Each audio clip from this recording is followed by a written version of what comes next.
And you have listen.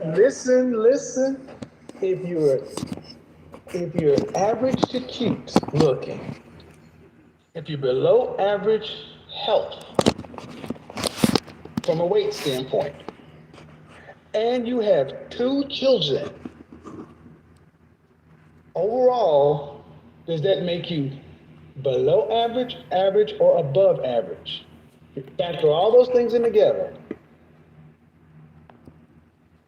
Average. So why should you get anything over? Then why should you get above average? What do you need to settle for? You should get what you are. Regular type dude. How tall are you? I am 5'3". Dress size? I am a medium. Dress size? Number? A 10. How much did you weigh last time you weighed yourself? 157. Fresh face out of the shower, just your natural face. On a scale from 1 to 10, what would you rank your My looks? natural face. What? Okay, fresh face out of the shower, your natural face. You can't use 7. What would you rank yourself? 1 to 10. A 6. Okay. A 6 is right above average. A 5 is average, right? You're 5'3", 100, dress size 10, so that's above average weight. 5'3", you should be roughly dress size 4. 4'6", 125 pounds. Even if I believe you're 157, 160, you're almost 33 pounds, 33% over your ideal target weight. And you have listen. If you're average to cute looking, if you're below average health from a weight standpoint, and you have two children,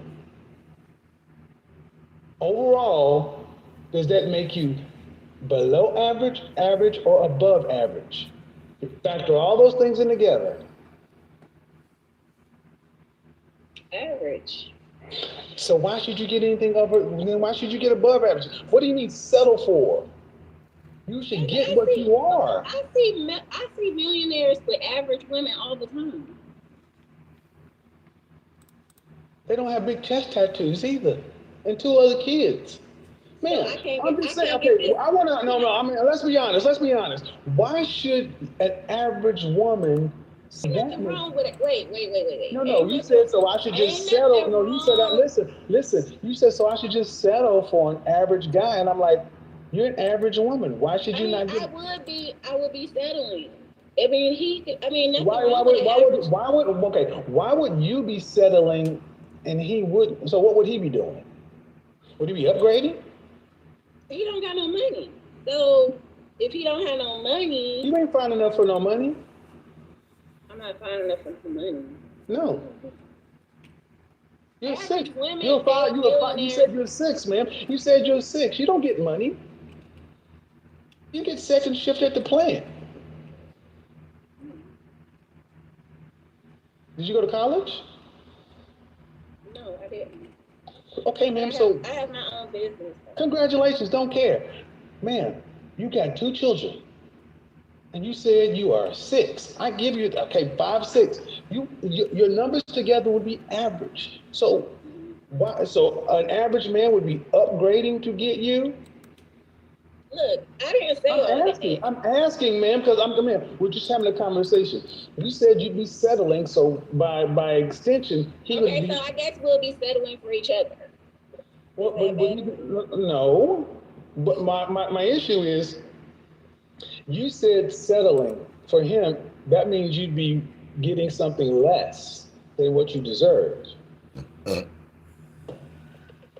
future of your business is here. With Wix, you get advanced AI capabilities for more customization, more time, and more growth. Speed up your website copy with an AI text generator. When we settle, we get less. I already have everything that I need. If he's not adding to me, then that will be settling, right? Fabian, I want you to understand what I asked you last night. I asked this question oftentimes with black women. If you have to work as hard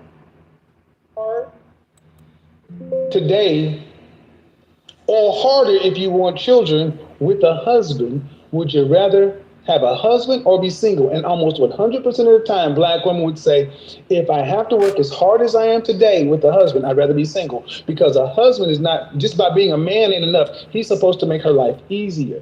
That is why I have no problem telling women to die alone. It is not our job to make women's lives easier. It's our job to protect, provide, but that's not necessarily easy. It's harder. Relationships are hard. So, ma'am, you got all the things you need, except somebody to share life with. And the man who can meet your standards, okay? Can he meet other women's standards? Okay, then why should he not get the best? If he can meet your high standard, he can meet another woman's standard. And all I'm saying is that why should a man have to settle for a woman with 2 kids? Because you got a business? They don't have, Kevin, they don't have to settle for me. But you said you'd be settling for him. Well, okay, just like you, Kevin, you say that Mhm. high value men are supposed to have money, right? That's what you say. So if they don't have money, that means their value is low, right? No. And you go off women. No. If you want to know, no. High value men, that's completely different component. That's less than 10% of men. Mhm. And high value men get high value women, women who are in high demand. Right. That's not your category. Because I got kids, right? You're not, ma'am. No, yes, are you? Would you say that you're a woman that's in high demand or most wanted? I could be. I mean, yeah, I could be. I mean, You could be. So okay. So Can I man, tell listen. you Don't hold can I on. tell you about myself? Hold on. Ma'am, you're 37 with 2 children. Mhm. Where in the world do women who are average to above average, look average to cute, who are a little overweight with 2 kids, where are these women in high demand?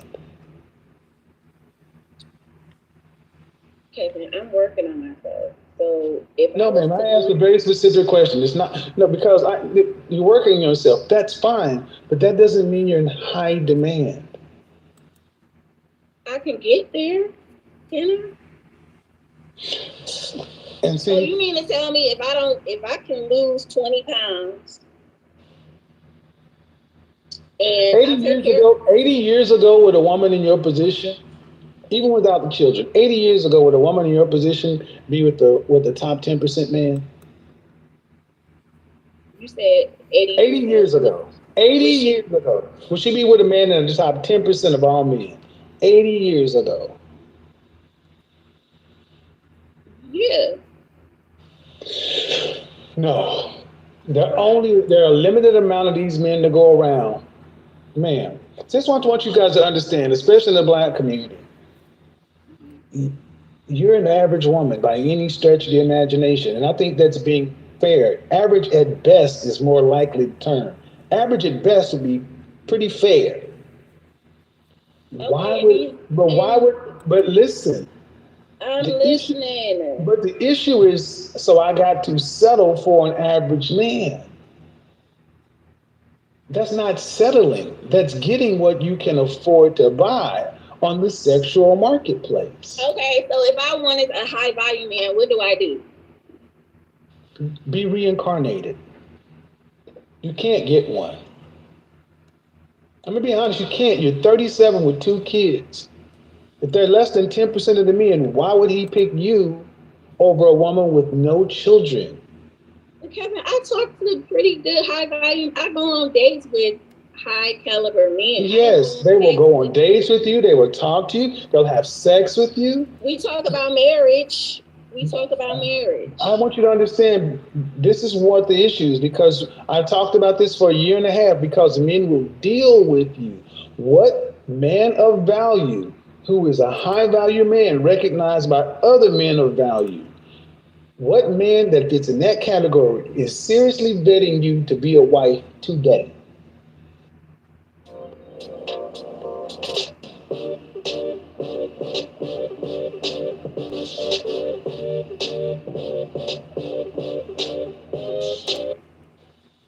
I'm talking to someone now. I've been dating this guy now who's pretty high value, and we've been talking. How old is he? He's 51. And what makes him high value? He owns his own car dealership, and he has multiple businesses.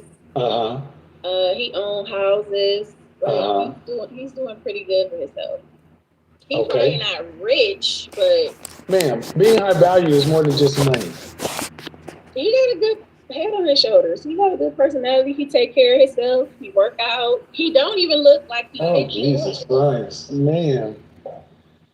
I'm trying to be reasonable, but it's more than just money. And I'm saying a man like, okay, why would a man?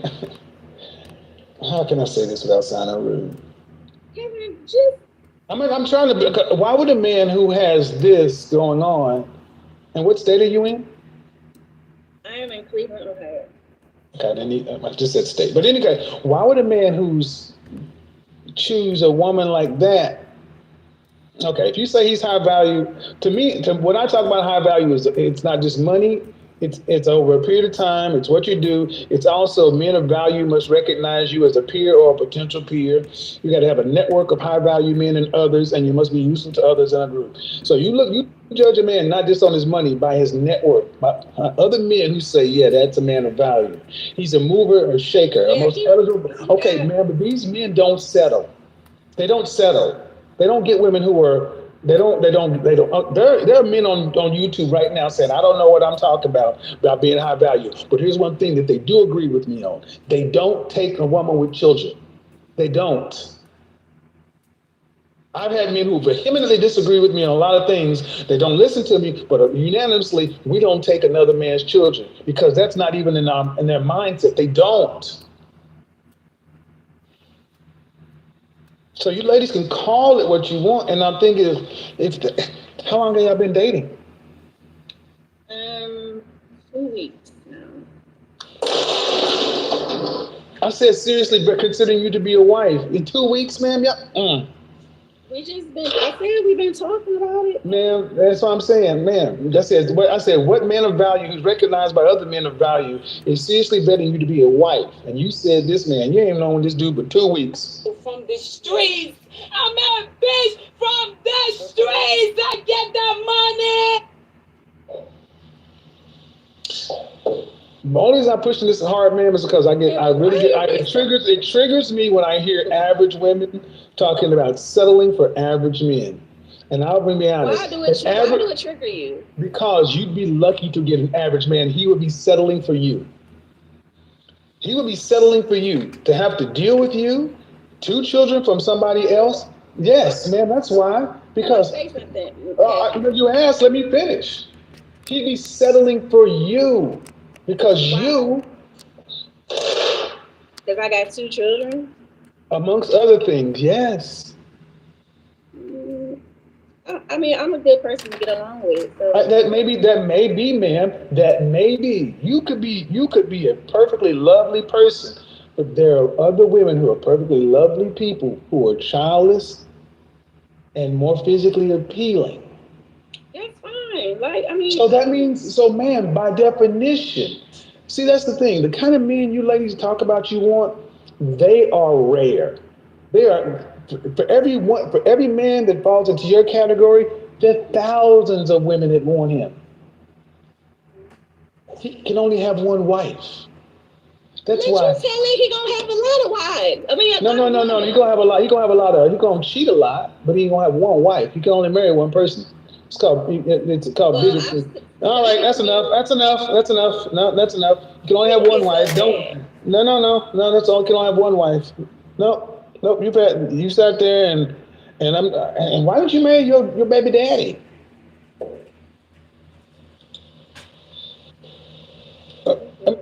This is We grew apart. Jesus, don't say it. You grew. Softball. You grew apart. Was that before or after the second child? The second child, he was getting into arguments and stuff. So, and how long were y'all together?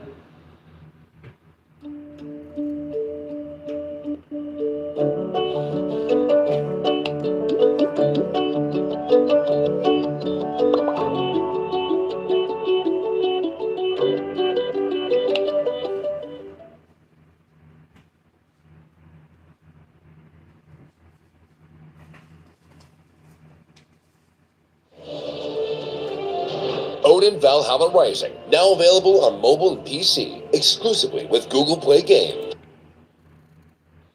We was together since we were teenagers. See, that's the problem. There's another problem, man.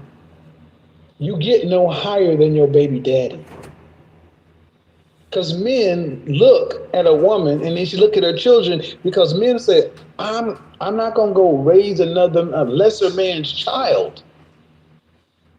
That's what happens. You think all men think like that?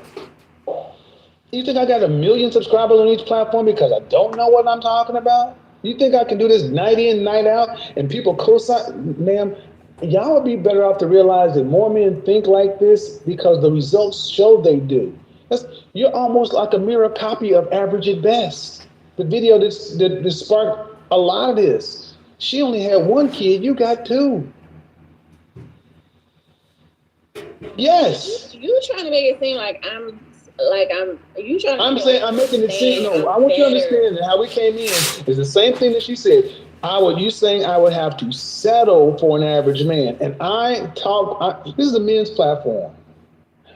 What do you think you were saying to all the men that are average men when you say that you will be settling for them? 50% of men are average or below. You don't have a problem offending them. No, I don't want to offend nobody. When you say you settle for, okay, ma'am, if I said I settled for you, would that make you feel good? A lot of people settle. If I said I settled for, when a woman doesn't answer a question directly, she's attempting to be deceptive. Yes, I'll be mad. Yeah, I'll be mad. Right, thank you. So don't play with me. So when you say you're going to settle for an average man, you don't mind offending them. So I have no problem telling you why I think it's crazy for an average woman. Average, you say you're 6, I'll give you a 6, 5, 6. Okay, fine. But all the other things, man, put you below average. I want you to listen. Let's take it away from you and me. Let's take it away from you and me and looks and everything else because it's too personal. Okay, let's do this. Okay, let's reset the table. Okay. Where would it make sense for a high school graduate who graduated with a C, a 2.0, and C, a 2.0, right? Would it make sense somebody like that demanding to get into Harvard, Princeton, MIT, Stanford? No. Would they be settling for junior college?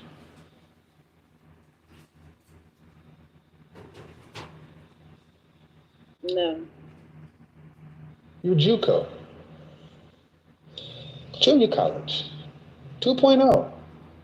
But the way you talk and women like yourself talk is like you deserve to get into Princeton, Harvard, MIT, Stanford. When you're a 2.0, going to junior college.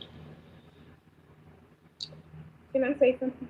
Sure. I mean, and understand, people go to junior college and get associates, decide to go to junior college and go to a 4-year, and it would be far better in the world for women who are average to get with an average man, because an average man provides a woman options. But I don't want you to get with an average man and feel like you're settling. You need to treat that man with respect, because a man is worth more than a goddamn paycheck. I would never. I mean, if I'm in a relationship with somebody, why would I disrespect them? I'm talking about women in general. And well, you disrespected them by saying settling. That's why. That's disrespectful. That's disrespectful. Saying I'm settling is a condescending, disrespectful tone. Just like you said, you would feel some kind of way if I said I settled for you. But my grandmother settled for my grandmother had a 6th grade education. My grandfather had a 4th grade education. She settled for him and gave us a family legacy that we are still trying to measure up to. We are not doing nearly as well as the people who had less education and more harsh circumstances in the black community before us. We are not good stewards of of their legacy. And part of the reason is because our women are so out of line. You think you're settling or should get more, and you can't get more. There are only a handful of these men, but the rest of women get men who roughly around their area. Yes, it's okay to want something better. It's okay to graduate with a 2.0 and want to get into Princeton or want better, but you've got to be realistic and pick. Now, again, everybody who thinks I'm being a little harsh or whatever, she's 37 with 2 kids and still hasn't put together any real thought about what a marriage or a relationship should be. But y'all focus on my tone and my delivery and this and that. And all I'm sitting here trying to do is tell women like you, man, that you would be life is better with somebody on your level. And understand something. I'm going to say this and I'll let you speak. If I put you with a high value man, every month, this Airbnb pays me in semi-passive income. Now, here's the thing. I don't own it and I don't pay any rent. It doesn't even matter where you live, even if you're in a boring little town where almost no one travels to. And if you think I'm in here every single day, changing sheets, cleaning up after people, and messaging people on the app all day long, think again. So the question is this: how did I do it? Through a new method called Airbnb co-listing in conjunction with Zillow. Let me show you how it works. Step number 1, go to Zillow.com and type in your city. Step number 2, click on a property that's for rent. This property has been sitting on Zillow for the last 42 days, which means that the landlord is losing money and needs your help. Step number 3, copy the address. Step number 4, paste the address into the Airbnb Analyzer app and click this big blue button. The Airbnb Analyzer app shows this property could potentially generate 2.5 times the long-term rental rate. You can plug into an existing property like this, and once you automate a few easy tasks, I'll show you how to rinse and repeat and add 2 or 3 more of these income streams every single month. Now, I know that's a lot to take in, but check this out. I've got 24 of these generating a semi-passive cash flow every single month. And you were his wife, and you went around these places. Do you feel like you would fit in a room with these women, their wives? Yes, because I'm classy. I'm not a ratchet type woman. Say you're ratchet. I know how to speak. I know how to drink from a glass. I mean, ma'am, they would look at your chest tattoo and rule you out. I could cover that with makeup, Kevin. I wouldn't even have this type of Okay. And see, that's another thing. I've had so many women who are married to these kind of men say, these women have no idea how snarky and how vicious these women can be. And I got this when I was young. It doesn't matter, ma'am. You got it. And you still got 2 kids out of wedlock, ma'am. They're gonna all the woman have to do is like, oh, hey, how you doing? Hey, Roger, here's your wife. Miss Cleveland. Hey, how you doing? So, Roger, yeah, he's a VP of marketing, And where'd you graduate from college? What? Ohio? State? Michigan? BTS? Oh, you didn't graduate. Oh, you didn't graduate from college. Okay, all right. Mr. Kevin. No, I'm just telling. Okay, never mind. They don't get it. They don't get it. Can I say something? You said Go ahead. Yeah, you can say something. Go ahead. I thought you said like college and all of that type of stuff didn't matter. I said to men it doesn't matter, but I asked you being in the room with their wives. When you're in with the soccer moms and the 4-H club and the junior league and all these other women, women size you up. They're looking at everything about you, and you know how women can be. And if you don't, let me tell you, these women, they look at everything. But all right, never mind. It's enough.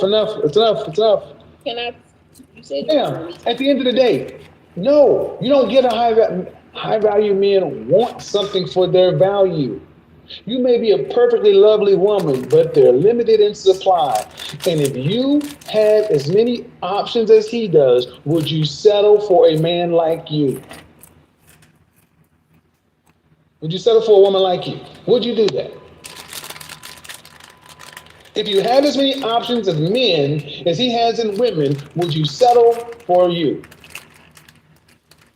Yes, I would. Of course you would. Outside of your mind.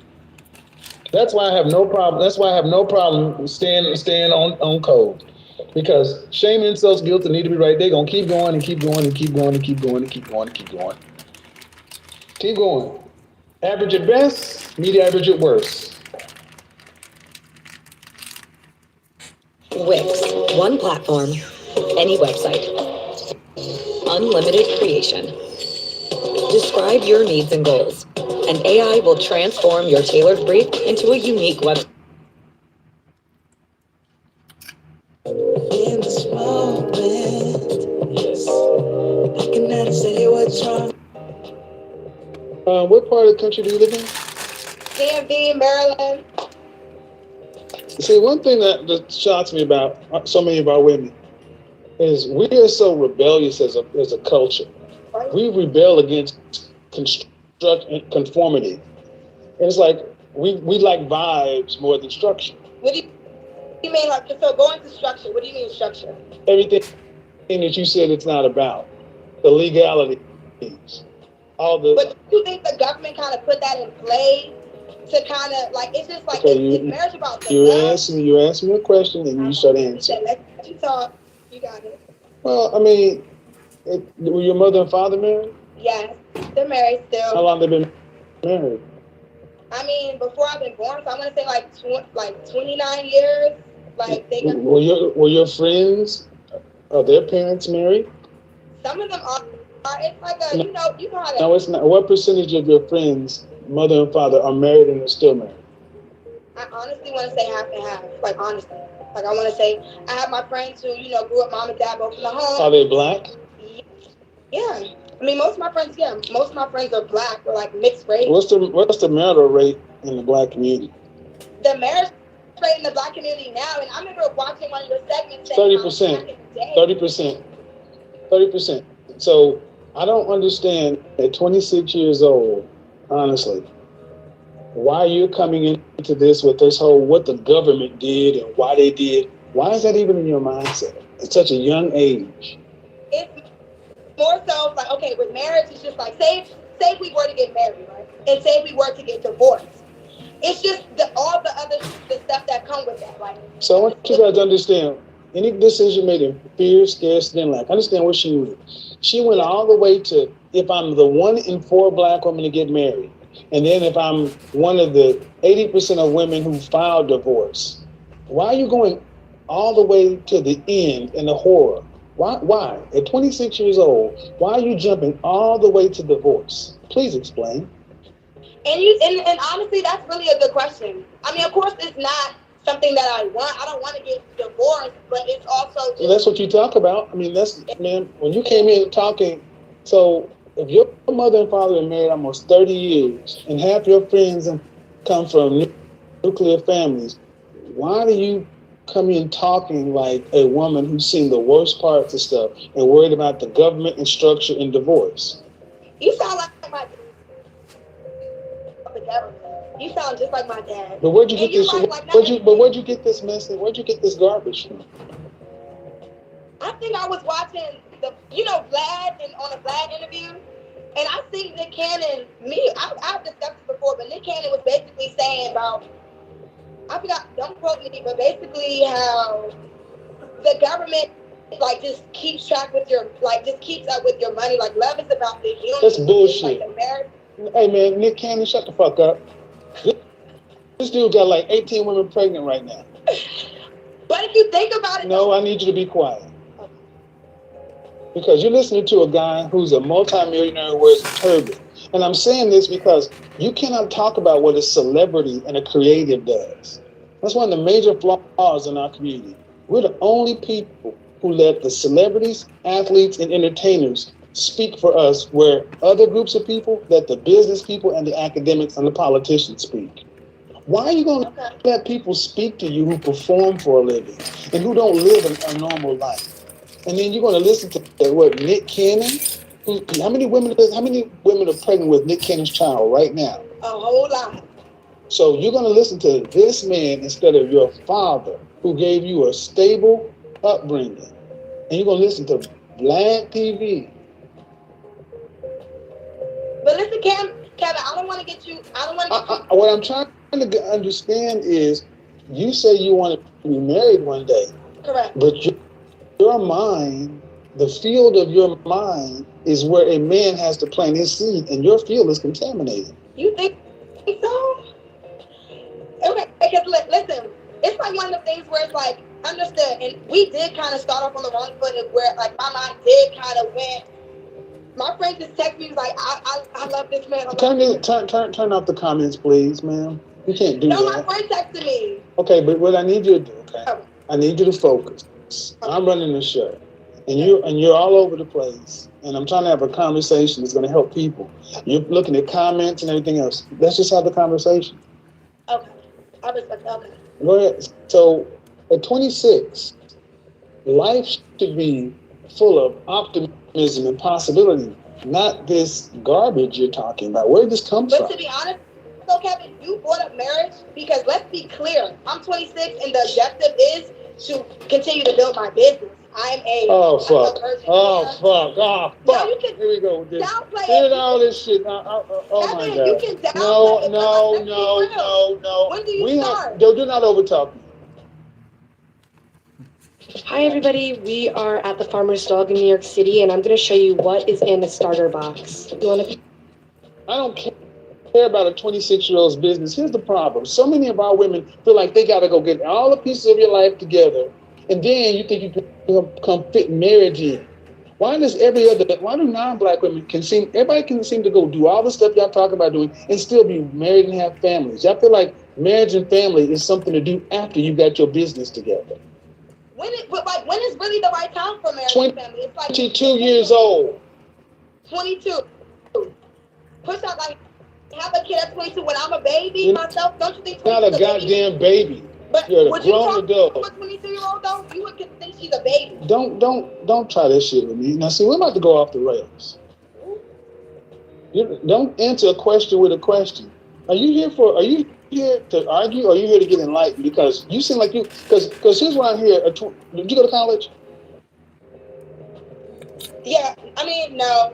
Okay, what's your business? Well, I sell Virgin Hair Extensions, GC Central.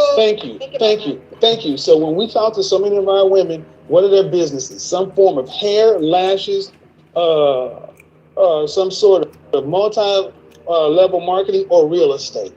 It's not a business. But what's wrong with that, Kevin? I'm asking because I want to be enlightened. What's wrong with it? Yeah. What's wrong with it is what is life about? Being happy and creating memories. Life is about people. Okay, so go into that. When the coronavirus hit in 2020, where were you living? With my mommy and daddy. With your mommy and daddy, right. As a 26-year-old woman, with your mommy and daddy, the family and the unit they built. What's wrong with what you're talking about? There's so many women who share your reflection who are in their... Please hold the phone still. So many women who share your reflection were stuck in their houses, their apartments by themselves with nothing except these so-called jobs and so-called businesses. Sure. Man, what about building a lash business keeps you from being in a healthy, committed relationship, building a family? But also, Kevin, you have to remember. What about building a lash business keeps you from being in a healthy, functioning, committed relationship, building a family? What keeps you from doing it? That's the thing, Kevin. Absolutely nothing, but it takes two to tango. So if I'm ready to commit, take the time. You're not ready to commit. What made you say that? Man, I'm talking to a teenager right now. No offense, but I'm talking to you because at 26 years old, you're bouncing all over the place. But when I asked you when times got tough, you said mommy and daddy. That's not what a 26-year-old adult says. I am living with my parents. I know. I know. But listen, can I? No, I don't know. No. You need to listen. Because this is why so many black men, what do y'all want black men to marry? Women who are fear-minded, scarcity-minded, lack-minded, who all want to be business owners and bosses of lash businesses. Man, no disrespect intended, but that is a joke of a business. It's nothing. It's a lifestyle business. But it's a business.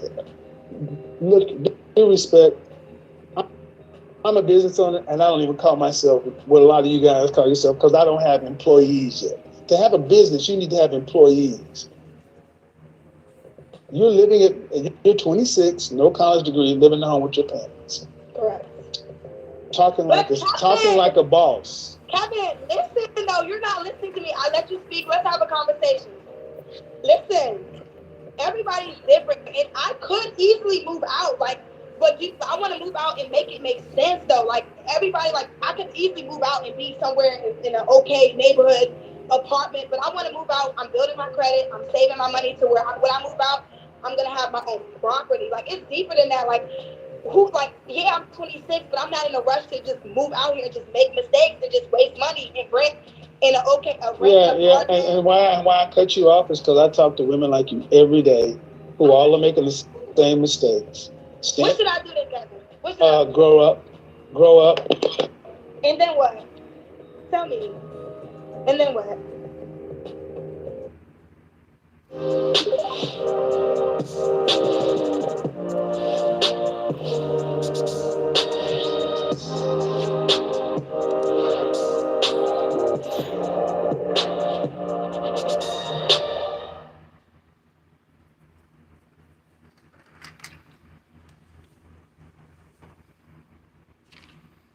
I want to quickly talk to you about SimilarWeb and how I've been using it to help along my marketing specialists.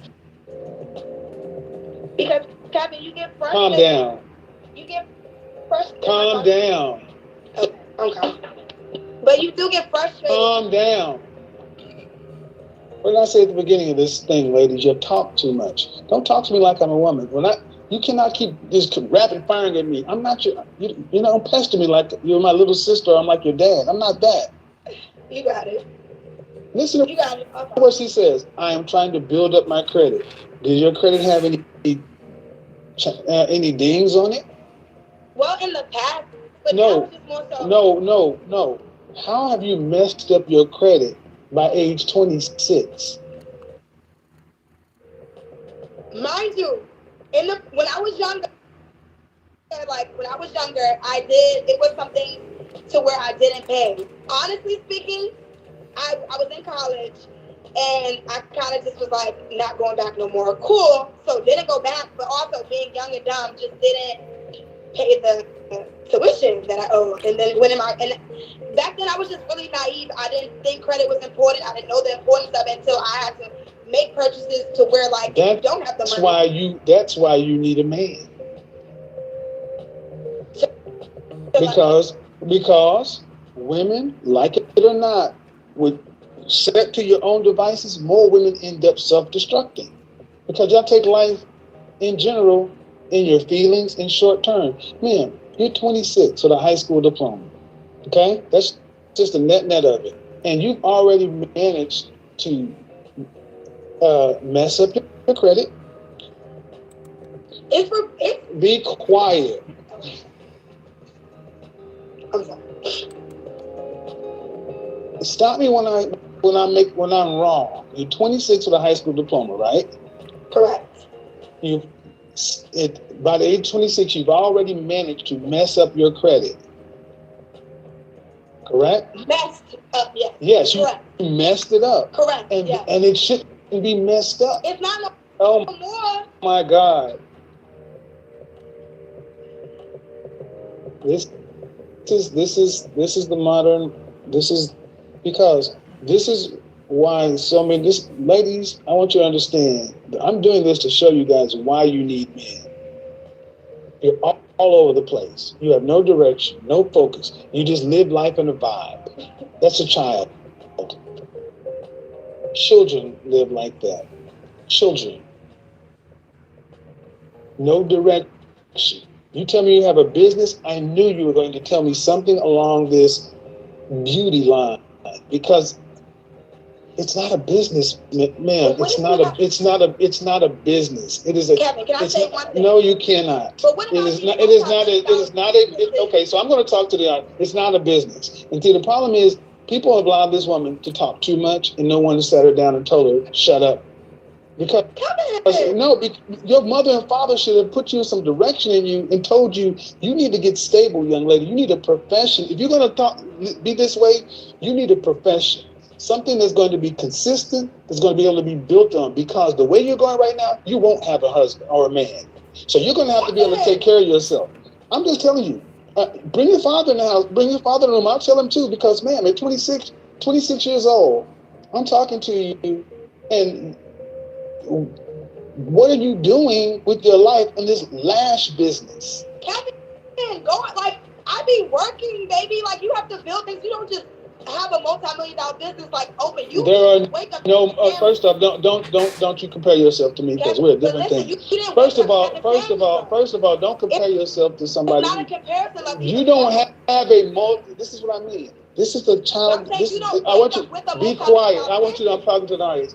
You don't have a multi-million-dollar lash business. Kevin, that's the foolishness. Audience, this is what I need you to do. These women actually believe they are entrepreneurs. They honestly believe they're business owners. Because I'm going past you, because you're not taking care of yourself, man. I don't have to listen to you right now, because you're not even paying your own bills. You don't pay the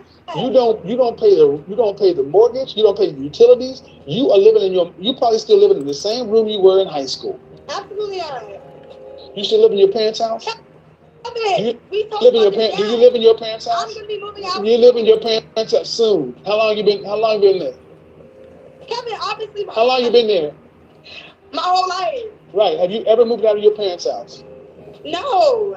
Thank you. So I'm talking through you. You're talking like you have answers, and you're 26. And I'll be honest, man. If you were a man, they'd call you a loser. Hey, Kevin. I'm sorry, I'm going to just go there. If you are a man living at home with your parents, no career, no prospects, these so-called businesses, over 25, we would call you a loser.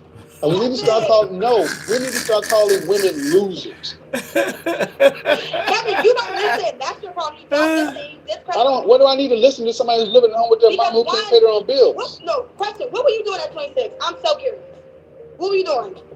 Please answer. I was living in Dallas, number sales rep for a telecommunications company. That's what I was doing. Number one. Okay.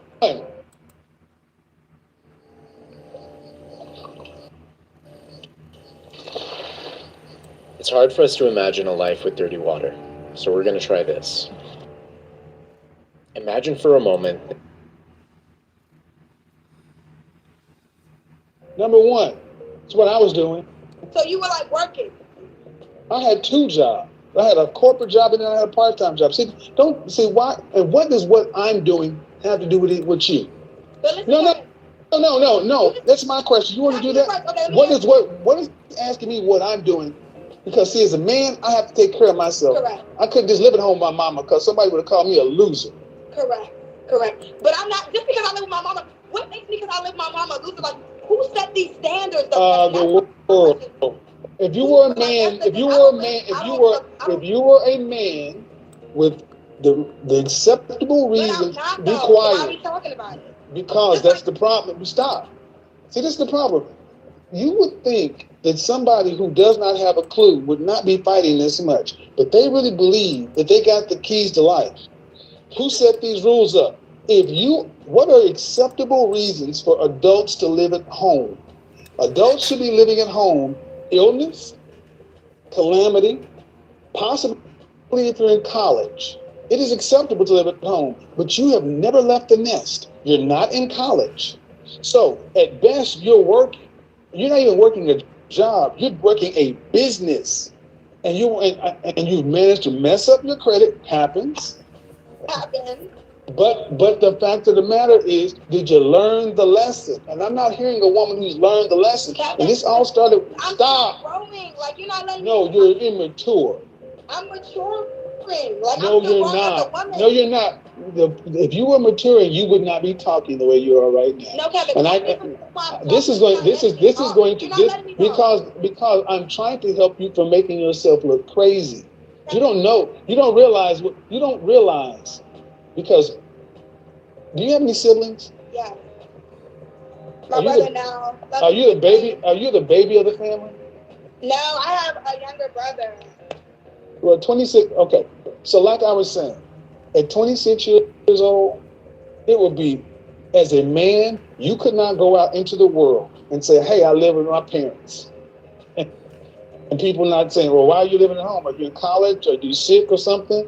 No, I'm just, did you move? Why? Well, I'm just trying to get my credit straight, and I want to leave my mom's house, my parents' house, and I want to get in my own home.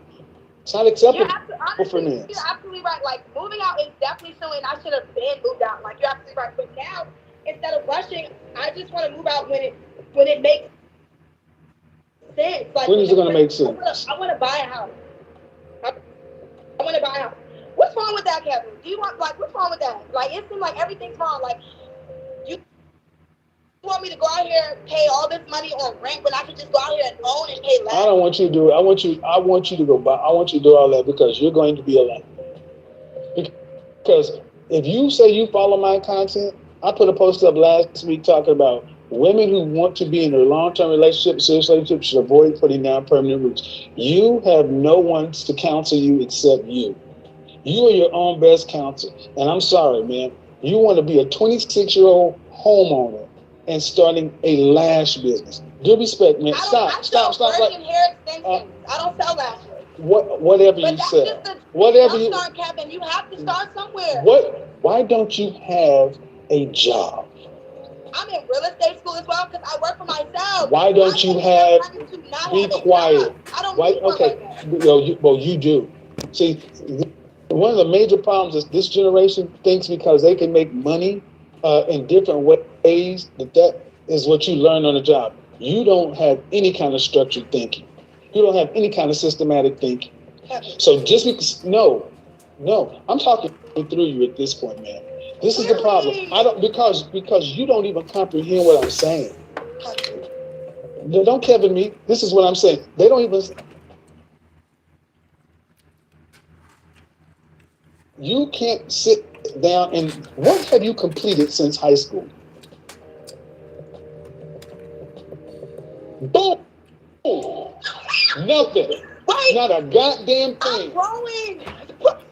You have not completed that. You got a high school diploma, and the last thing you completed was something that was compulsory.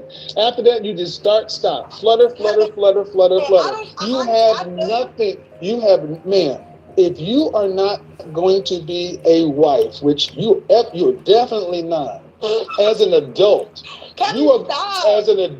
you are going to have to be able to take care of yourself for the rest of your life. Life is not a joke. It is not a game. And I am tired of seeing our black women walk through life like it's a goddamn game. What have you completed since high school? Honestly, Kevin, if you want to get technical, nothing. I'm trying, honestly, I was very unfocused. I was worried about the wrong things. I wanted to go out. I wanted to be cute. Now I'm cracking it. I have to come to a realization. Everybody has a job in this world, and I'm just not meant to really. I'm meant to, and you're gonna laugh at me, but I'm meant to be my own boss. Like I'm a people person. I'm really good with people. Like you said, this is the people's world. I'm really good with people. I'm really good at communicating, and I work hard. So what's wrong with me wanting to build my business? Because you don't know anything. See, exactly. Excuse me. Be quiet. I let you say. Don't overtalk me. I'm gonna tell you everything wrong. What they've allowed women to do is say, everybody got a job. What if you can create your own website by saying, this is what I want? With Wix, you can. First up, let's talk about AI color themes. You can get any combos you want, bold and bright, minimalist and sleek, or something. And because I am a higher level mover, I don't need a job. I need to take this. No, that means you're uncooperative, undisciplined, and lack structure. And that is the one thing you need to build a consistent business that produces year over year. Structure. You have never worked in an organization over 4 years of people. You don't know how to work under a deadline, how to work on a project, how to get things done, how to follow instructions, how to not leave. You are used to just talking and getting over on the bullshit. And see, one of the major things you learn when you go work for somebody else is how to follow. You learn how organizations work. You learn how to be an effective leader and manager because one day you will have employees.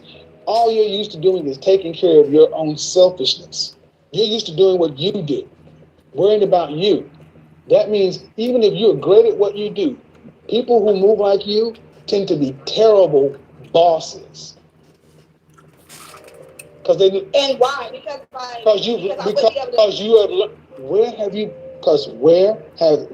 where do individual contributors practice people skills? But honestly, Kevin, my people skills is on 100. Like literally, like I know I'm like my people skills is literally like, if anything, that's what saves me. You're right. Like maybe I might not have like structure and Kevin, why you gotta just like why everything gotta be negative from you? Why can't because you the positive? I'm twice your age and I know more. And the fact of the matter, and the fact that I do, you should be listening instead of talking so much. Kevin, but you're judging me and you're not letting No, see, and let's just say I am judging you. I'm judging you based on the fact of your ignorance. You don't know what you don't know, and when you're sitting in front of somebody who's been where you have been, sat down, had a Coke and a sandwich, you're still talking like you just discovered something. I know what you're talking about. Man, this is reproducible. You can find people who are great individual contributors on the basketball court and great players who make horrible coaches. Bottom line is, man, you just said it. You're a free spirit and you're worried about you and you're just out doing your thing. That means you worry about you. But when you become a boss and a leader, your goal is not what you want. You got to get your people what they want so they'll help you get what you want. But see, you learn that when you go work for somebody else, but you go pay your dues. With your generation, everybody wants to jump from being a damn student to being a leader with not doing anything in between. You haven't even done it in college. You didn't complete college. College just says a couple of things. One, that you can complete a course, that you can actually show up and do tasks. But when you quit stuff, people look at your resume and it's just jumping all over the place. So yeah, what you're doing right now, what other options do you have? You don't have any high income skills. What do you have from a high school degree, high school diploma? What do you have as a high school diploma that you, without your mouth, could go out onto the market and can command a living wage? Answer this question. What job do you I ask you a question. You don't. So, gentlemen, ladies, when they answer a question with a question, is a disingenuous deflection.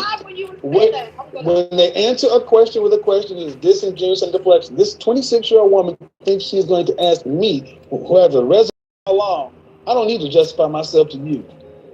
Okay, so let me ask you a question. What skills do you have with a high school diploma that you could walk into a recruiter or an open job market and they would pay you what?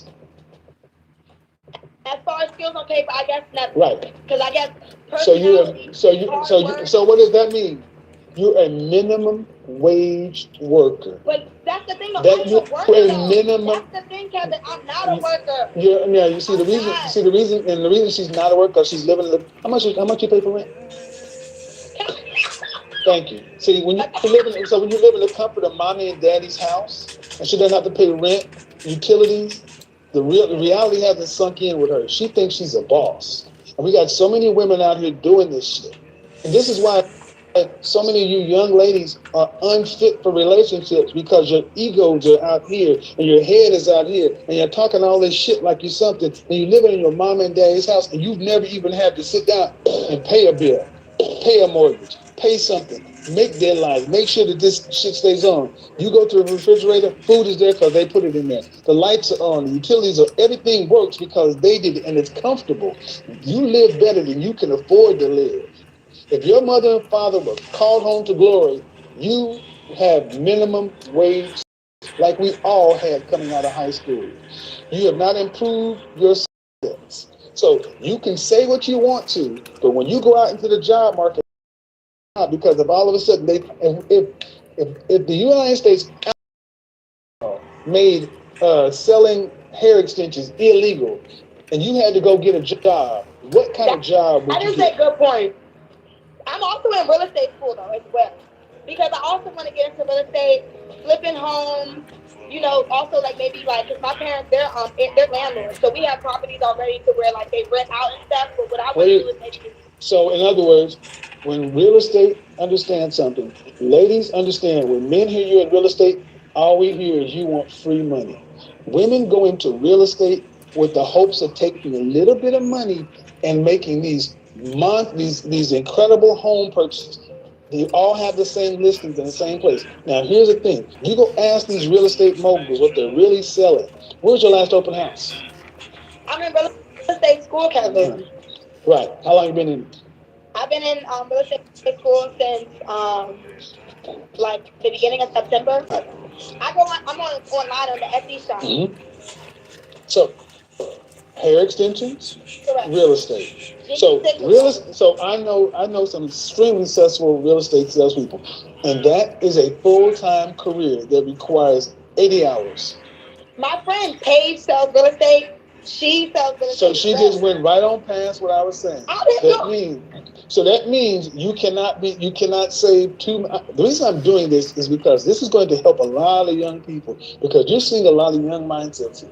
And the problem is, honestly, your mother and father likely have allowed you to stay here because they know out there you're just going to do what you want to. So at least you home, they can watch out for you. But ma'am, you're unstable. You have 5 reasons why your first box of fresh food is 50% off. Because we believe that no living being should eat ultra-processed food for every meal. Because we believe you have to be able to take care of something if you're not going to be with anybody. And that's obviously not on the table. Kevin, it's not a priority right now, Kevin. Like you said, why would I want to be looking for a relationship when I still have things that I need to get? Well, see, the funny thing is, you act as though, okay, let me explain what's crazy around what you're saying. Like a relationship is optional. Ma'am, you're a high school graduate, okay? You're a high school graduate with no high income skills. Relationships for people like this are not optional. They're mandatory because you don't have enough income to live and survive on your own. Kevin, Stop. See, our women and women today have been told, well, the way you fix that is you go work for yourself in this entrepreneurial way for 10 or 15 years, and then you look up and you're almost 30 years old and you're still hustling, side hustles, no career, nothing stable, and you have no real relationship skills in there. You know how to date, and you know how to date, and you know how to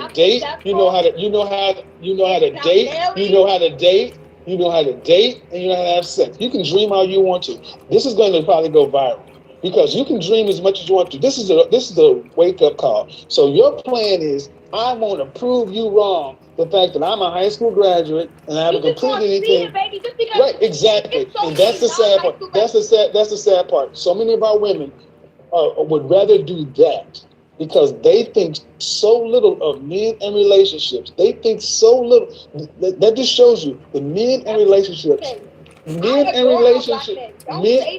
relationships matter so little to where women like her think that they can get through life on their high school education and their wits.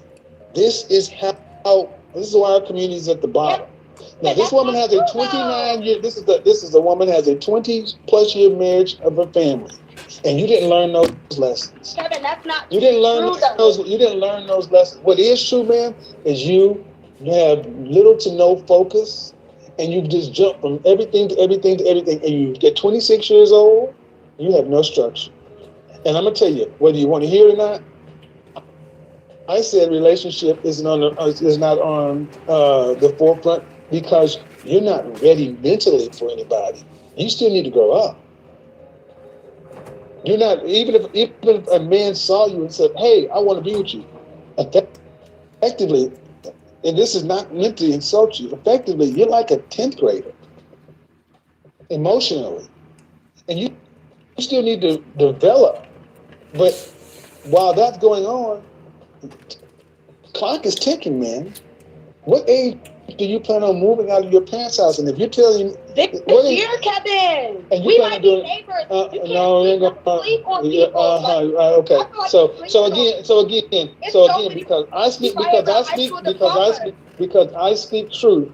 This is what I need you to understand. This is why so many of our women don't like you, because I speak truth. It's negative. You sleep on people. No, ma'am, I'm telling you the truth. You're living in a fantasy. We're not going to be neighbors. I'm going to tell you why we're not going to be neighbors. Because you're not going to be able to afford the house that I'm going to be next to me. Kevin, you got to speak these great things into your existence, Kevin. If I don't believe I can't afford to live next to you. My whole thing is this. No. I need you to be careful. I can't afford to live next to you. I want you to understand why we're not going to be neighbors, because I can't afford to live next to you. I'm just saying. No, is that what you just said? Is that what you just said? Is that what you just said? I wouldn't be able to afford to live next to you. No. That's what, let me be clear. You just said we're not going to be neighbors because I can't afford to live in the house that's next to you. Right, because you're saying I wouldn't be able to afford the house that's next to you. You can't. What makes you? You can't. What makes you say that though, Kevin? You can't. You wasn't living when you were 26. You were not in the position you were. Because that's exactly. That's why you can't do it. Kevin, you can't afford attainable. it. It's attainable. No, it's not. No, it's not. Yes, it is. Ma'am. No, it's not. It's not. It's not. You can't live where I live. You can't live where the way you would obtain what I do is if you won the lottery or somebody rich, man. Kevin. So I need you to understand, and what I want you guys to understand, what I need you to understand is they would rather do this. This is how far the delusion and denial has gotten. They would rather think like this. It can happen. It can happen. So guys, don't think I'm doing this for no reason. No, you're not. You're just talking. And the thing is, guys, the reason I'm doing this is because she's not unusual. This is in part of our culture. So many of our women have been brainwashed to think this. If I just talk about it and I can manifest it and I can just believe it. This woman actually said, the reason we could be neighbors. And I said, no, we can't be neighbors. This woman actually said to me that we're not going to be neighbors because Kevin Samuels, could not afford to live in the house next to her. Because you tried to come for me, so I came for you. When lives depend on physical strength and mental sharpness, blood flow matters. That's why firefighters rely on Vinia, the red grape circulation superfood for better blood flow. I've been taking Vinia for 6 months. It helps with blood flow. I can tell a huge boost. We all love that. Vinia enters your... There's something called reality. Kevin, but... You live at home. Man, Kevin, you live at home. You live at home. You live at home. You live at home. You live at home. But we check your ma'am. See, stop. You live at home, and you're talking in your emotions. Man, we're not. No. The reality is making your emotion. Because now it's not a reality. It's the reality trying to put on me. The reality is you have no career. I'm building a career, Kevin. No, you're not. You're in real estate school. You don't get a career. You don't just wake up with a career, my love. You know this. So how we got here is I asked, when do you plan on moving out of your parents' house? Soon. And this woman, soon. And I said, where you plan on moving to? So, and because your plan was, I'm going to move out of my parents' house and move into a home. Correct. Or like a condo. Okay. I just want to own. You feel me? Mm-hmm. I just want to own, Kevin. And that's obtainable. And there's nothing wrong with that. It's obtainable. If you are paying $2,000 for an apartment, you know what I'm saying? That makes no sense if you think about it. And if these black folks who really can't even afford it, what makes no sense is I want you guys to go back all the way to the beginning to understand how we got here. What makes no sense is how you got to be this way at 26 years old. It's so in your vibe. This is what we've done. We used to be a people who prize hard work, consistency, discipline, focus, structure, to the point to where we just want to sit back. We want no rules, no nothing. And here's your thing, young lady. You dug this ditch for yourself. When you start trying to talk about, I can't live next to you and this, and I'm just like, that's just silly. But that's dumb. You're basically saying, I'm worth nothing, I'm not going to be nothing, I'm not going to be married. See, and if that's what you heard, that's your problem. Kevin, that's not what I said. I said you. No. You said see, I'm going to hang. So what I'm going to do is I'm going to finish this without you because I know what I said. You're not going to put your bullshit off on me. You're not going to put your bullshit off on me. You can run that shit with your friends, your family, but you can't run it with me. I said what it is. You are not ready for a serious relationship because emotionally you're like a high schooler, and it lines up with where you live. So Kevin, let's just say in a year, right? I grow my business to where maybe it's not multi-millionaire, but I have employees. We're going on maybe $1 million business. Then what, Kevin? Are we gonna refer this conversation? What if I do? It's a lot of people who Little Durk. I mean, even though he's a rapper, he's just about to go get his high school diploma. You can obtain great success and wealth without going to school or working a job. Honestly, name one job that I can work with a degree that will bring me in more than $5 million a year. Am I going to obtain the money that I want to obtain working for somebody else? Where I'm gonna get it? In the government? Like where I'm gonna get it? Like I want to build generational wealth, and I'm not gonna do that really working for somebody else. I have to have different streams of income. You know this. You don't just have one job. That's why even when you were 26, you had two. You understand? Like, I get it. Like, I do need a job to fund things, but I'm thinking bigger than working for somebody else for the rest of my life. Who wants to do that? You're not working for somebody else, and I'll be damned if you start working for somebody else again, because you're not. So, because you already experienced how it feels to work for yourself, and the money you're making now, you would have never obtained working for corporate or selling computers or whatever the fuck you said you were selling. You would not be making the money you make now doing that shit, and you know it. So why are you on here trying to cap? You're a businessman yourself. And because, now I'm, what are you, 56? I don't know. So now you're 56 and you're Kevin Samuels, you got 10,000 people on your Instagram. You forget the journey. If you don't wake up Kevin Samuels. I'm not going to wake up the person I am going to be in 10, 15 years. You have to understand this. You have to start somewhere. And the fact that I even have this mindset to where I'm like, you know what? I don't want to work for somebody for the rest of my life. I want to have my own business. I want to bring about multiple streams of income. I want to create generational wealth. And you trying to downplay it? You can downplay it. Everybody will downplay it until the business. All right. So now, exactly. So I want you to, all that stuff she just said. And that's that. No. How much did you make last year? Kevin, I used to be a server. I made $100,000. How much did you make last year? Probably, like, honestly, realistically, through the pandemic, still about $75,000 last year. What does your father do for a living? He works for the government. He works just in the DIA. What does your mother do for a living? Sit real pretty, manage the bills, and do her own finances and things like that. So you made $75,000 last year. Correct. This Japanese trick with orange and cinnamon will stop your blood sugar spikes for good within 36 to 48 hours. A study from our lab, independent of big... Okay, and you live at home and you're not paying any rent. Kevin. No, I'm just, ma'am, I'm just asking. Hold on. I just need to answer my question. I'll let you talk. I'll just let you go on that law. Thank you. So you may, no, excuse me, because I just let you dig a ditch.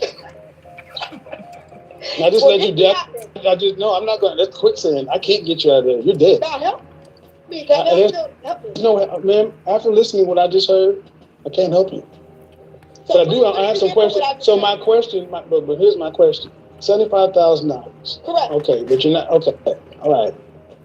And your father works in the government. Did your father go to college? No. Your mother go to college? Yeah. Okay. Does either one of your parents make $5 million a year? No, not a year. No. Okay. What percentage of people in this country make more than $100,000? What percentage of women make more than $100,000? I feel as though you No, I feel as though maybe a lot. I would say like at least now. What percentage? What percentage? I want to give women. I want to give it maybe 40, 50, 50% around there. Around there. 6%. Mm-hmm. Yep. 6% of women in the United States make over $100,000. Mm-hmm. Only 9% of black women earn more than $75,000 a year. Because black women working for somebody else, black women need to step the fuck up and boss up and open that business.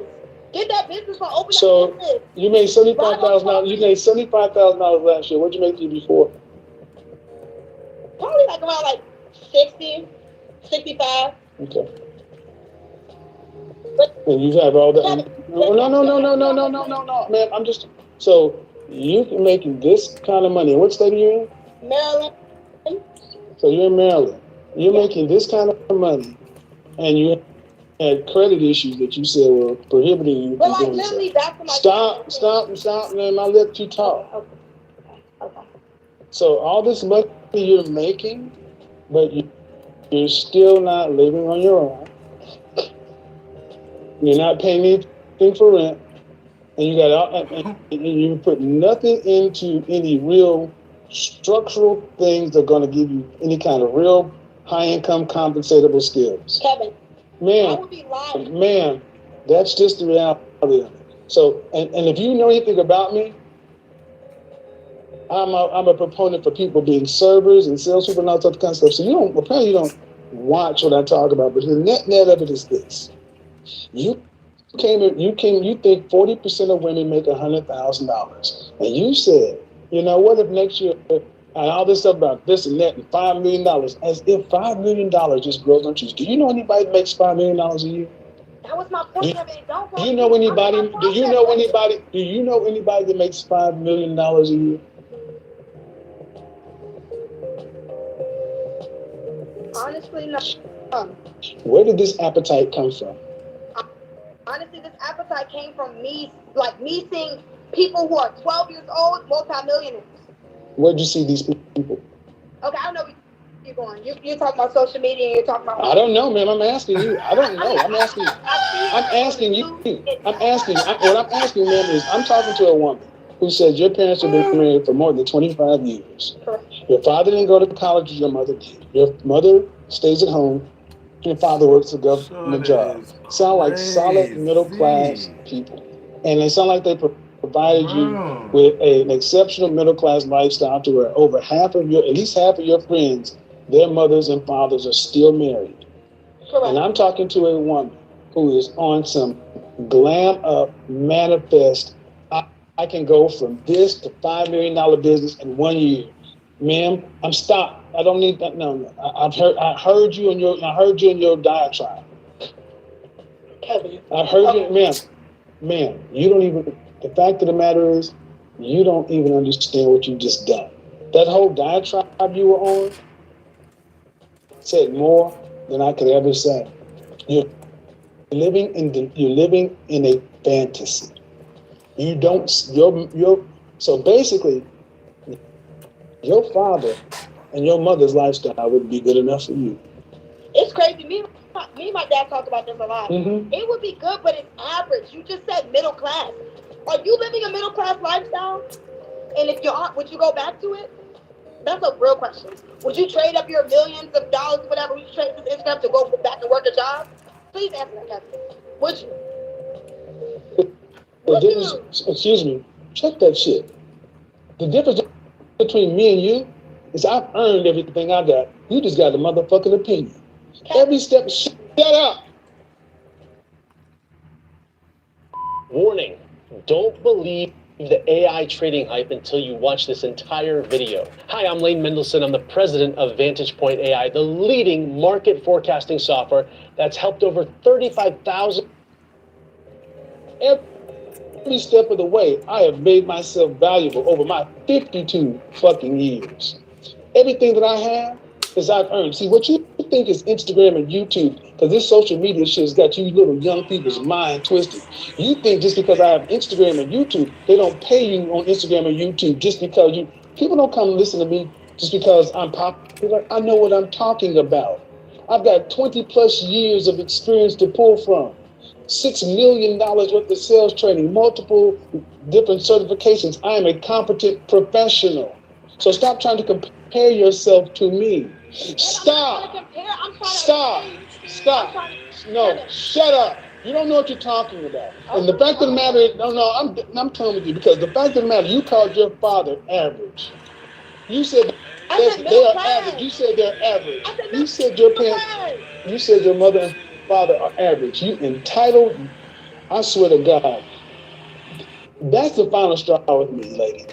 You said that they're middle class and that's average. As a high school graduate selling bundles, thinking that and you ain't got to pay shit. I hope your father never hears what you said. I hope he doesn't hear it, because that's insulting. They provided you with something that you don't even think. You look at that man who's sacrificing, that woman who sacrificed, and you just shit on everything that they said in front of thousands of people. Don't you think people know your family? Yeah, like you said, you got 10, 12,000, you got $1 million over here. You don't think somebody gonna hear and say, "God damn, do you know what your daughter said about you?" Can I say something? Bye. Either way, I follow. No need to say, I follow.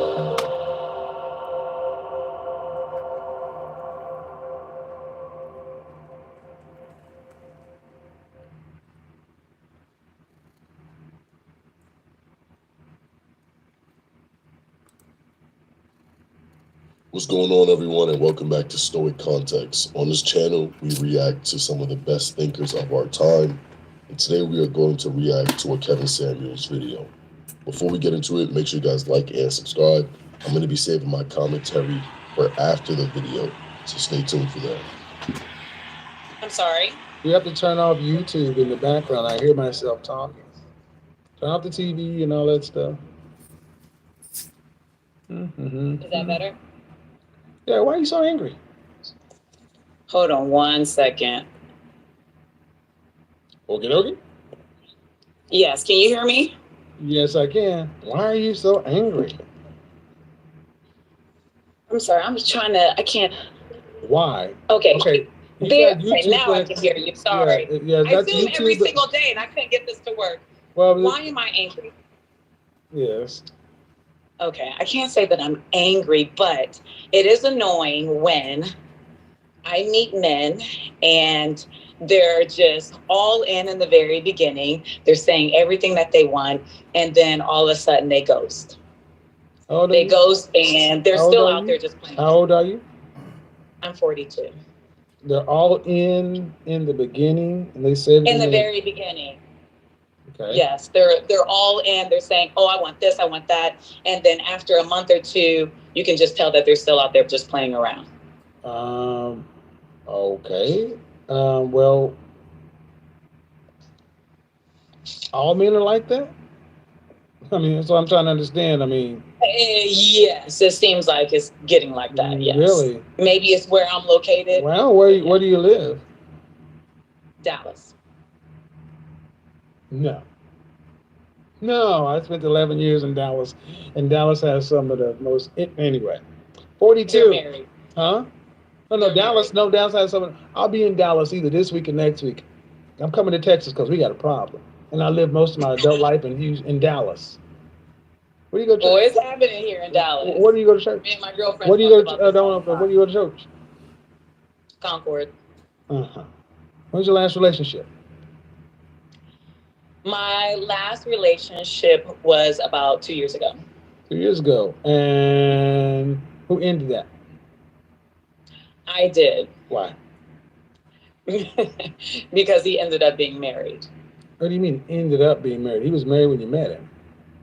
He was married when I met him, and I had no idea that he was. So how old are you? Married. You're 42? 42. You can't run a background check on the dude?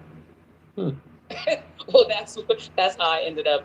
No, I usually don't do stuff like that, but that's how I ended up knowing that he was married. So basically, what you're trying to get me to accept is all the men in Dallas are fuckboys and losers, and I'm just gonna say no man relationships are reflective because I know plenty of men in Dallas that don't fall into that category.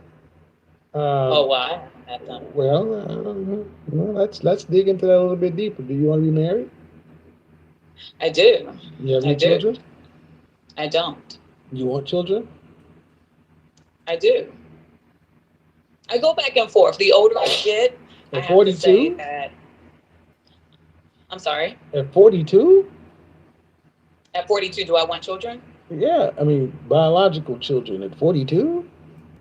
Yes. Mm-hmm. How's that going to happen?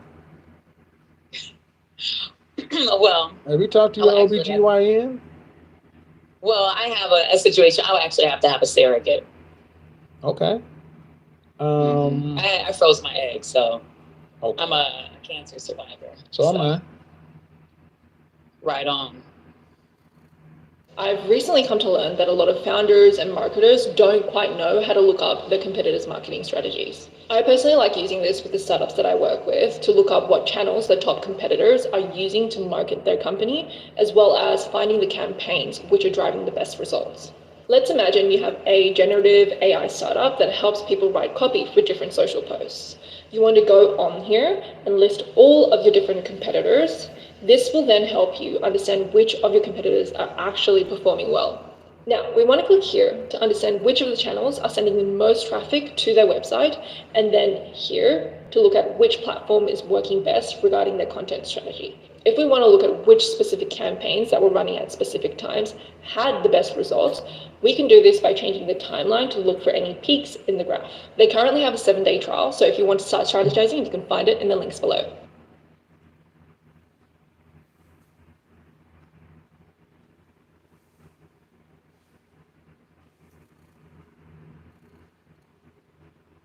We had one person significantly change their telomere length within 4 days. And that is a quantum phenomenon. People are having instantaneous change in their health during a meditation. And when they change their energy, they change their life. After doing meditation twice a day, take a look at that change. All that green represents they changed their brain by thought alone. You have the ability to change your gene expression. We're not hardwired to be a certain way for the rest of our lives, and we're not doomed by our genes. In fact, we are marvels of change. I'm going to show you how to rewire your brain and show you the latest data that supports my work, that your thoughts can have an effect on your brain, your body, and your life. I'm Dr. Joe Dispenza, and our research proves that when you change, everything changes around you.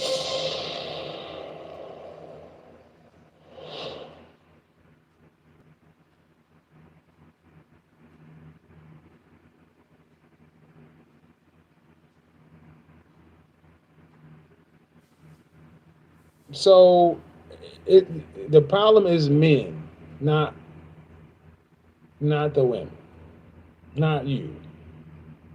What are you looking for in a man? What are you looking for in a man? Honesty. I mean, aren't we all looking for the same thing? Nope. All women? Nope. I want someone who's in the church. You know, I want someone who has a great job. I want someone who's easy on the eyes. Why do you want them to be in the church?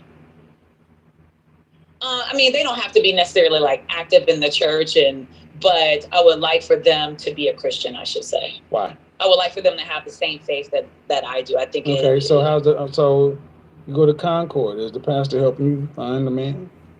He's not, and I actually know my pastor really well. I've never talked to my pastor about this. Really? How long have you been in Concord? I mentor his daughter. But I know. I asked you how long you been in Concord. I've been at Concord for 10 years now. Right. 11 years. Right. Concord in Dallas, and you're not working with the pastor to help you find a husband. I am not. That makes sense. Why?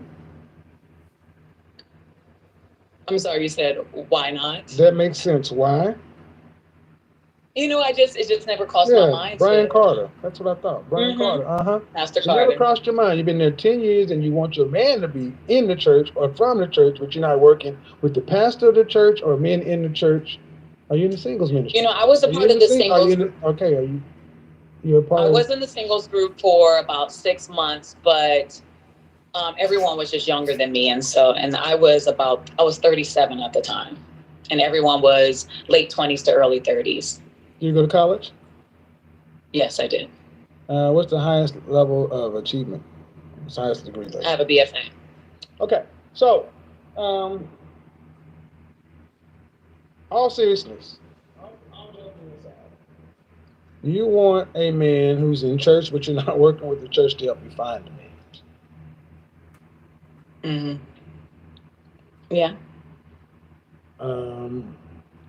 Is it that you want a man in church, or you just want somebody to Who is a Christian? Yep. I mean, who is a Christian? Well, why? I'm sorry, I didn't hear the last thing you said. I said, but why? Why do I want someone who's a Christian? Yes. Because I want someone who has the same faith as me, who has the same beliefs as I do. I don't buy that, man, because if you did, you'd be working with the church to help you find a man. And that's the first thing you'd be looking for, is a Christian man. Because was your last boyfriend a Christian? He was. But he was married. So you were committed. So what were you doing in that situation with that married man, Christian woman? I did. Actually, I'm sorry. Did that cut a little too deep? No, it didn't cut deep I mean, at all. because seriously, He was man, just extremely deceptive. He was Christianity becomes a lot with modern Christian feminist women. Just becomes a way for you to disqualify men. It's not the way that you really qualify men, as I've shown. By your own life. It's a way you disqualify men, but it's damn sure not a qualification. Right, yes. So you were with a man for a year and a half? No, it's been a year and a half. So how long were you guys together? It was about 7 months. 7 months. 7 months. How many times did you take him to church? I had known him for a while, though. I had known him. Apparently not well enough. How many times did you take him to church? I'm sorry? How many times did you take him to church? I didn't. Huh? I did not take him to church. But you want a man that can share your faith. Yes. But you didn't take him to church? I didn't, because I'm just kind of private with my life for a while.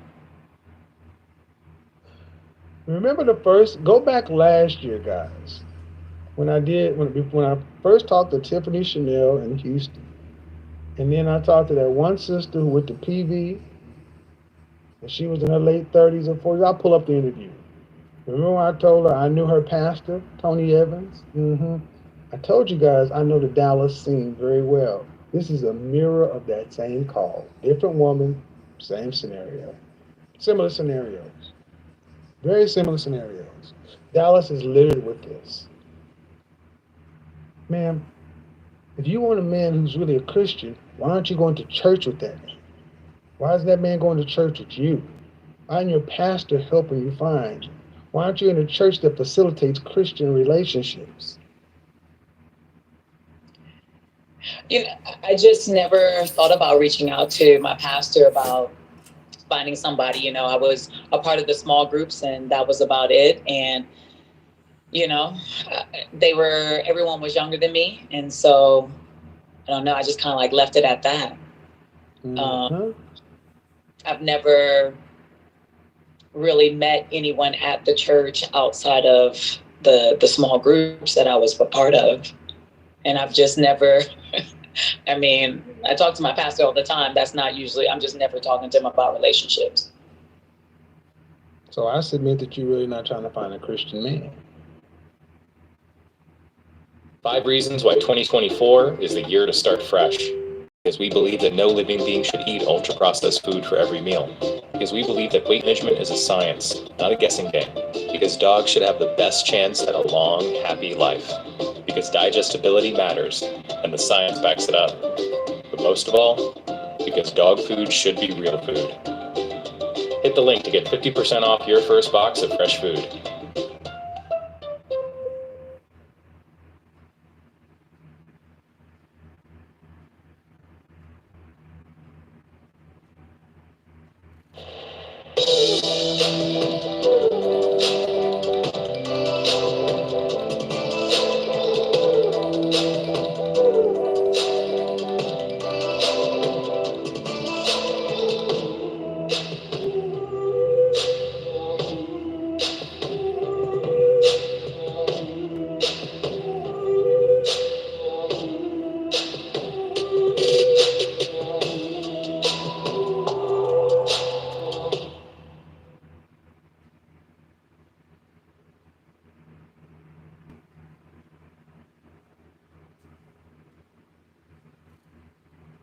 No, I am. It's just that. No, you're not. No, you're not. Absolutely, you are not. I've just laid it out. You didn't even go to church with the man you went to see the last time. Mm-hmm. So how can you care about? So where did Christianity come up in that? Well, we prayed together. We just didn't go to church. Right. You also had sex together too. Premarital sex, fornication. I won't deny that, but well, exactly. With a married man, ma'am. I'm saying. I'm saying. Like you said, you knew him before. Okay, you said you knew him. I did before. know. See what would have happened? Hold on. See what would have happened if you'd have actually picked a man from the church? You would have known one thing: he wasn't married. He actually went to Tony Evans' church. He's a member of that church. If you'd have picked a man from your church, you'd have known he wasn't married. I hear what you're saying. Mm-hmm. Mm-hmm. And if you would have took him to Concord, even though he went to Tony Evans' church, just slipped in my damn it. Oh, Faith. Not World Harvest. I'm going to another. I can't think of the name of it, but yeah, Tony Evans' church. Shout out to Pastor Haynes. Appreciate it. That's Freddie Haynes. Freddie Haynes. Mm-hmm. D.D. Jakes over at the Potter's house. But the problem, if you took him to your church, Concord, if you took him to your church, somebody would have been like, that man. You're right. I know.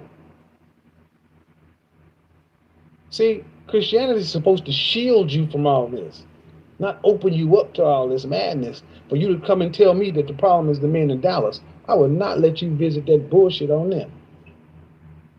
When it shows in your life that the men you picked aren't even lining up with what you say is important. And in practice, you're not doing these things. So Christianity cannot save you. You're just using it to filter out men that you don't find desirable. And this happens too often down there. I'm gonna move you to the side because I don't know you enough to say this about you. So I'm gonna move you to the side. There's so many women down in Dallas who are pseudo-Christians, Christian feminists. It is just rampant with them.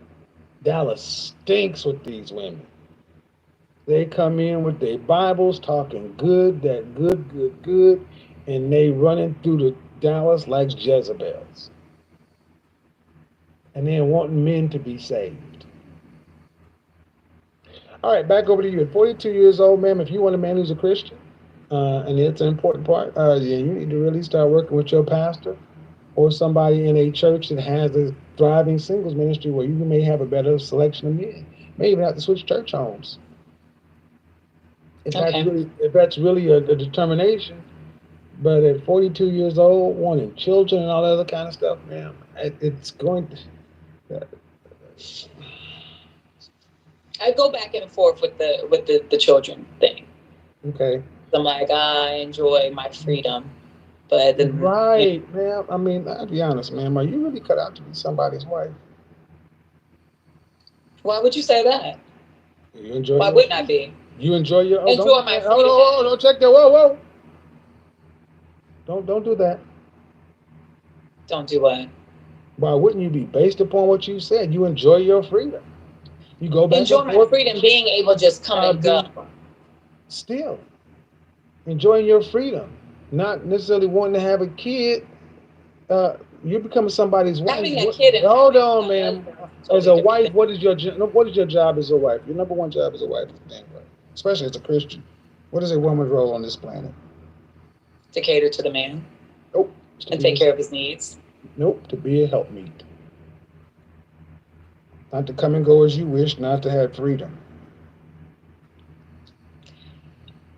I'm not saying freedom and come as I want with a husband. I'm saying more so like if I'm in a relationship if I have a husband and we don't have children, we can go freely I get it. We can travel easily without children, but if we have children, then we have to Travel. What are you talking about? babysitter and all. Are you talking about traveling nationally? You talking about traveling internationally or not?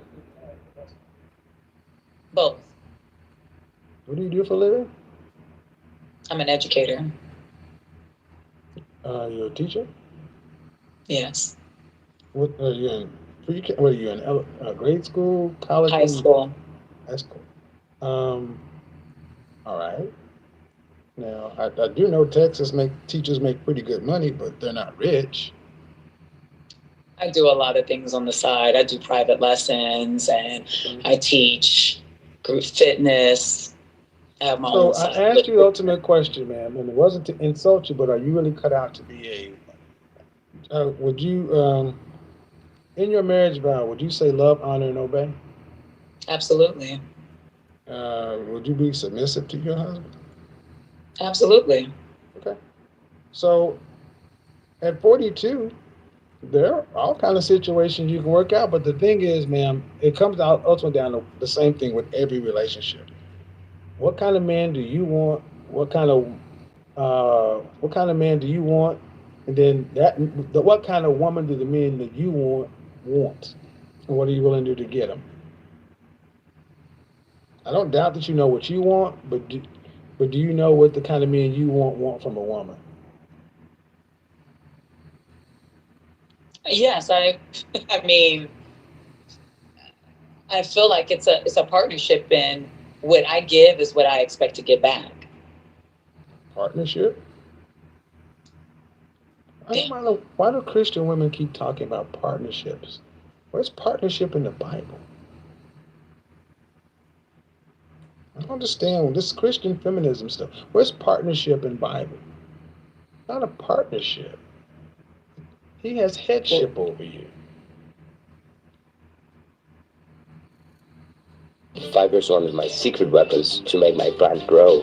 I've been using Fiverr for over 5 years now. I work in the media industry. It's been immensely helpful when looking for external suppliers for voiceovers, graphic designers, and also 3D animators. Fiverr has a wide range of freelancers available, hence why I think it's very easy to see which talent is specifically fit for your project. Working with talents all over the world that are easily available but also are cost efficient is one of the most interesting aspects of it.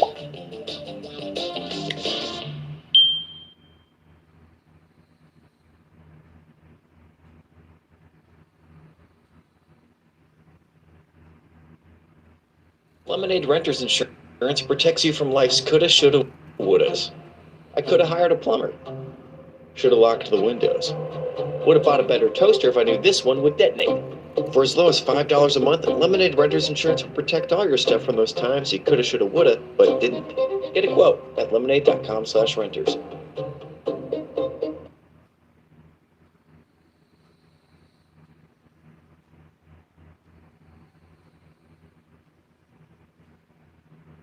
Okay.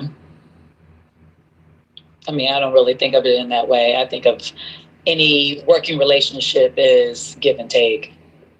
I think of it as a partnership. That's what I'm searching for. I'm searching for a best friend, a partner. Okay. Well, many Christian feminists are. Many Christian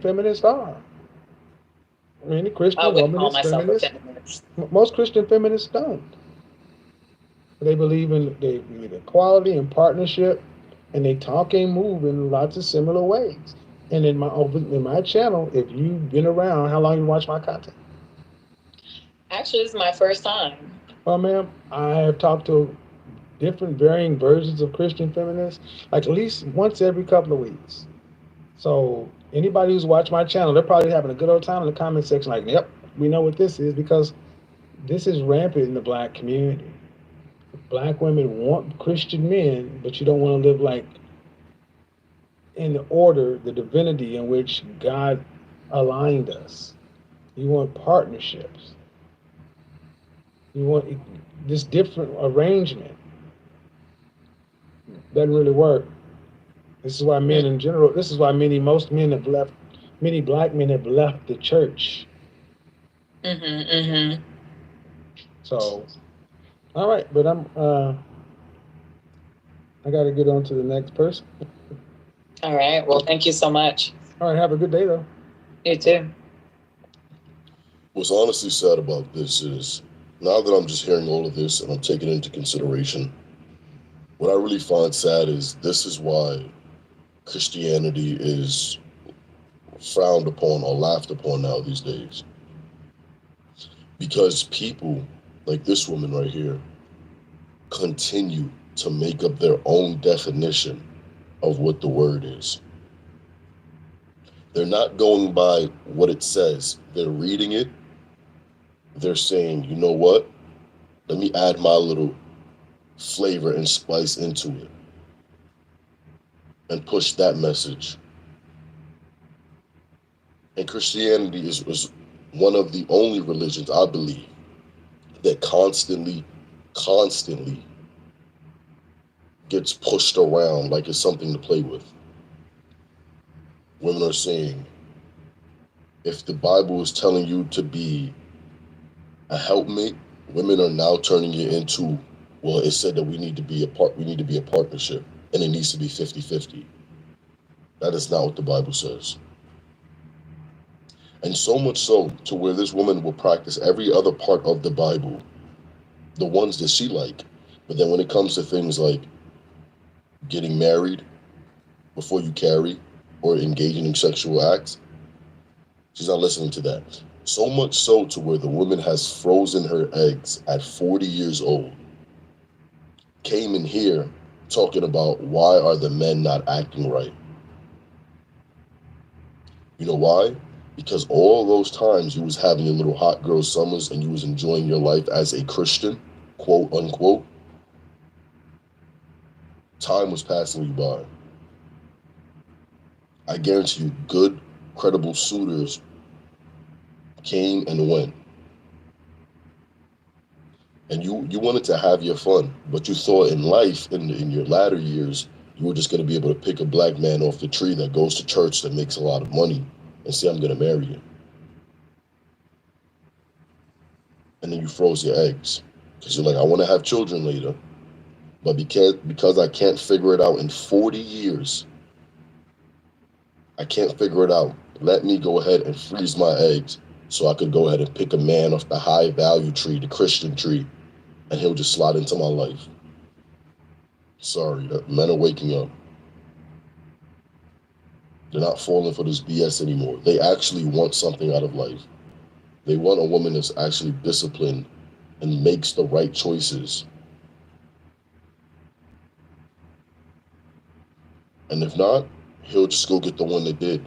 And that's the special part about all this. Women like this believe they'll get picked up, when he could just go get a woman that's younger, actually practices Christianity and follows it, and then less headache. And she was messing with a married man, and that's a whole nother thing, right? That's a whole nother thing. But I find it quite interesting. Yarling, go ahead.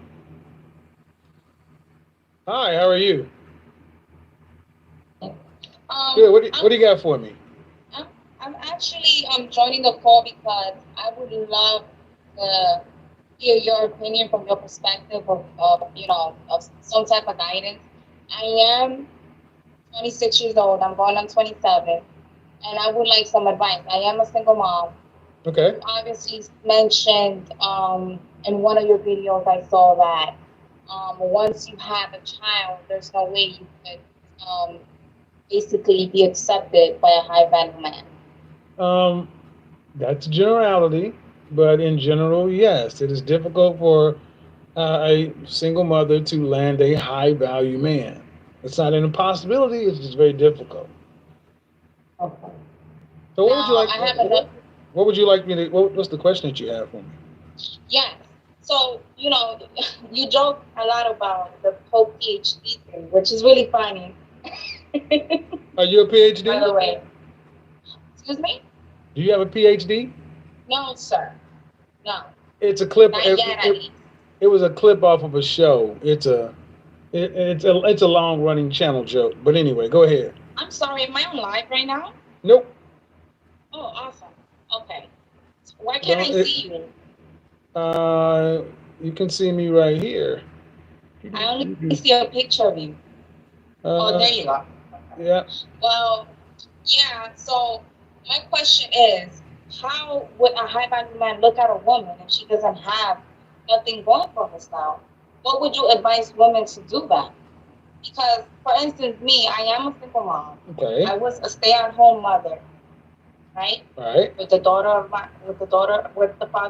daughter. Okay. And things did not work out for different reasons, personal reasons. And my thing is, if I'm looking forward to do with a man, I don't want that man to look at me like, okay, so yeah, you're a good mom. You seem like you're a bit stable in the head, but you don't have nothing going for All right, so let me ask some questions. Is there a way? Let me ask you some questions. Let me ask you some questions. Yeah. First off, do you have YouTube going?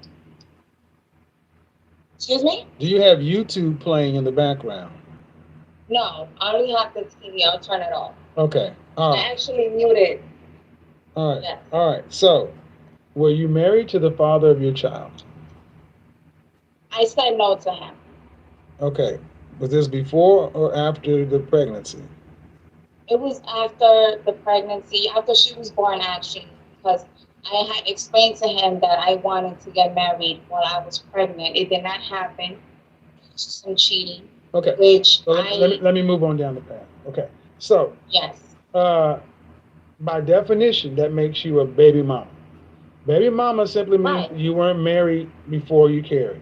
So, and regardless, so you're asking the question if how to make yourself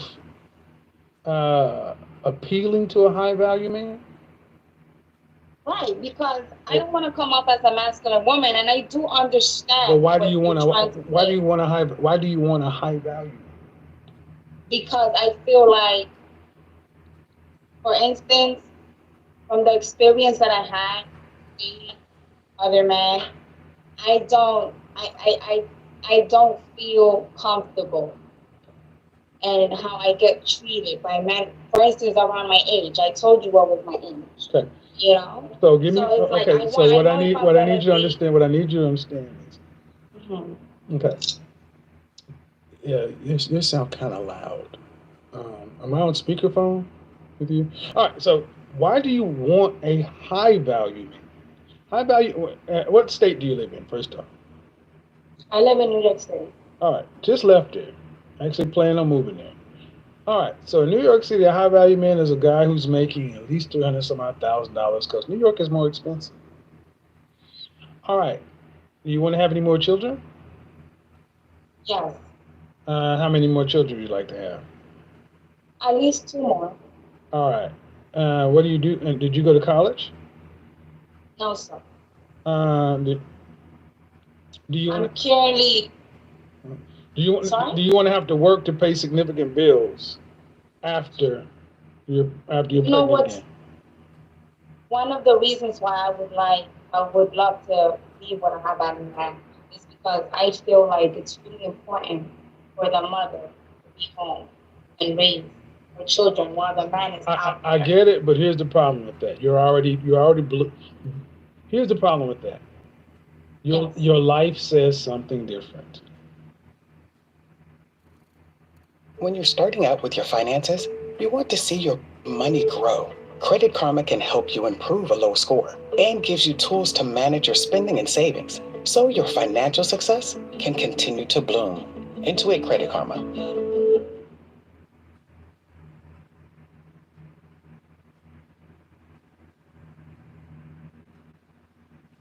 It's really valuable to know how your competitors' overall digital marketing is performing. With SimilarWeb, you can do exactly that quickly and easily. So I'm here in my SimilarWeb account. I've just come into the website analysis section, and here you can search for your competitors and find out some really great information. So I've got total visits, that's helpful to know, device distribution, lots of great engagement metrics, how it changes over time, where people are coming from. And then this is my favorite part, the marketing channel section. So you can see that we get a lot of our traffic from organic search and social. A really, really useful tool. It's kind of like being able to look at the inside of your competitors' Google Analytics dashboard. Right now, you can get a 7-day free trial of SimilarWeb using the link in the video description below.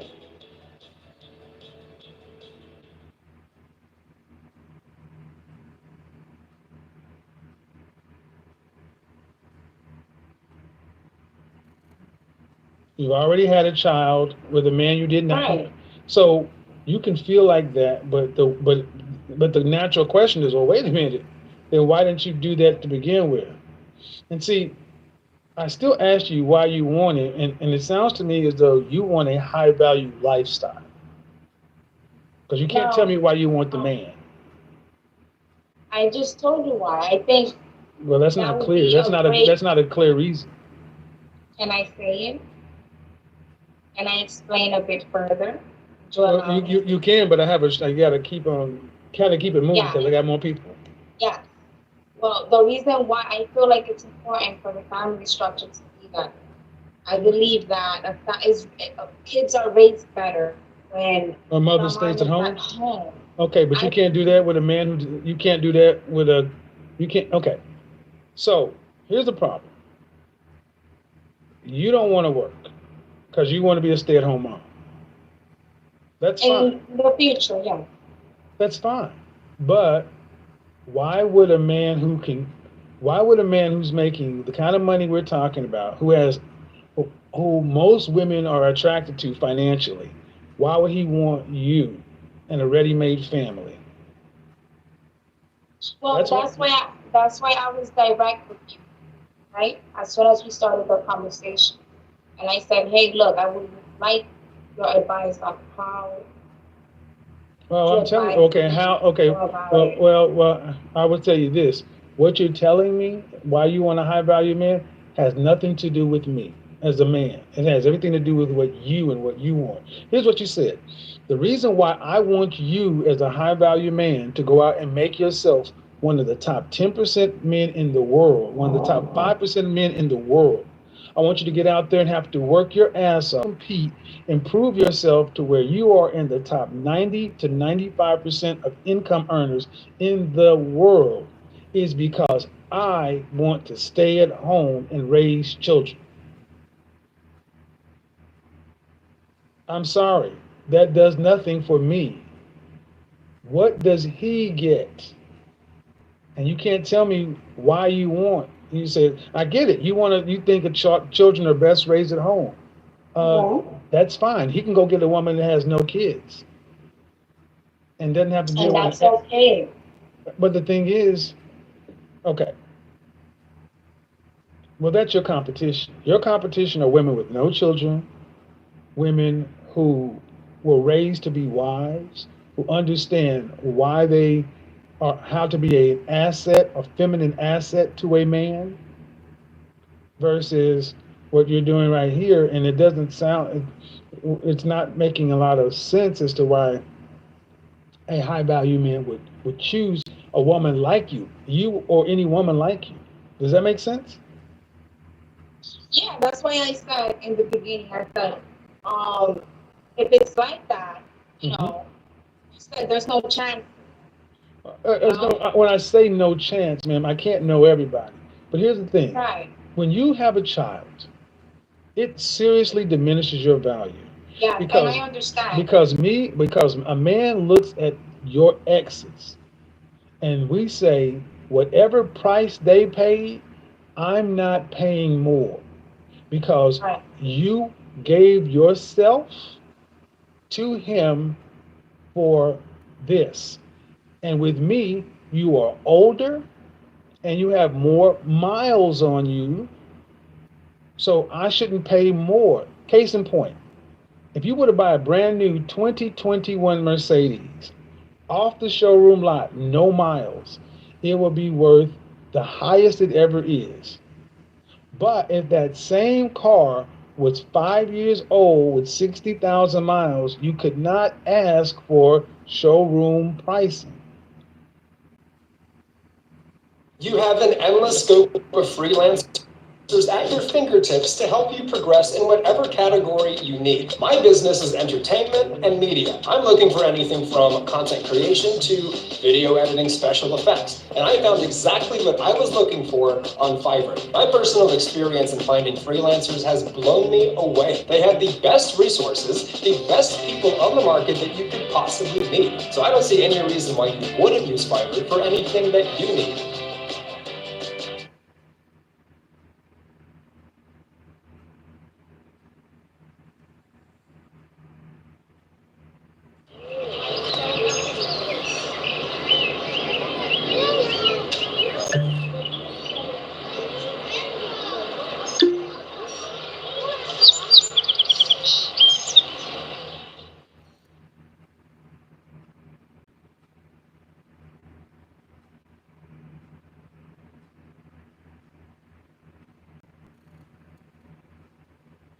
When you say that you feel like children are better raised in a home where the mother works, it doesn't make sense because that's not what you have right now, nor is it what you had before. I did have that before. I was a stay-at-home. You weren't a wife. I wasn't. Yes, that's what I was about to say. I was a stay-at-home girlfriend. A stay-at-home girlfriend. And what did your boyfriend do for a living? Well, he had an online clothing store. Okay. He also. Did he go to college? No. And he was okay. And this is in New York. How much was he? How much was he making? Samuel. Okay, ma'am. I gotta get through the show, ma'am. I gotta get through the show. So I'm going to do the show the way I do it. I'm going to do the show the way I do it. So I'm just trying to get an idea. I'm just trying to get an understanding about how much money he was making annually. To be honest with you, I was never. That's why I say sometimes it's an issue to be too submissive. What? Because I never. Sometimes there's an issue when you're too calm. Ma'am, I'm just asking you how much money. I'm just trying to ask you how much money he made. I don't know. Okay. And that's so let me stop you right. Let me stop you right here. Stop. All right. You're not a high value. You're not cut out for a high value man. I'll tell you, even with one child, the way you're interacting with me, man, I'm not gonna talk over you. And look, ma'am, you may be a perfectly nice woman, but the reality is, you had a boyfriend. You say you don't know how much money he made, but I will say this: he's not a high value man. No, he wasn't. Exactly. So you don't you don't get one if you had a. So what kind of sense would it make that you automatically get to upgrade to a high value man when you had a baby for a lower value guy? It makes no sense, man. High value is not something that has no benefit. You have to benefit a man, and you ladies want everything to be given to you. And what do you bring to the table? That's really what it comes down to. And a guy's going to say, well, if your last boyfriend had an online clothing store and I'm senior partner at Miller and Associates law firm, you're fucking winning by getting me. And then you're competing with the women that are around him. What are the women around those kind of men? Because the women that were around your boyfriend are a different caliber of women that are around high value men. And those are the women you're competing with. That's the reality. That's your competition. You walk into a room, go down to Wall Street, and go down into the Bull and Bear. Go down to any one of these high-end steakhouses and look around at these people, and those are the women you're competing with. Mr. Samuel, quick question. Sure. Is it okay for, I'm just, out of curiosity, the way you explain things makes me view things in a different way. And I'm thinking to myself, is it okay to go out there and be happy without it being competitive? I can't hear you. Something's going on with your audio. Say it again. I said it. Is it okay as a woman to be herself with that and go out there happy, be herself without premeditating her action in order to, find love? And I'm not saying to not use her logic. I don't know what you're talking about. I don't know, ma'am. I don't know what you're talking about. No, make it okay, ma'am. Here's what listen. Okay. Ma'am, just make the point or the question simple. I'm getting lost in all the words you use. I feel like it feels a bit hectic when you mention competition, but I understand that's your way of communicating, and that's fine, and it's but it is competition, ma'am. It is competition. Finding a mate is competition. Especially the more successful or the higher value you want a mate, the more you got to compete. I don't understand what you say the way I put it. That I'm not using any terms that the world doesn't use. So you're saying, is it okay for a woman to go out and be what, herself? No, without like premeditating it. Like, oh, I'm gonna go. Okay, it's a goal to find a partner. Yes, but I just feel Okay, is it all right like for a it's woman to so get? much. Like I gotta, you know. Okay, is it all right for a woman to go out premeditated, not worrying about? Are you trying to ask me? Is it all right for a woman to go through her life without being worried about finding a husband? No, sir. Okay, I just feel like. And I'm not clear. Premeditate. What are you trying to say?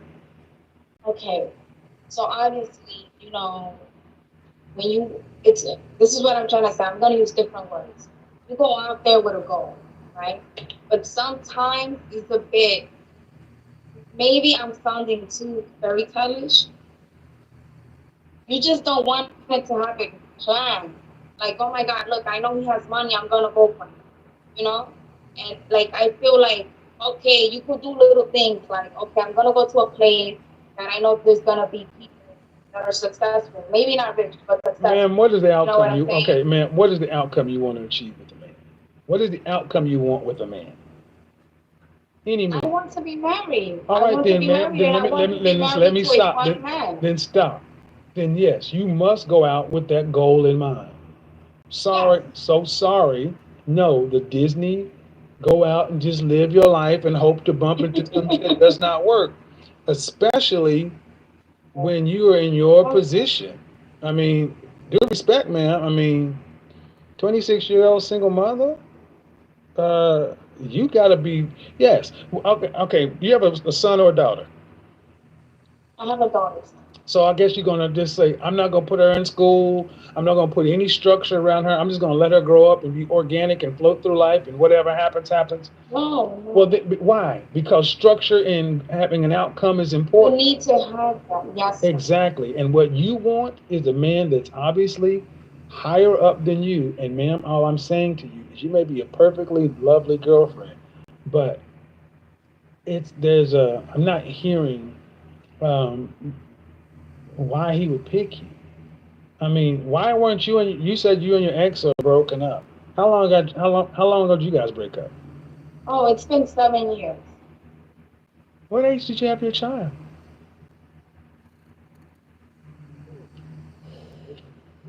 Refresh the everyday with Mentos Chewy Mints. Yes to fresh.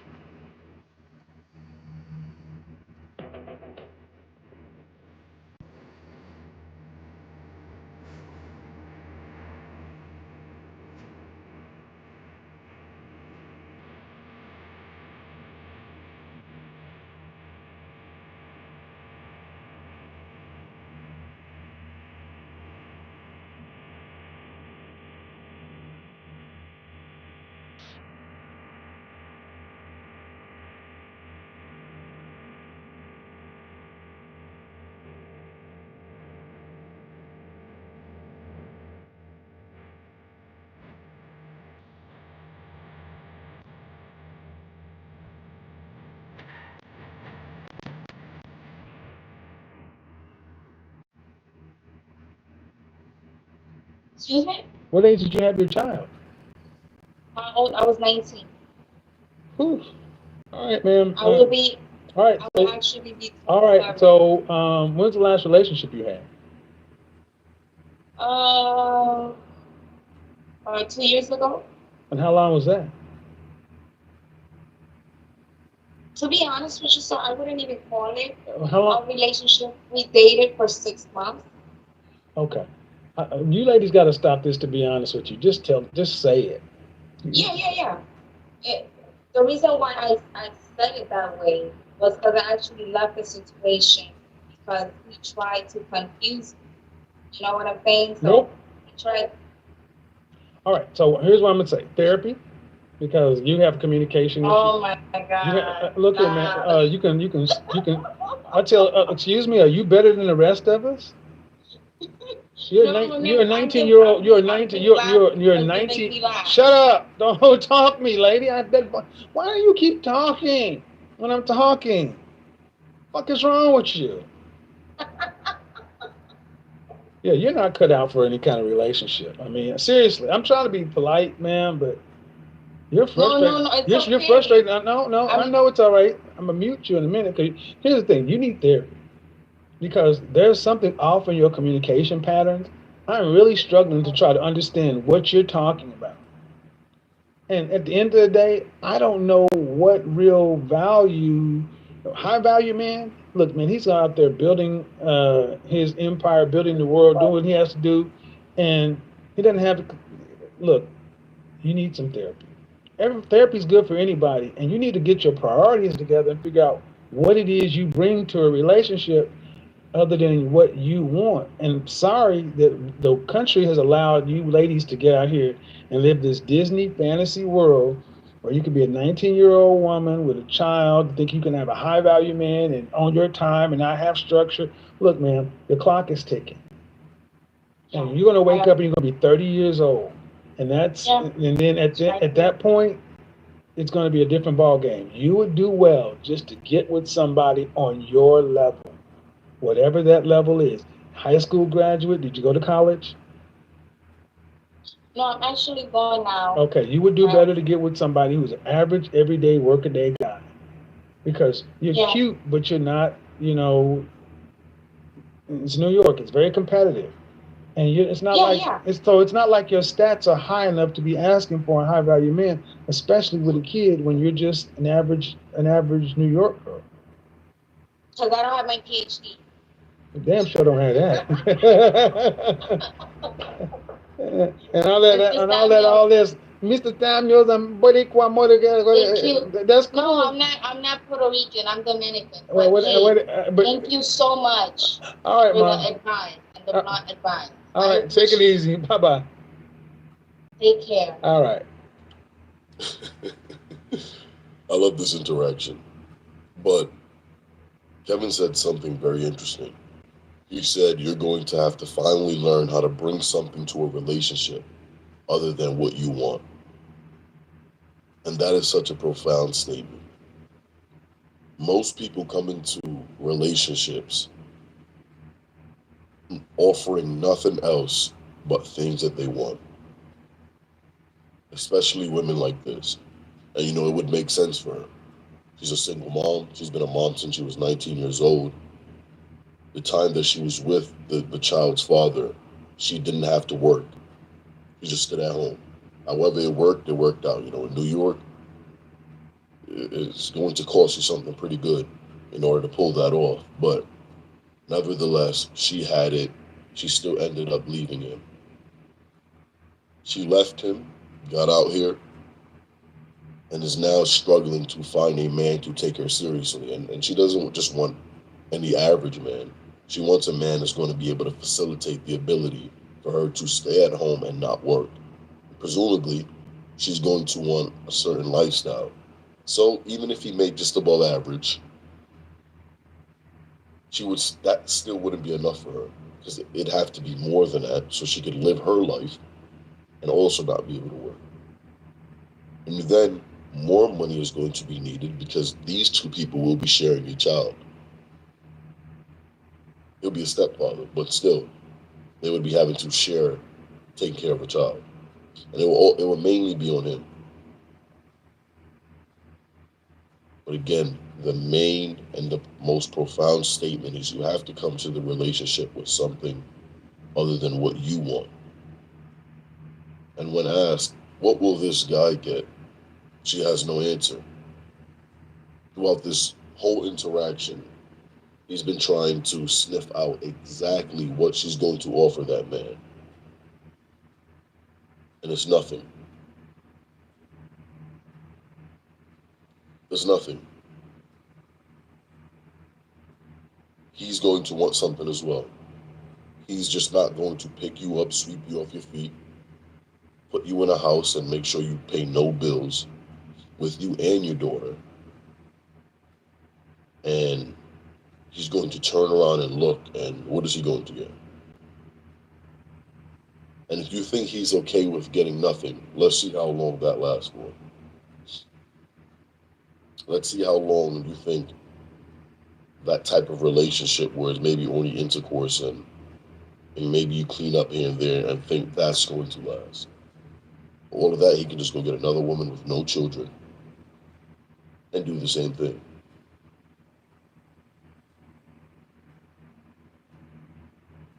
We have to be more practical as people. Be practical. Stop trying to get over on people.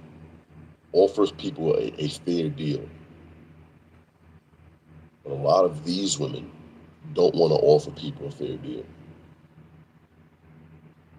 You have to understand, for all that you guys talk about men and women thinking differently, believe one thing. He's going to do the more practical. Whatever's the most practical thing, he's going to do that. Whatever is the best business decision, he will do that. So if you know men's minds are different, consider that. Be fair, be practical, offer something as well, especially because you have a deal that doesn't sound too good. So typically when you have a deal that doesn't sound too good, you have to fluff up your deal. Make your deal sound better. That's just basic business practice. Oh, yeah, your microphone's not. Okay, there you go. Hello? Can you hear me? I can now. You finally got that old janky thing fixed. No, I'm joining through my phone. All right, so you're not on YouTube, are you? It's just on you on the mic? No. All right. I'm just here, yeah. So what's going on? Maybe you love somebody and you're afraid they're going to hurt themselves. Or maybe you don't think you fit in anywhere and you feel like you just can't keep it together. Or maybe it's just getting too hard to go on. Maybe you should call 988. It's Virginia's new number for one-on-one emotional support. It's completely confidential. It's free, and you can talk to a real person who knows how to help you. Virginia 988. Maybe you should talk to us. So I just listening to the previous callers, and I think I can relate to a lot of them. And I'm not necessarily I guess I don't have the goal to have a high value man, but I do feel like I deserve a certain type of man. I am one of those women that have focused my entire life on my career. So, I'm an executive in healthcare, and I've been in healthcare for a long time. But in my case, I didn't have that support from my dad or from any of my family when I was younger, because I would say that when I was young, they always told me to stick to the books. I was really, really smart. I was a nerd growing up. So I always thought that keeping my head down. How old are you? I'm now 38. Okay. So are you looking to get married? I don't know what that means. If marriage happens, I'm open to it, but it's not something that's a short-term goal. Okay. Why do, okay. You're an executive, right? Yeah. Can you just give me the straight answer instead of hedging? Yes, I am. God damn it. Why is it so hard for you women just to say, yes, I want? Well, if it's possible, happens, and if the sun lines up with the moon and Uranus comes out of your Venus, I might be willing to do it. I mean, okay, I think I would be happier if I had a lifetime partner. All right. So you're 38? Yeah. Do you have any children? I have one child. How old? Sorry? How old? 16. 16. Is it a son or a daughter? It's a boy. All right. And what city do you? Well, how tall are you? I'm 5'5". You know what's coming next? Dress size. Oh, we're size 8. All right. 8. Yeah. So, what's the longest relationship you've ever had in your life? 7 years. Was that with the father of your child? Mm-hmm. Why didn't you guys work out?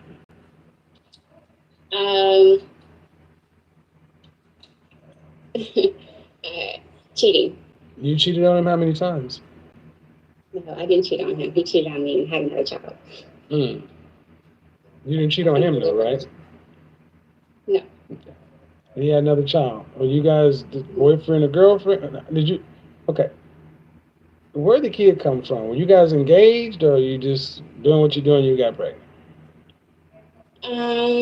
First relationship, I got pregnant. We lived together. When your first relationship? How many times y'all been together? Well, what do you mean? I'm talking about my child's father. Yeah, you said you were in. I said you said longest relationship you had. You said was 7 years, right? Yes. And I said, was that with your child's father? Oh yeah, it was. All right. And why aren't you guys together? You said cheating.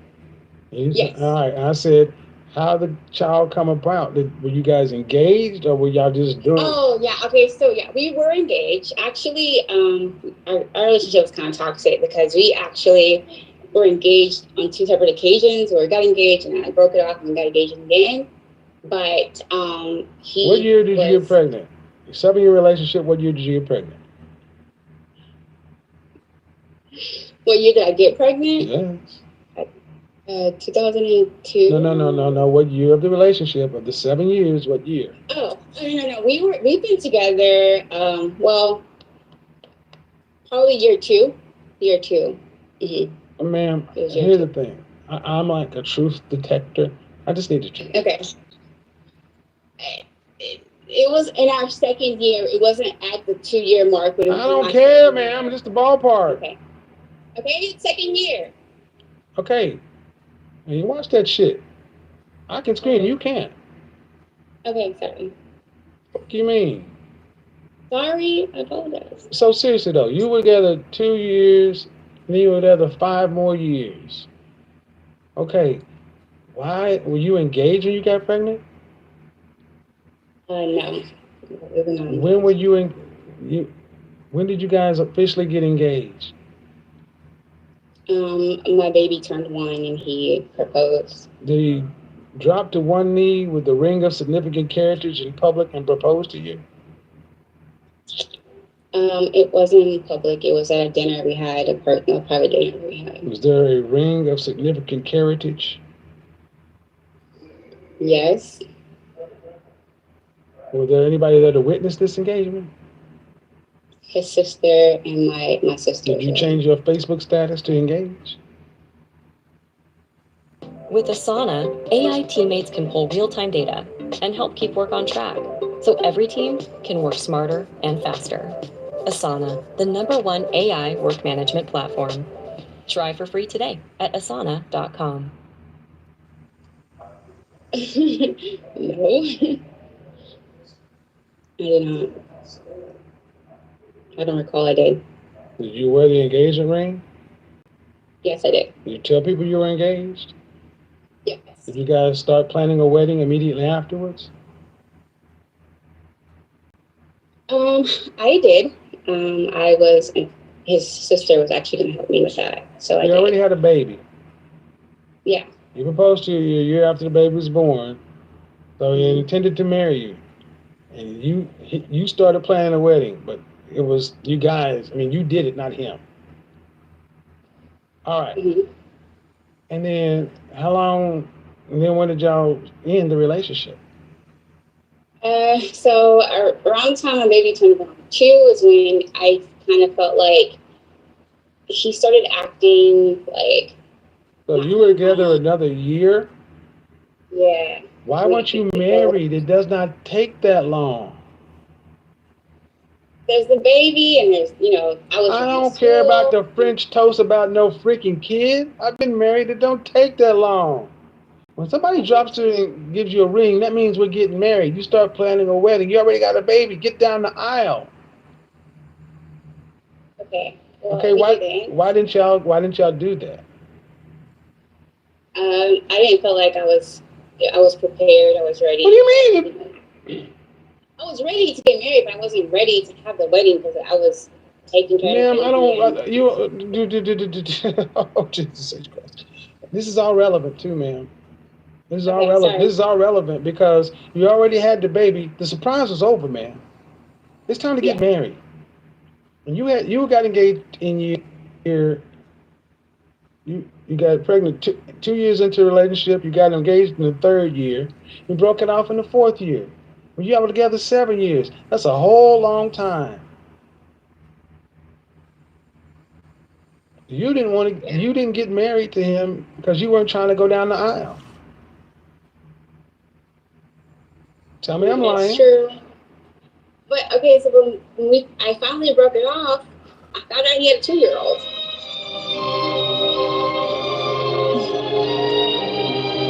Lady, don't. I accept that. Don't. I told you this is not going to turn out well if you don't just be honest with me. Okay. You weren't trying to get married to this dude. Then why'd you have his baby? I thought it was because I got pregnant. Okay. So, for those at home are keeping score, I asked why you didn't marry the baby daddy. It's because he was toxic and all these other kind of things. But now I'm hearing a game-playing woman before any infidelities come up. I'm hearing a game-playing woman. 2 years, get pregnant, propose to you. You're not trying to get down the aisle because you're worried about trying to have a wedding after you'd already got a freaking toddler.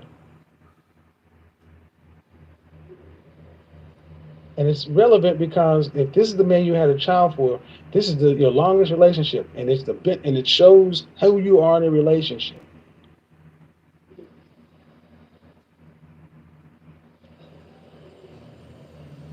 If I had to ask him what kind of girlfriend were you, what would he tell me? What kind of girlfriend am I? What would he tell me? If I asked him, what was it like being with me? I'm looking to date. I'm looking to marry her. What was it like being with her? What can I expect? He would probably say that my priorities are probably not what he would like. Don't use the damn dictionary. Just speak to me like I'm a 4-year-old. Okay, so he would say that I am more concerned about my career. Exactly. Gentlemen, when women start to try to use too many words, they're lying. They're trying to deceive. Did you make more money than your baby daddy? Not in the beginning, but I started. There we go. What year in the relationship? Year 1, year 2, year 3, did you start earning more? It was actually, I got a promotion after we broke up the first time and got back together. I had got a promotion. Year 1, year 2, year 3, year 4, year 5, year 6, year 7. Year 5. So now you got a baby with a man that you never wanted to marry, and now you think you're better than because you make more money. I didn't think I was better than him. But okay, women who think that their man is good, they tend to run down the aisle. They don't wait.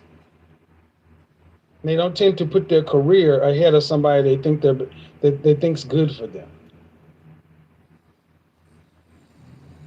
It was very important for me to have a career. So again, this is why you lose. You have a whole baby, but you don't have a family. You broke your home. You broke it.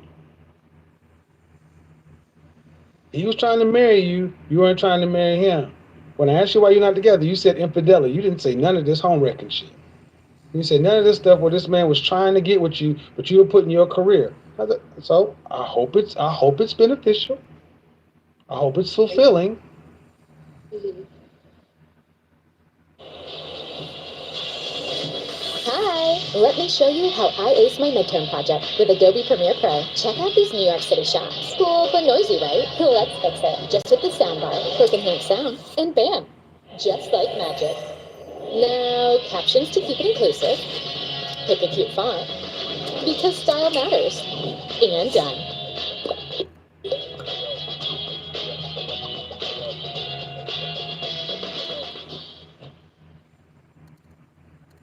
You don't want to just make cookies. You want to make memories. You want to make magic that sends you back in time to when the only thing that mattered was more. You want to bake time-melting morsels of history that with no extra sugar, but just the right touch of Truvia sweetness, tell your family that wherever they've been, they're back where they belong. You make the cookies. Truvia makes it taste like coming home. Because if I were interviewing you as a possible someone to date, I would say, well, I'm not going to give you a baby. And if a man who gave you a baby and gave you a wedding ring had to deal with this, check, please. And again, what do you do for a career? I'm an executive in healthcare IT. Okay. Again, but there are men who do these same jobs and they have marriages. Yes. Are there women who do these similar jobs and have husbands? Yes. Then the issue is where? Me.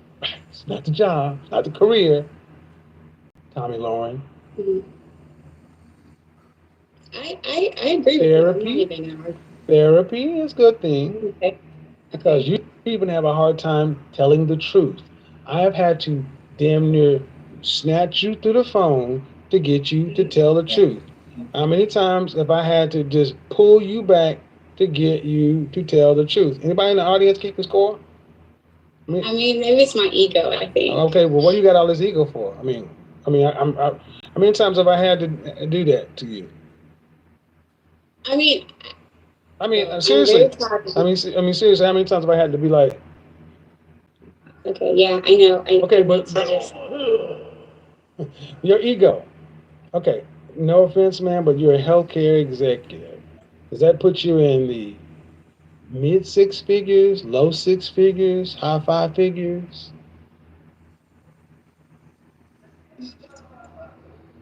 Mid six figures. Okay. So now you have money and an inability to pair bond.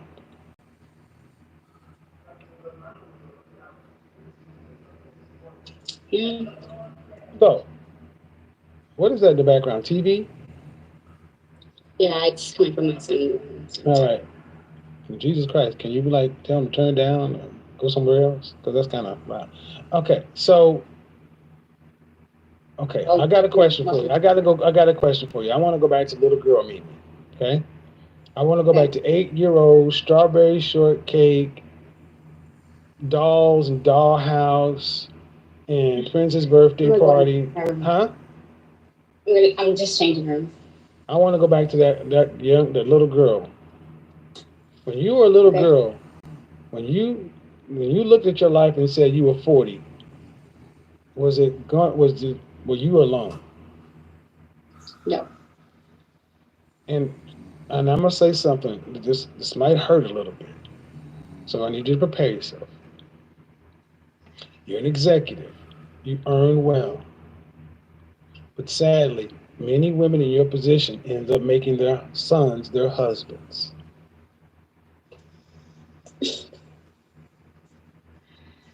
That's ironic because you're not the first person to tell me that. I know. Is your son spoiled? Yeah. Right. I just bought him a nice car for his 16th birthday. So you're making him a pussy. You're making him the very kind of men you women despise. That boy's TV is so damn loud that when mama's on the phone, you carried your ass on another room instead of telling him, Junior, turn that shit down, I'm on the phone. Now, if that had been his daddy or a man you were dating, you'd have checked his ass.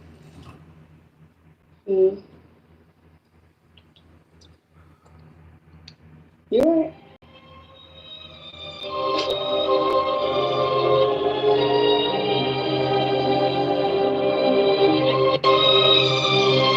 So, okay, all seriousness, man. Okay. If you didn't make the kind of money you made, would you have the stop that?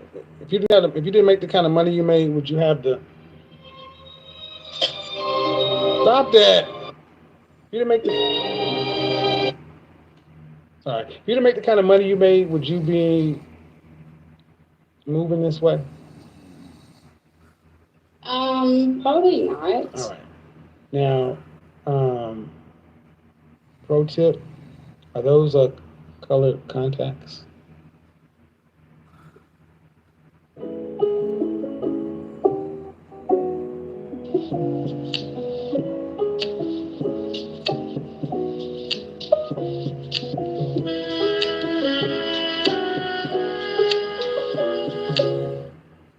No.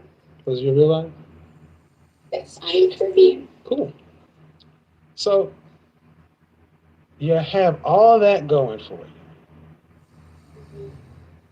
And people just can't wonder, why is she single? Oh, they wonder. Well, but I just asked you, what is it like to be with you? I don't really date. But okay. What do you think it's like to be your man? Now? No, you don't really date. What has it been like to be your man? It's better to be your son.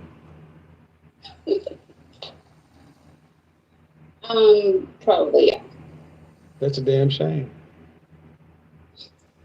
Which is why son husbands become ineffectual men. So now my downfall is going to affect my child. If you don't do something about it, he's 16 years old. Where's his daddy? They have a relationship. I just... Right. Yeah. Was he in the same city? He's in the same city, but just like about 45 minutes out. So how often do you speak ill of his or of his father in front of him? I don't. Huh? I don't. If I asked your son what's going on between you and his dad, would he know the story? Probably not. Okay. The last actual, I wouldn't say argument, but tough conversation I had that my son was actually privy to, he was 6. Okay. And so I made a promise to my mom not to argue with him. Well, that's good. Have any type That's good. But your son still looks at mom who's making mid-6 figures, who's an attractive woman who can't keep a man. I had one of those. Let me let you know, we're not blind. We're like, why can't my mama get a man? Or why?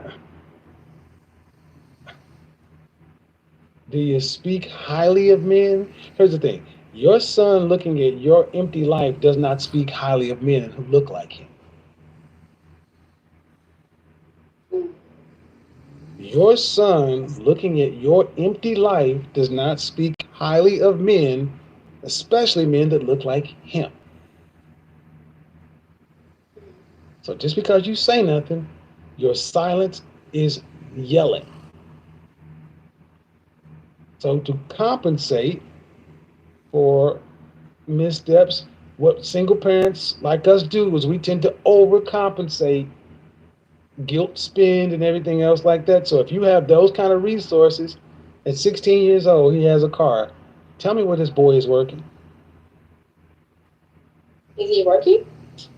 I said, tell me where this boy is working. Where he is? Yes. Yeah, he has a job. He doesn't? He does. Say, where is he working? Oh, he's working at a grocery store, local time. And you bought him a brand new car. Yeah.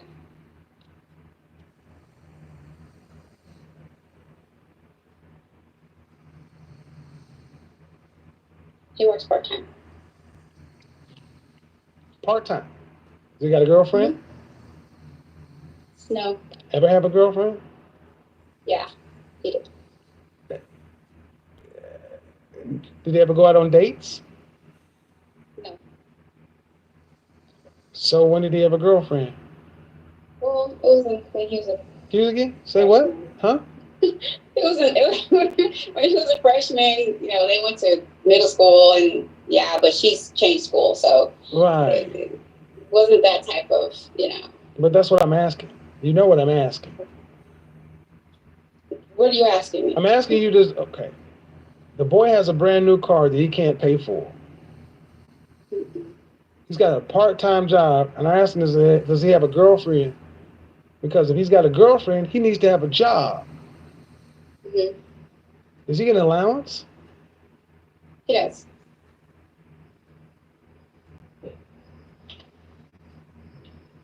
I have a joint account with him. So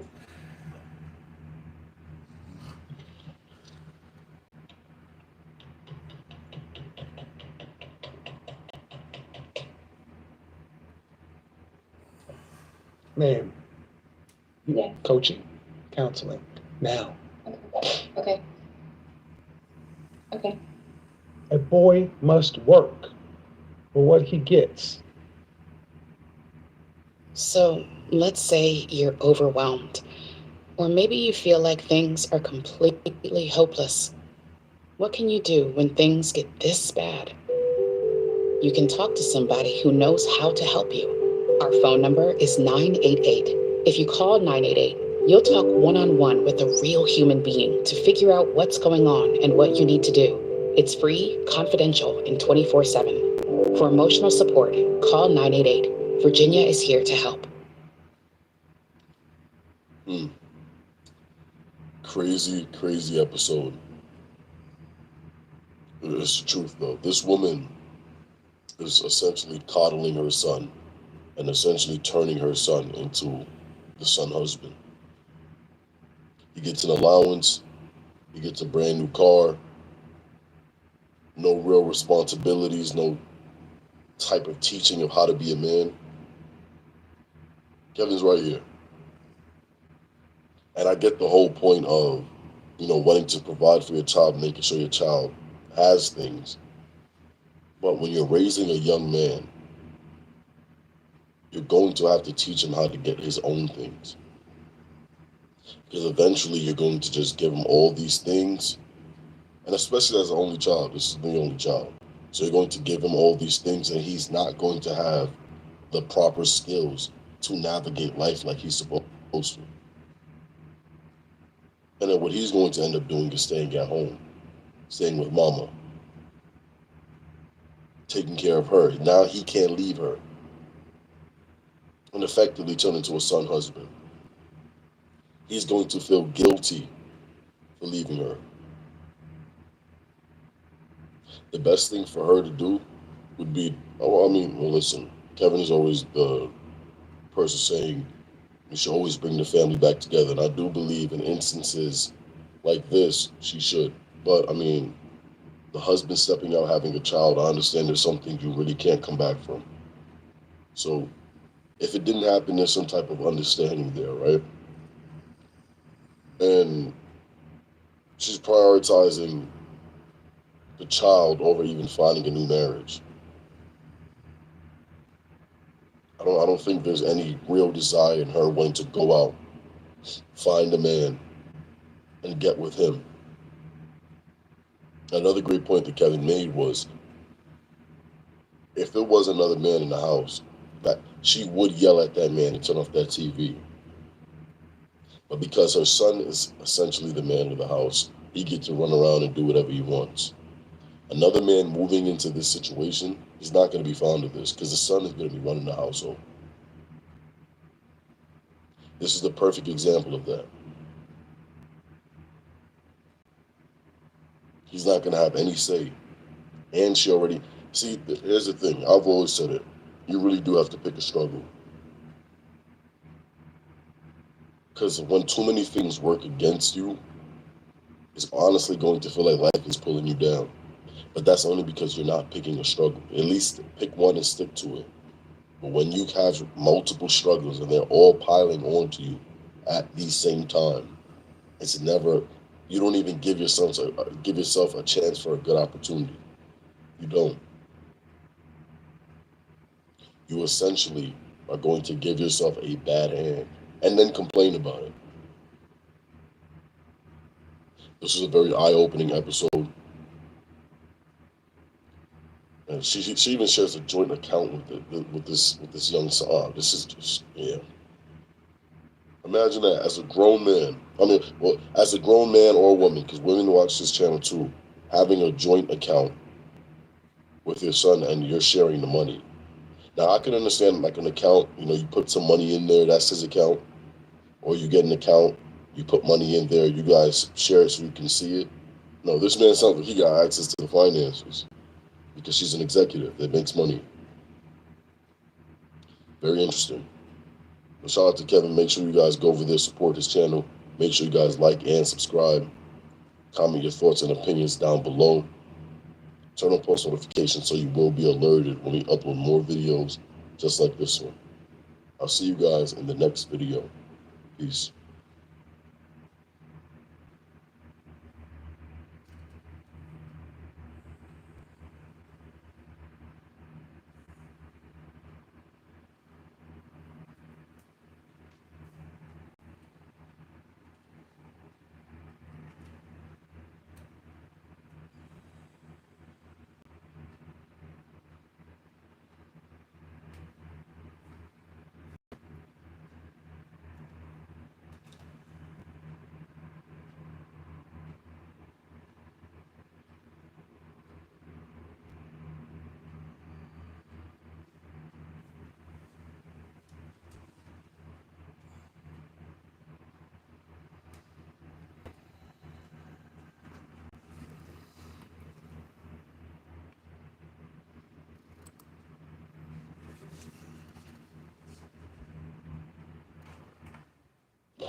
The Bed Bath & Beyond Memorial Day sale is here. From bathroom upgrades and backyard essentials to cozy rugs and dreamy mattresses, score summer-ready savings for every room. What's going on, everyone, and welcome back to Stoic Context. Today we are going to react to another Kevin Samuels video. Before we get into the video, make sure you guys like and subscribe. I'm going to be saving my commentary for the end of the video, so stay tuned for that. Tiffany wants to set me straight, apparently. All right, y'all ready? Tiffany about to tell me how stupid I am. Hello? Hi there, how are you? I'm good. What did I get wrong? Oh, that's a test question. I see you ask everyone that. Not a test question. I don't know you. Okay, you're right, you don't know me. So I was introduced to this show by one of my best friends who's a guy. I don't know if he's listening. His name is Edwin Velasquez. Okay. We're really close. We both volunteer for the United Negro College Fund together. Okay. And I'm from New York. And what borough? New York City? I live in Harlem. Hey, man. Anyway. I live on 25th Street. God, I'm gonna tell you right now. That's why we all friendly and shit. I'm from Oklahoma, believe it or not. Okay. But when I moved to Manhattan, I lived in Hell's Kitchen, 43rd between 10th and 11th, in Riverbend West apartment complex. Okay. Moving to New York City was the first time I ever felt at home in the world. Okay. The only reason I left is because the whole dad thing. I just, coming from this part of the country, I couldn't conceive of my baby getting on the subway and can be able to ride from the tip of Bronx to the tip of Brooklyn for $1.50. I just couldn't do that. But anyway, Go ahead. What's up? Well, let me tell you a little bit about myself because I think it's relevant. So I grew up on 82nd in York on the Upper East Side. And it was really challenging for me as a Black girl to be, the only Black girl in predominantly Jewish spaces. And then to kind of get in tune with my Blackness, I ran to a Black college. So I'm a Bennett Bell. I went to Bennett College for Women. Okay. And so I think going to a women's college was definitely a little bit of a struggle because I thought all Black women were the same. I thought if I could just get to an oasis where I'm around all Black girls, oh my goodness, I'm going to find my sister friends. And I hated it. All right. I bet Bennett, yeah, Do me a favor though. Did you have a question? Because I have other people in and I want you to be able to get to all your points. Yeah. Oh, sorry. Okay. Yeah. So my question is, how do you go about giving a man a second chance? So I'll give you an example. Oftentimes I'll date a guy and because I'm not willing to jump right into bed with him, he'll pass. And that's totally his right. So in this particular instance, I'm dating a guy. He's a VP mergers and acquisitions at a big bank. We have the same mutual friend circle. Our earning, we're like earning around the same amount of money. I also work in finance. We have a great chemistry. Dated him for 3 months. He worked a lot. So even though he was planning these really great extravagant dates, I didn't feel like his heart was in it. Okay, so you broke it off with him? No, I did not break it off with him. I went on vacation to Africa and he texted me and was like, listen, so the night before I flew to Africa, he was at my house. He took me to the airport, sent me off. Second day in Africa, he texts me and he's like, listen, I have a lot of respect for you. And I'm sleeping with my ex again. So I'm going to break this off because I want to focus on that. And okay. I was like, thanks. So it's not you, it's me. And now you want to, so what's the ultimate question? How do you give him? So now he's 2 years later, he's circled back and he's like, I'd love to see you. I want to spend time with you. He just bought an apartment in my neighborhood. He's like, I want to link up. And all right, so to get to the point, I'm starting to see patterns again of him prioritizing work. Like it's fine to prioritize work. How old are you? I'm 36. Doors closed for a reason. Okay. I mean, I know you want to give me all the background, and so I don't. No, and I'm newly single. I would say, look, you dated for 3 months, right? Right. And it went nowhere. Okay, there it is. If you hadn't gone to Africa, it still would have ended. Right. All right. Cool. All right. So basically, just be social, be cordial, but don't put much stock in it. Well, I go for even further than that. Okay, so you say cut off all contact? Or yeah, because he's got space in your head. So he sought me out. He's like hitting me up. Can I get your number? Because he didn't have my number anymore and I didn't have his. So he found me on Instagram and was like, hey. There's the block button. So you think damn, that's aggressive. Okay. What do you mean aggressive? He's got you calling, sis, he's got you calling me at midnight on Friday asking about it. Well, I'm studying right now. For but there's still, so I was like, okay. But my point is this. Some people are for a season and a time. See, we have a hard time letting stuff go because, let me ask you this question, Tiffany. If this guy was a manager at Walmart, would you be asking me this question? This credit trick was banned from the American public for decades. Now, a hidden consumer law in 2025 proves it's the key to skyrocketing your score into the 700s within weeks, and you can activate it in just 5 minutes. It turns out the key to spending the rest of your life living like the wealthy 1% is hidden within a tiny loophole buried 1,000 pages deep inside our country's consumer credit laws. This loophole gives you the legal right and the ability to send your scores soaring within days. Even if you're clueless about credit, you can fly through this loophole Send your credit scores soaring, unlock tens of thousands of dollars in new credit, and enjoy the taste of sweet revenge against any of the loan sharks who rejected you in the past. A credit industry insider leaked this loophole, but the banks and rotten credit companies spent millions covering it up. You won't find it on YouTube, Google, or any books on Amazon, which is why we're going to show you how to use it right now, using credit expert Jay Hannon's simple 5-minute credit trick. Just click the Watch Now button to see it now. Have you ever thought building credit makes zero sense? I mean, why on earth does a $5 medical collection hurt your score more than a $5,000 credit card balance? Or why does having zero credit cards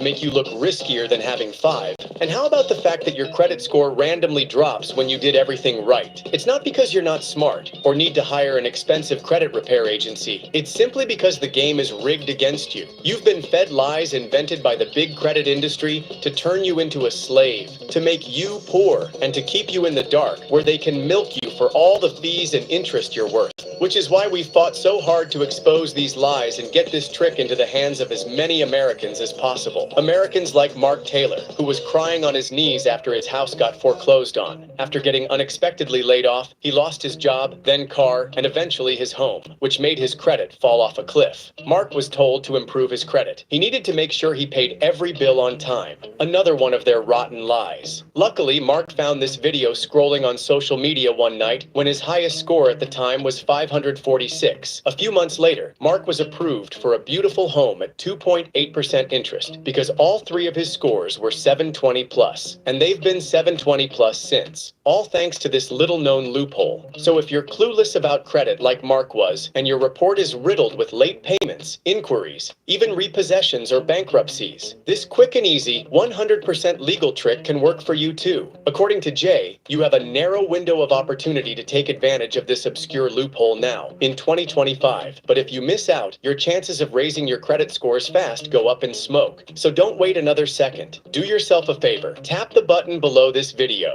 and you can use Jay Hannon's viral 5-minute credit trick right now. There's never been a more important time to pay attention to this than right now. The U.S. economy is teetering on the brink, and for reasons you'll understand in a moment, the average American family will be left footing the bill while the wealthy 1% get even richer. So if you want to survive the chaos and protect yourself from being sacrificed for their bottom line, you need to get your credit handled now. Best of all, after trying this, you'll finally be in, and a whole new world of status and opportunity will open at your feet. My score was 595, and my scores now across the board is over 700. My wife's scores jumped 124 points. I'm now well into the 800s. When I started, my scores were somewhere around the high 500s to low 600s. And within maybe around 6 months, I had climbed into the mid 700s. At that point, I was able to buy a house. Ended up increasing my score by 60 points. All the steps, I was able to take my credit score and raise it up 151 points. My score has jumped up over 100 points. I've been able to remove all 12 negative accounts on my credit report, and now my score is a 747. Coming from it being in the low 500s just 90 days ago, I mean, it's amazing. I wanted to help my fiance as well. Her score at the time was in the low 500s as well. So I applied this information to her accounts. Now her score is over 730. This is a real blessing. Tap the button below this video, and you can use Jay Hannon's viral 5-minute credit trick right now. Tap the button below this video to boost your scores before it's too late.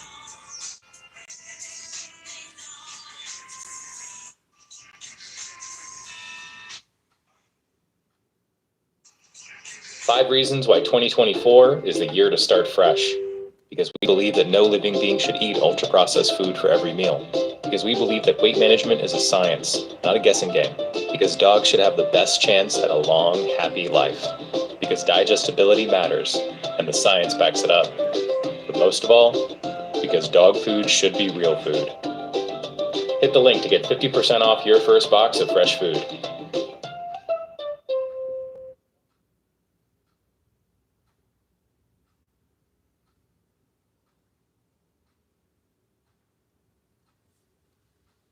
No, that's a rhetorical question. There's your answer right there. It ain't about who he is, it's about what he is.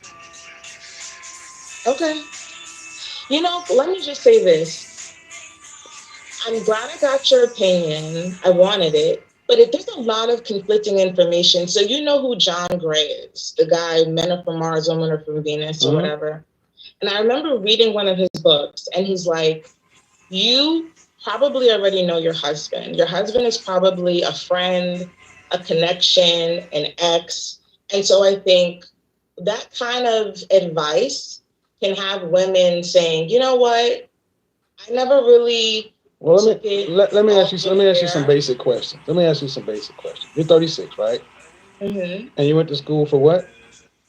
I was a business and economics double major. All right. So were you raised with your father in the household? Yes, I have a dad and a stepdad. Okay. Dad and a stepdad. Was your father so were your mother and father married when you were in the house? Yes. They got a divorce and my mom remarried, then my dad remarried. And both sides are still married and happily married. All right. So, but at the end of the day, when you were at home, was your father's word law or was it your mother who had the final say? My dad. All right. So when you went off to college, okay, so when guys wanted to date you in high school, did they have to come home to meet your father? Yes. All right. When the guys wanted to date you in college, did you bring anybody home? Yes. Okay. Is your dad actively helping you in your love life now? Yes. I talk to him every day. Yeah. Okay. So I'm a daddy's girl. All right. So if you have all this input with dad, have you ever been engaged? Yes. Why didn't you get married? His mother was fucking evil. Okay, so let me back up. Did he ask your father for your hand in marriage? Yes. And did he break off the engagement or did you? I did. Why? His mother tried to physically attack me. Okay. So he came from a broken home. I get and it. His mother treated him like her husband. Okay, but did he let that impact your relationship? I would say he was not prepared to set boundaries, and like he would tell his mom, "You need to like stay out of it. This is my life. I want to this is who I'm with. I'm happy." Right, but at the time you were his girlfriend, and he proposed to you. You accepted, right? Yeah. Okay, so he gave you and a I gift. still love him. He's a good person. Let me finish, because you have I'm going to take it. You tend to probably get your way in conversations. But let me finish the point I'm about to try to get to, because at the end of the day, you were engaged. His mother was not to your liking, so you broke it off. And then you just added that he's still a good friend to this day. If his mother wasn't the way she was, would you have broken it off? No. Okay, but Tiff, you weren't marrying his mother. There's a way to keep people away from you. I want her to be the mother of my grandchildren. I've always forced all right, okay, but you just mentioned men are from Mars or men from Venus, and you may already have your husband. Oftentimes, very educated Black women over 30 tend to have gone through these broken engagements because something wasn't perfect in the situation, and there's nothing wrong with the man. So I hear it. I hear you saying you didn't want her, but you could have made those demands when you were Mrs. Whatever. You didn't have to live where you lived. He could have moved. A lot of things could have happened after you were married. But to break off an engagement from somebody who wanted to marry you because of a mother-in-law? I don't think it's fair to. I understand your point, and I think it's a valid one for sure. I don't think it's my situation because I didn't want to marry him. Did you accept the proposal? I did. Then why did you accept the proposal?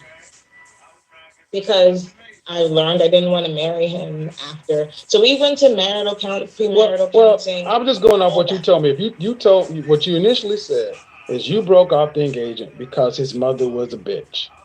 That was the main driving factor, yeah. All right. Well, I assume my assumption is most people lead off with what's the biggest thing. The biggest thing is knowing the thing. So if you really didn't want to marry him, okay. I don't know you.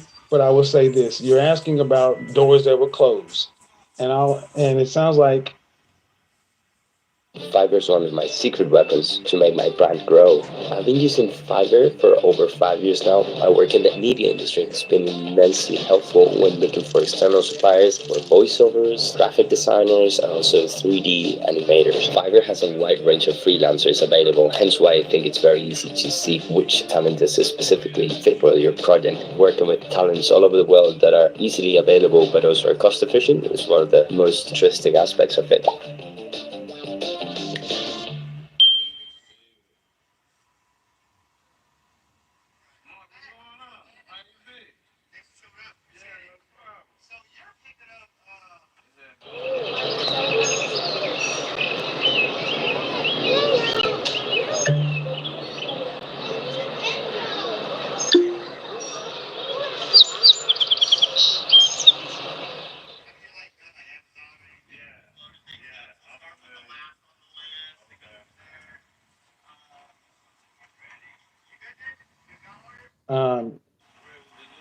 and you say you're still friends with this guy. Well, You're still friends with this when guy. I say friends, what I mean is if we see each other at a function, we're cordial, but we don't like talk on the phone and kiki. Like he's a great. Have you had a long-term what's the longest-term relationship you've had since your fiance? I've been in 2 4-year relationships. And none of those worked either? I just broke up with. I mean to marriage. In the last 6 months. Okay, so I was with for 4 years. But why no marriage though? I didn't marry him because. So you want me to answer the question, or do you want to kick me off the call? I'm happy to answer it. No, get your back down now. I mean, I want you to answer the question. There's a delay, so answer the question. We don't do that. Okay, so I would have been happy to marry my ex, the one I recently broke up with. I realized that he was never going to get married anytime soon. To me, it wasn't a priority. He's a trader, and if he wasn't making $1 million a year, if he wasn't where he wanted to be financially, it wasn't going to happen for him. And what I want for my life and a family, that's not what's important. He would have been happy to have a girlfriend. All right. So what about the other one for 4 years? So I dated the one with the crazy mother. I dated from 24 to 29. And then I met my other ex in my early 30s. So, the ex. So I thought you. So not 2 exes. So okay. I thought you with the ex fiance and then 2 4-year relationships, or just 2 4 years. No. 2 4-year relationships. Okay. Well, And we talked about marriage, and I wanted to marry him, and I'm like. He was telling my last boyfriend was telling me, I want to marry you. Of course, we're going to get married. Of course, we're not going to have kids. And then when I'm like, okay, well, let's set a date. I'm not seeing that date. So I walked away because I'm like, this guy's stringing me along. I don't want to be. Let me ask you a very direct question. Let me ask you a very direct question. You're a double major and you're a career woman, right? Mm-hmm. So you know how to go after the things you want. Mm-hmm. Have you gone after being the wife you say you want to be the way you've gone after your career? I would say, and my dad would say that, and he tells me this all the time. He said, because I felt like a failure when I walked away from my last relationship. I'm like, what the hell? And he's like, you showed up. You did the work. You didn't give up when things weren't going your way. You didn't give him an ultimatum. You really tried. And he never stepped up. He never committed. You can't make someone commit, and you can't make someone want to share their life with you. It's not a priority for him. He's happy to keep things the way they are. So is that a yes? Is that a yes or no? Is that a yes or no to what? Did you go after being a wife the way you went after your career? With the same kind of passion? I thought I went after being a wife with my ex because I stuck it out. Like I really loved him and I really saw a future with him, and so let me ask you. Let me say 2 more things. How long were your mother and father married? Before they got a divorce and remarried. Yeah, how long were they married to each other? Mhm. 7 years. Right. And how long were they dating, engaged? They were high school sweethearts. Right. I don't. All right. They got So, married when they were like 18. so now it makes sense to me.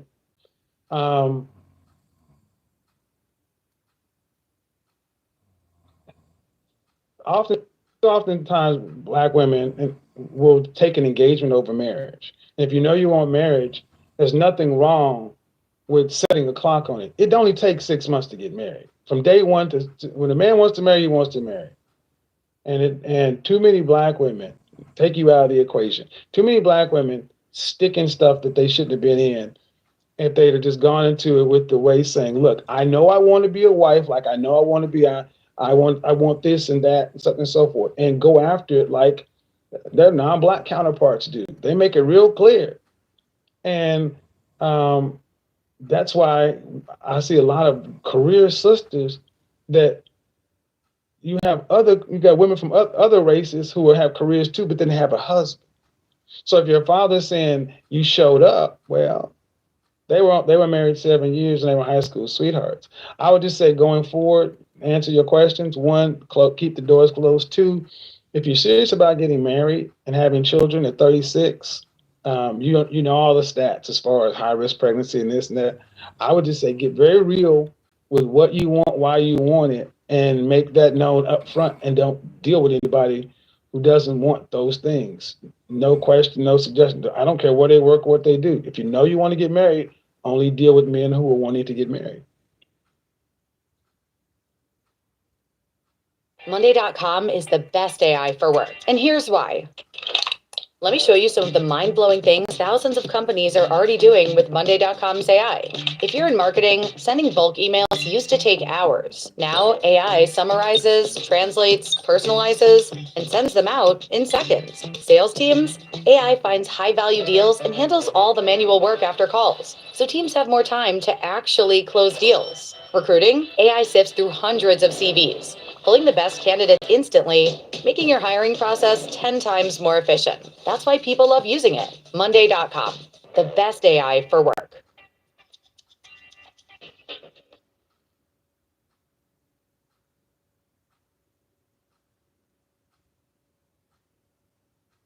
I've recently come to learn that a lot of founders and marketers don't quite know how to look up their competitors' marketing strategies. I personally like using this with the startups that I work with to look up what channels their top competitors are using to market their company, as well as finding the campaigns which are driving the best results. Let's imagine you have a generative AI startup that helps people write copy for different social posts. You want to go on here and list all of your different competitors. This will then help you understand which of your competitors are actually performing well. Now, we want to click here to understand which of the channels are sending the most traffic to their website, and then here to look at which platform is working best regarding their content strategy. If we want to look at which specific campaigns that were running at specific times had the best results, we can do this by changing the timeline to look for any peaks in the graph. They currently have a 7-day trial, so if you want to start strategizing, you can find it in the links below.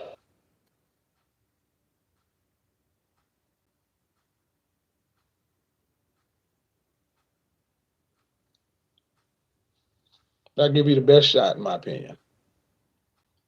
Yeah, I think the last thing you said was, if you know you want to get married, deal with men that you know only want to get married. And I would say a lot of men say they want to get married and will tell your family they want to get married and will tell their family they want to get married. Yeah, I can't go down that path. I know what you're about to say, but I can't go down that path. I hear you. I can't go down It that was path. nice talking to you, though. I had fun. Yeah, I can't go down that path. If you want to get married, if he's wishy-washy, don't date him.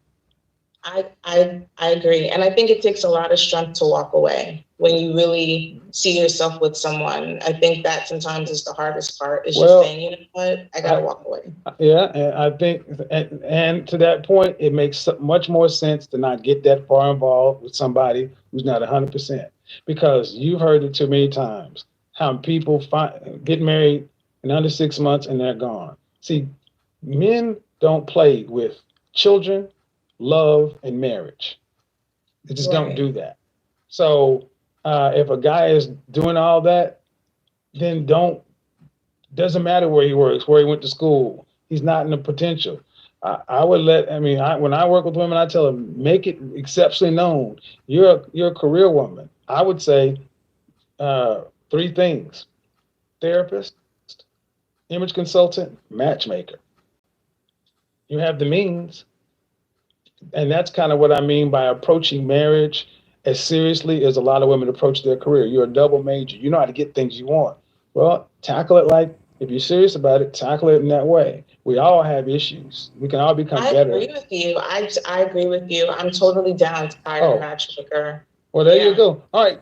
Keep me in the loop. I'm going to bring somebody else in. Thanks, Tiffany. Have a good night. Bye. Bye-bye. There we go. How are you? Go ahead, unmute yourself, ma'am.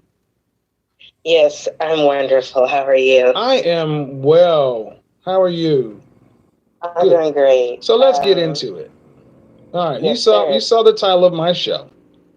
Average looking and lazy women. They want high value men, or they just want the high value lifestyle? Mostly, probably both. I would say for me, my life journey and spiritual journey has been to learn to have more empathy for men, see both sides of the coin. I was raised in a household where my grandmother loved Black men. She was very promiscuous about Black men, but I ended up being the reverse personality because I was around women who had a large empathy and a love and sexual attraction for Black men, mostly like sexual chemistry for them, or what you call. Okay, I'm not understanding where you're coming down on this point. Are you just kind of giving a monologue, or what do you think? Am I off on something? Make it more simple? Well, basically, I'm trying to give you a view that a lot of women in today's society are victims of abuse. They're victims. I don't buy that shit. No, I don't. Nope, I don't buy. I'm sorry, I don't buy that. How old are you? Okay. How old are you? I'm 27. All right, 27. At what age are you an adult? You are an adult by 18. So here's the thing: if I bought that bullshit about a bunch of women being abused, then you got to also accept that the men out here are equally as abused. So you can't ask them for nothing. I agree. But that's not how the world works, though, man. We hold men accountable. People are held accountable for their actions, but like when you kind of understand why there are gender wars, a lot of the millennial generations come from so-called Generation X. I didn't know, ma'am. Okay, hold on. First, can you hear me? Because you can't overtalk. Yes, sir. You're 20 what? I'm 27. All right. Tell me why. Are we talking about Black people? Or are we talking about everybody? I'm talking about mostly like the wars between, men and women. Well, but it's different. Are we talking about all men, all women? Or are we talking about Black folks? Because those two different. We're talking about both. But we got to decide what we're going to talk about, because this is two different things. Okay, I'll just stick to my cultural values since that's where I belong. I don't need to speak for anyone else. I should speak for myself, so I'll just talk about Black. Okay, well then answer me a question.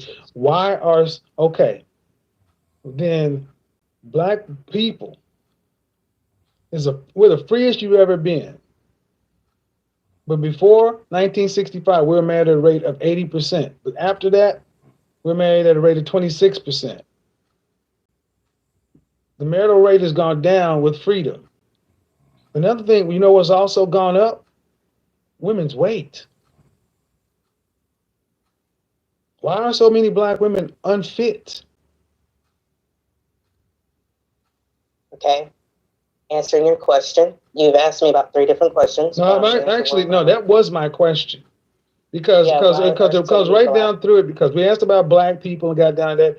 And when it comes right down to it, man, this gender war, all this other thing, men aren't getting what they want, women aren't getting what they want. Granted. But men are just asking for women to be fit and friendly. You have an endless scope of freelancers at your fingertips to help you progress. whatever category you need. My business is entertainment and media. I'm looking for anything from content creation to video editing, special effects. And I found exactly what I was looking for on Fiverr. My personal experience in finding freelancers has blown me away. They have the best resources, the best people on the market that you could possibly need. So I don't see any reason why you wouldn't use Fiverr for anything that you need.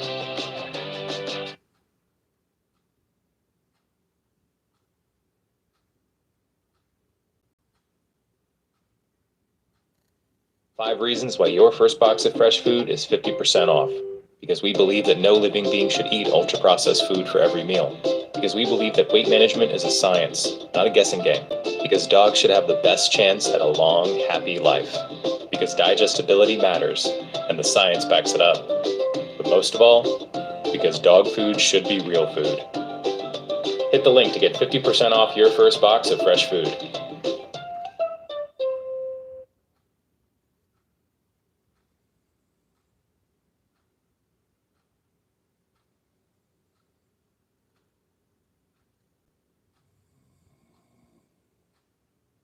Yeah, let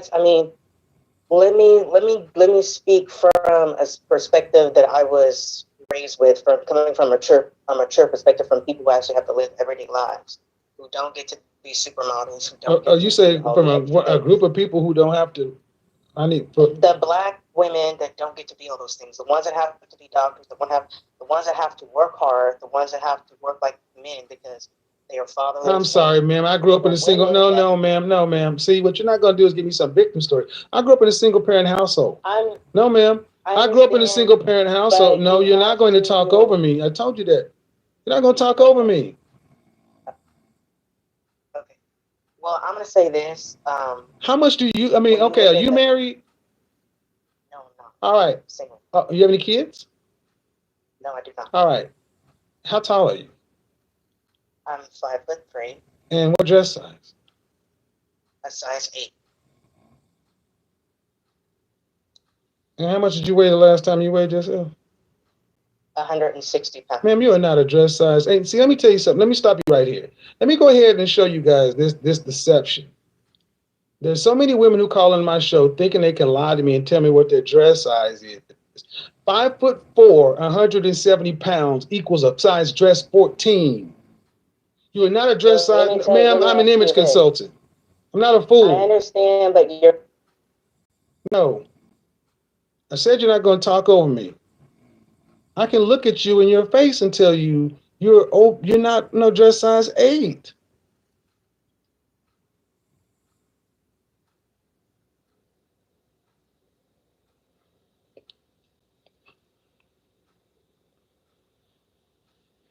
Are you kidding me? Over and over and over and over again. All right, guys, we're having technical breakup on here. Now, you ready to not try to talk over me? Because I will say this again. You talk over me, I will mute you. That's a very simple thing for me to do. Can you understand what you can unmute yourself?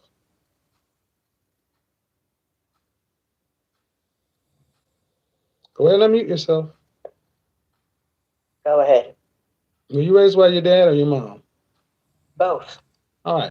So I know you can hear me when I speak. Yeah. Ma'am, I'm an image consultant, a professional stylist. I am well adept at the human body. And you're trying to tell me that you're 5 foot tall, 170 pounds, and a dress size 8. And see, really what it comes right down to. Here's what it comes down to for a lot of women like yourself. You got a victim narrative that may make sense. Here's the thing. Let's just say I accept it. You're right. All those bad things happen. Whose responsibility is it? It's a responsibility of myself to recover my own life. I'm held accountable for myself. Right. The world does not owe you understanding. So how come that previous generations could seem to get all this done, who had more traumas, more things going on? I don't get it. Because you're going to tell me that how hard you have to work. I'm sorry, I don't think you picking no cotton. I don't think you're on your hands and knees cleaning up people's homes. So tell me how. I mean, we don't. A lot of folks today ain't missing no meals. So how hard is that? Well, one thing I will say to answer your question is by giving you an example. Okay, what I've learned by the health accuracy, the health history. The baby boomer generation was. Tell me about you, ma'am. I don't want to hear all this shit. I want to hear about you. Okay. See, when we start all this stats and stuff, it can go outside of us. What about you? Where's the longest relationship you've ever had? I haven't had any relationships. I'm just like pretty much any millennial. All right. So are you a virgin? Yes, I am. All right. So you're not even qualified to talk about this. You got a lot of knowledge and books, but I would tell you one thing you don't have is yes, sir. You don't have fitness. And you're in the health. You want to talk to me about health? Why are you not exercising? I'm working on it. There's no working on it. So see, that's bullshit right there. You have no reason. No, sir. No. There is no, unless you have been shot or had surgery. There's no reason for you to be as big as you are, as young as you are. See, let me say this. Do you have a medical history? Do you have a medical condition? I had what you call a hypothyroid. My ex-wife had Graves' disease too. So are you telling me that you're this size because of your thyroid? No, I'm saying that I fluctuate in weight. I have what you call hormonal. No, ma'am, I don't. My ex-wife had Graves' disease. You're not going to talk over me. See, I'm the wrong guy to try to pull this shit with. You are too big. And you got too many damn excuses and not enough passes in the gym. This is a game for some of you guys, but I don't have time for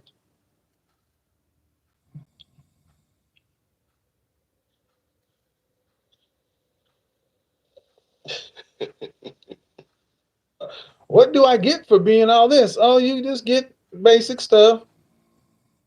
Let's do this. Mel, unmute yourself. Hello. Hi, how are you? Good. How old are you? Hold on just a second.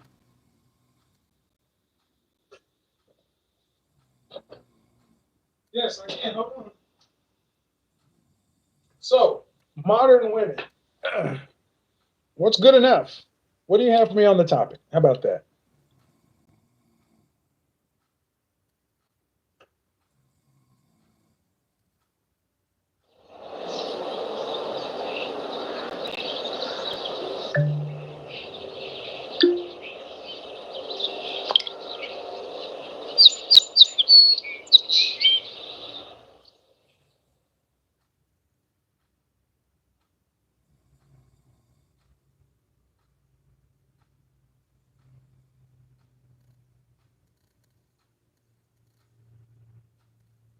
The Bed Bath & Beyond Memorial Day sale is here.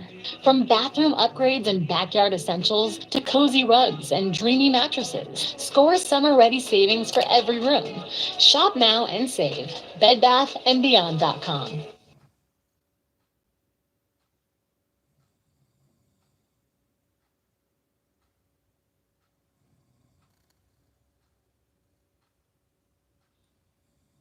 Or I feel like I can fully comment. Well, we're talking about, high value is just something in there. Who is good enough for modern women? So who is good enough for you? You muted yourself. There we go. Can you hear me? Who's good enough for you? As long as the individual. Okay, you keep muting yourself. Keep your hands off the screen. All righty then. Okay. Keep your hands off the screen. All right. Okay, got it. As long as he can provide at least 70% of the income for the family that we decide to have which I would like to have at least 2 children. How many do you have now? I have 0 children currently. Okay. And mentally as well. I do not, I mean, in an ideal world, I would not like to have to work to, you know, help provide. What state do you live in? Oregon. Oregon. How much would it take for a family of 4 to live a middle-class lifestyle in Oregon? You know, with the numbers that you talk about, I'm actually not positive because Give me a number. I think that a combined income of middle class here would do that. Give me a number. Give me a number. Maybe a combined of like 150K, I think would probably suffice. $150,000 in Oregon. 150. Okay, and of the 150, you'd want him to be making 105. You'd still want a man in the top 10% of earners, because you'd ideally not like to have to work. Okay. Well, I mean, No. we have a high value. No. I'm talking. I'm listening, and I'm doing my part. I'm listening to what you said. You want your kids to be able to go to a private school, magnet school, this, that. You want them to have a middle-class lifestyle. All right. 150. But you said you want a man to be able to provide 70%, ideally 100. But you'll take 70. 70.7 times 150 is $105,000. That's still men in the top 10% of earners. Okay, at 29 years old with no kids. Did you go to school, college? Yes. I am in the dental field. What? I'm in the dental field. All right. How long have you been watching my program? On and off for a few months. All right. So men who are in the top 10% of earners, you know the questions I ask. How tall are you? I am 5'4". I am about 160. Dress size? I know my pant size. I don't think I know my true dress size. My pant size is 6. Dress size? You're 5'4", 160. You're probably about a 12. Yes, 5'4", 160. You're about a 12. 10, 12. Okay. 10, 12. And the thing is, see, that's still wanting a man who's a much higher earner. And this is where it gets to be an uncomfortable conversation, because all you ladies seem to want these men, but these men who made themselves the best version of themselves, who have to be in the top 10, they want women that look good, pretty, beautiful and gorgeous is what they really want. Fit, feminine, cooperative, submissive. So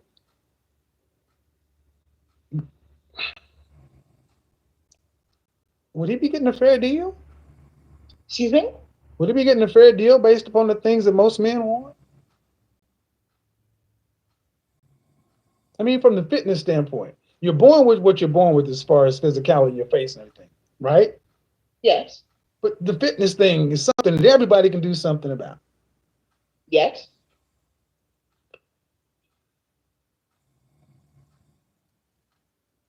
Wix, one platform, any website, unlimited creation. Describe your needs and goals, and AI will transform your tailored brief into a unique website that's ready to perform in minutes. Customize it, shape your visitor's experience down to the finest detail. Monitor, measure, and manage all your website's activity from one place. Personalize, customize, Wix. Neutrogena Ultra Sheer, sunscreen you can't feel. I stay active and I do work out. Am I working on being Okay, more fit? ma'am, Yeah, ma'am, sure, but- ma'am. This is where it becomes uncomfortable because at 5'4", 160 pounds, you weigh about what the average American man weighs. He's 5'10" and 168 pounds. You're 8 pounds less than the average American man. Okay. And see, this is why people start getting saying you're being rude and this and that. But who's going to have these conversations? Because you got women up in Boston and Oregon still wanting men who are these high earners to be able to facilitate 2 children, and women not having to work. One wants 70%, the other one, or you want the same guy pretty much in Boston or Oregon. And I'm like, well, what is he going to get from you? What does he get for being a top 10% earner and all that other stuff? What does he get? You know, if it comes down to what I guess you're saying a 21-year-old can provide versus what I can provide. 21-year-old? What is that 21-year-old? I said 21-year-old. I said, what does he get? The same thing that he would get, like I said, from a 21-year-old. I can't say that I could give better than that, other than things No, like. you're not getting the same thing as a 21-year-old, because at 21, arguably you were no 21. You were 8 years younger. You had 8 years less miles on you, and presumably you were in 8 years better shape.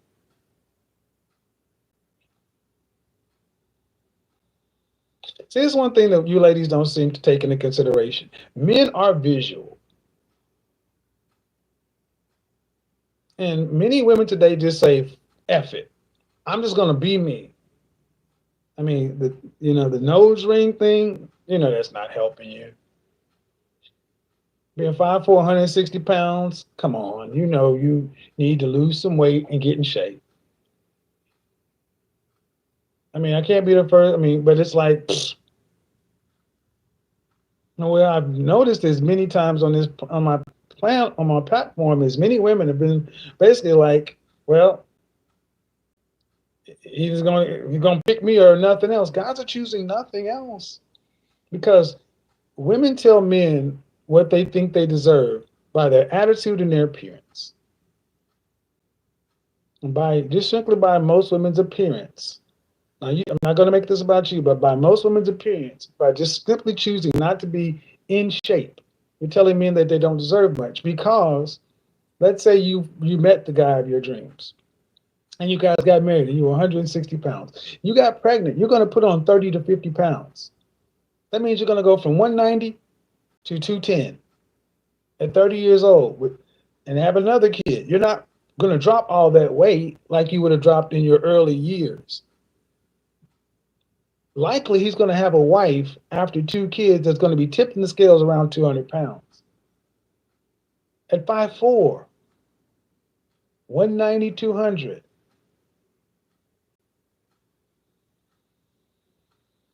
And men who have to earn 70% of the family income, preferably 100%, either way it's over 6 figures, they're saying no.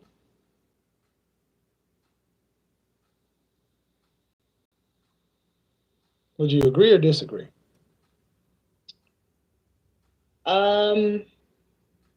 Sure, we can say I agree. Well, how about this? Have you ever dated a man seriously who earned over $100,000 a year? Over 100,000, no. Okay. Then why would he have to be there to marry you? I mean, when I think of my husband, I don't primarily think of his income, honestly. Well, yeah, you do, because you want him to be able to pay 70 to 100% of all the family income. You better think of his income. That's what you said. Yeah, I guess practically I should be thinking about his income, but when in my brain, when I'm thinking about who I would like to marry, his income is not the first thing that comes to my brain. Okay, well, most men don't earn that. This is where the conversation also gets uncomfortable. Average people get average people. What's average income? I would say probably around 70K. Shit. You're black? Yes. Yeah, the average black man makes $41,000 a year. That's average. $41,000. The median family income in this country for 4 people is $61,000. I ran these numbers down last week, and again, guys, remember, this sister's out in Oregon, and she thinks the average black man makes $70,000. This is what I mean to my critics. Don't like me, get upset, but day in, day out, women are just don't know who men are. So you got a sister here sitting back thinking that a man should make $70,000. And that's damn near twice as much as the average black man. At almost 30 years old. Could you date a man who's making $42,000 a year? Yeah. Could you marry him? Yes. Could you have babies with him? Sure. But why shouldn't you have to work when 72% of all mothers in this country work full or part-time? Why should you not have to work when 7 out of 10 mothers in this country work? Hey, D, you work here? Whatever, kid. Every shoe for every athlete, only at Dick's. Those who answer the call of the vagabond know that the best stories aren't about where you went. They're about how you got there. Because they know the real destination is the adventure itself.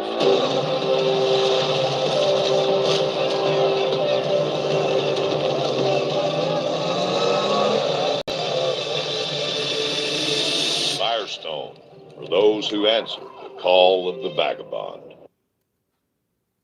Seriously, what's so special about you to where you shouldn't have to work when you're already working right now?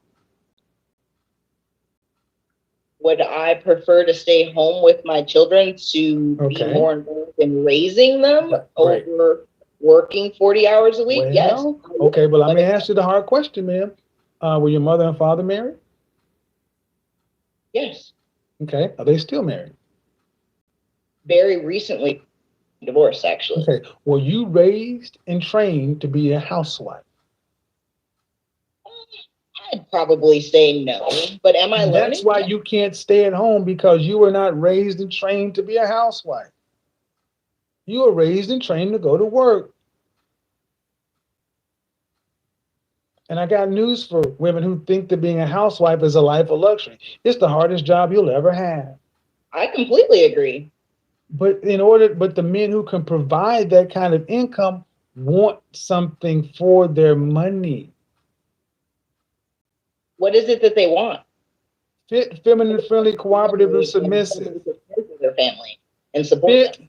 Fit, feminine, friendly, cooperative, submissive. Right off the rip, the fitness isn't there. Fit. Okay. It's something that every woman can do with something about.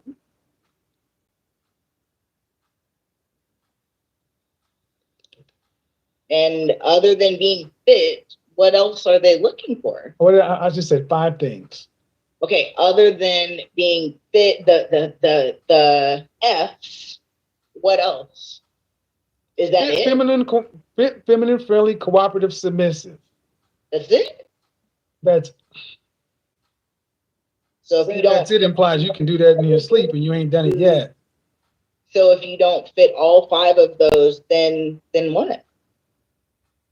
Well, men are the men that you want.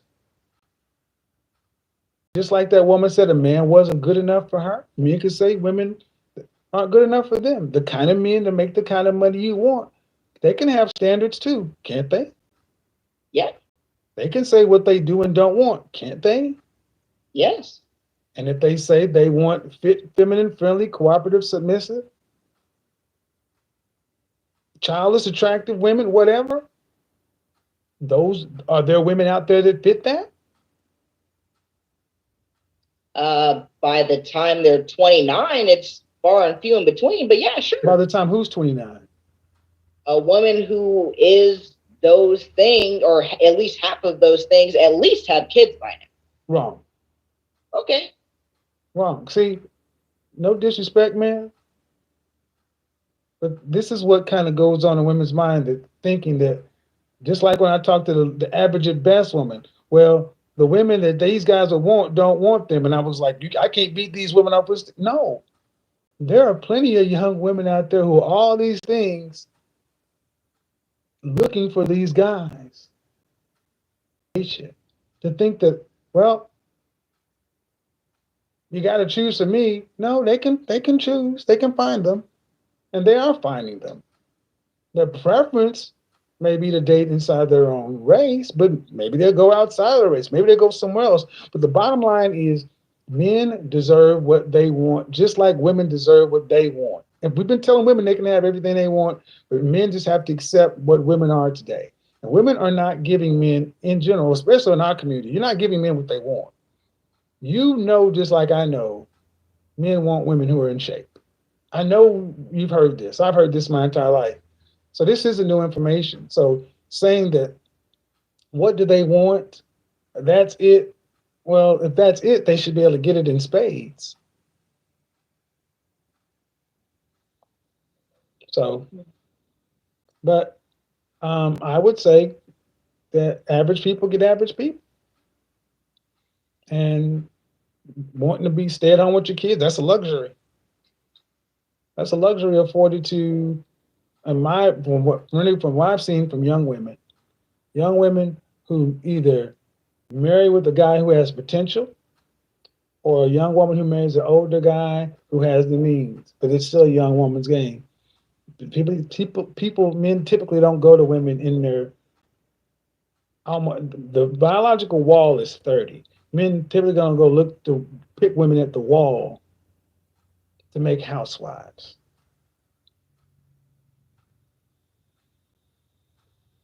So, all right. Have a good one. Thank you, Kevin. Bye-bye. Bye-bye. Wow. What episode, man? This is pretty crazy. So we have Mel here, who's 29 years old. I'm not going to lie. I'm not trying to come off as being offensive, but she looks like a very rough 29-year-old. It looks like if she was 29 years old, and then you let her dry age. But all in all reality, Mel hasn't been taught anything about how to be cooperative with a man. Mel hasn't been taught anything about what men actually want. Mel actually has been taught not to care and to simply go off of her own wants and needs, and to now pretty much get it through life. This woman is coming on the show, 29 years old, about 160, dress size, anywhere between, let's say 10 and 12, right? She's coming in here looking for a man to pay 70% of the bills.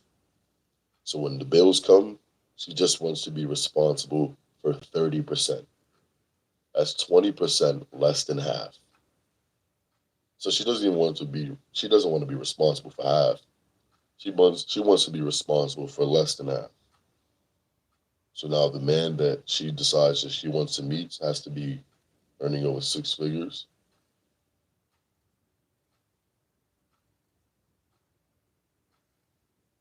Stop dreaming, start booking. Your next trip is just a deal away on Priceline. Priceline.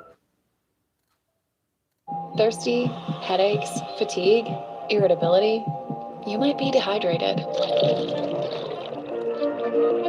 Transform ordinary water into extraordinary hydration with Nib Hydroscience.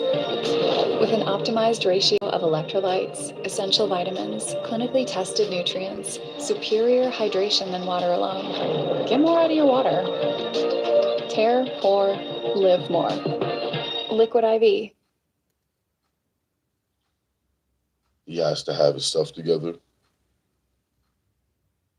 He has to know what he's doing. And what are they going to get instead? A woman with a shaved head, hair coming down on one side like the Joker, and a bull ring in her nose. And I'm not saying all this to be offensive. Women have to start understanding that men are going to want something as well. And presentation It's everything. So if we know that to be the case, why aren't you presenting yourself better? Like, we just know some of these things to be very normal. Everyone gets judged off of their presentation and their looks, whether you like it or not. Which is why we should always strive to be looking the best and feeling the best.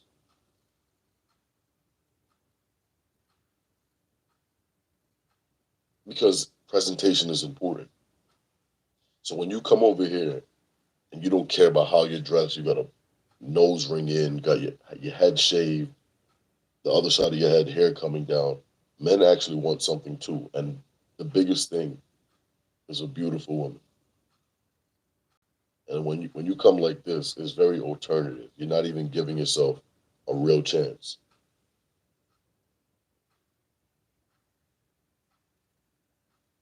And this woman's saying, well, yeah, we'll work it out. If a man makes less money, yeah, I'll do it.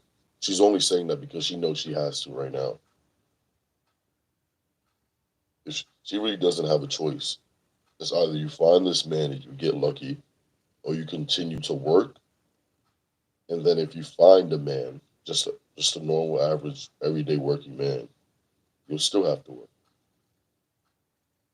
So some of these things they then say they're going to be okay with, you don't have a choice. But I want everyone to please leave your thoughts and opinions in the comment section down below. I want to know what you guys think about this episode. I want you guys to like and subscribe. Turn on post notifications if you haven't already. Head over to Kevin Samuels' channel. Go watch the Godfather's work. Let's keep his name alive. I'll see you guys in the next video. Peace.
A lot of people don't know this, but the best way to prevent divorce, stop separation, and win your wife back is not talking about your problems.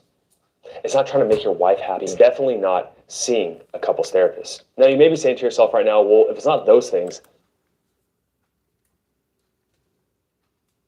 What's going on, everyone, and welcome back to Stoic Context. Today, we are going to react to another Kevin Samuels video. Before we get into it, make sure you guys like and subscribe. I'm going to be saving my commentary for the end of the video, so stay tuned for that. Jessica. Hello.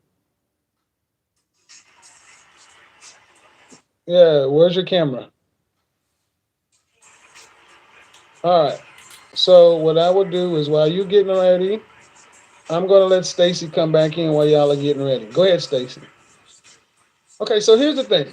Let me level this out for you. Okay, you got a STEM job, right? Yes, I do. All right. What's the longest relationship you've ever had? A year. How long ago was that? It was like in college. So how long ago was that? Like 6 years ago. All right. Did you go to a major university? I did, the University of Alabama. Mm-hmm. Go Bama.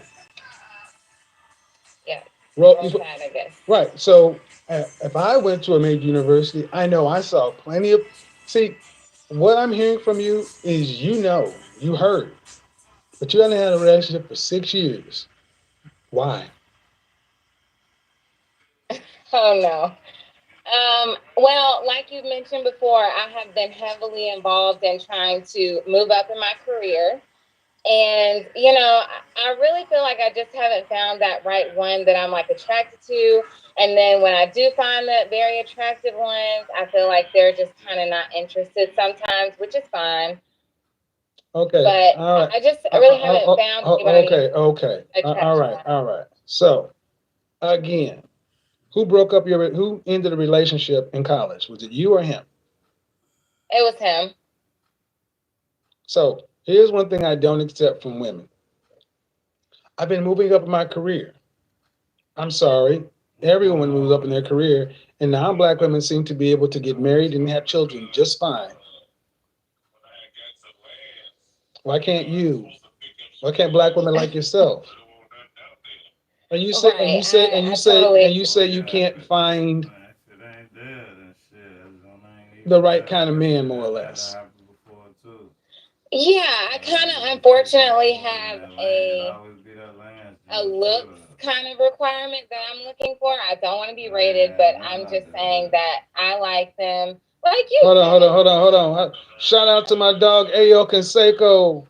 Big Facts Podcast in the house. That's my dog. Yeah, your godfather. Yes, that's my boy. I watch his content. That dude has a good show, man. He got a good show and a good message. And a lot of you nothing ass batches. not you, Stacey. But man, the brother has good content. I'm gonna put his link down in the description. Good stuff. All right. Now let's be serious, Stacey. Let's be serious. What I'm hearing you basically is like, you sound like you're talking like a man. I got a particular look and I got a particular that. Okay, do you want to be married? I do. You want to have any children? Yes. Why the hesitation?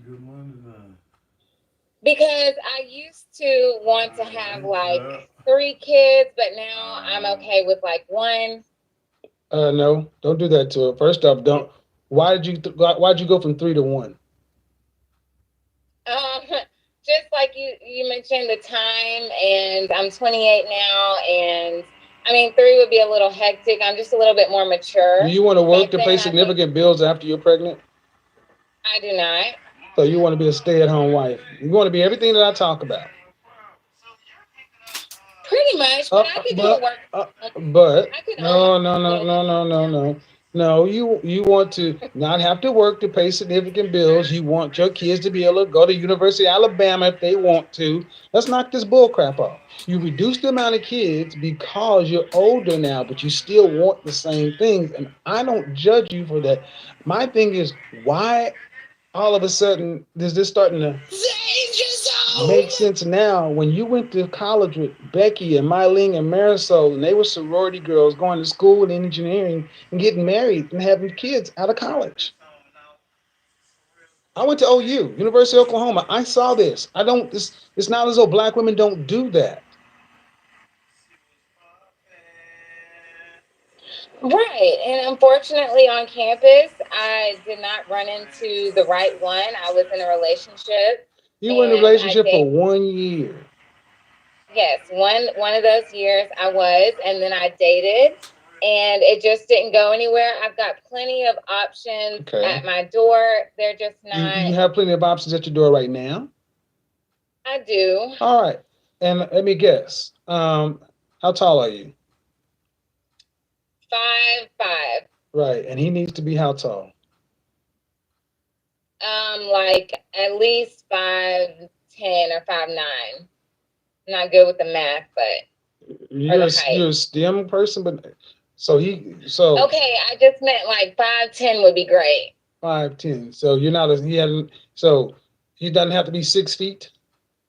Okay. Now, yes, but minimum 5'10". Right. I mean, so again, this will work better if you just go ahead and tell me the truth, because I'm hearing all kind of deception. You're another one of these 6 feet chicks. You're telling me you're lowering. See, what you're doing is you're sitting here trying to maneuver and lower the standard. But the truth is, you still want a guy who's 6 feet tall, and he needs to make how much money? I would like him to make at least $100,000 a year. I mean, well, actually, $120,000. What percentage? And what percentage of they take out taxes? What percentage of men make over the $120,000 in this country? According to your podcast, it's not maybe 10%. It's not according to my podcast. It's the truth. Right. So, again, ma'am, you're exactly what I say. You have not. Your mindset was not a bone relationship. You were out here living up your Alabama STEM life, having hot girl summer, running up your numbers, wasting your time. And now you're almost 30, and now you're having to make deals with the devil, and the man that you get, you're not going to be happy with, because you want him to be 6 feet tall and earn over 6 figures. And that's fine, man. That is fine. But what the question is, are you what those men want? Honestly, I do believe I am. I'm fit, feminine, about the community. I cook, I clean. Okay. When was it? So tell me about your fiance.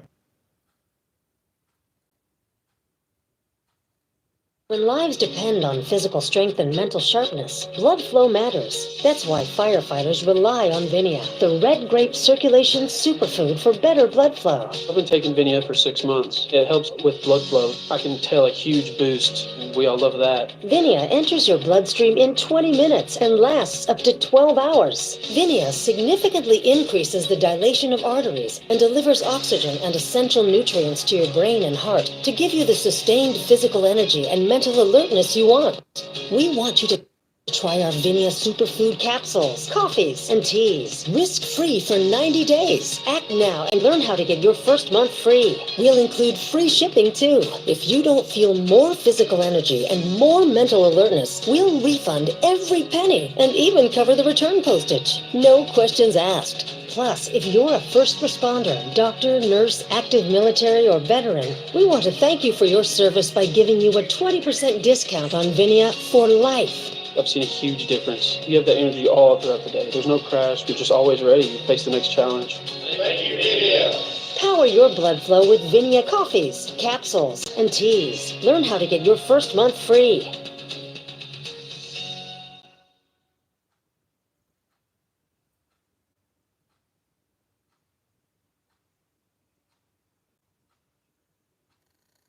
Get ready to relax with stress-free banking at Credit Karma. Feel the tension melt away with a checking account that's 100% free to open.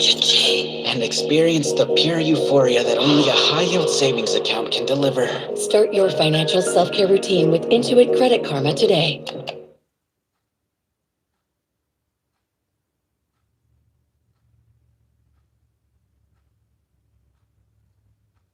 Okay, Kevin, I don't have a fiance That's right my now. point, ma'am. See, here's the thing. Remember, I did a broadcast and saying you can believe your value of a car is one thing, right? I did a video talking about high value, and you're a smart woman. I said you can have a car, and you can have taken great care of that car. You know every mile you put on that car, but when you set it on the corner, there is an upper limit and a lower limit of how much that car is worth. It's called a value. And who determines value? Is it The buyer? the seller? I mean, that's right, the market, the buyers, not the seller. So if you feel that you are what they want, then why aren't they trying to buy you? I really haven't put myself out there in the right spaces. And What city do you live in?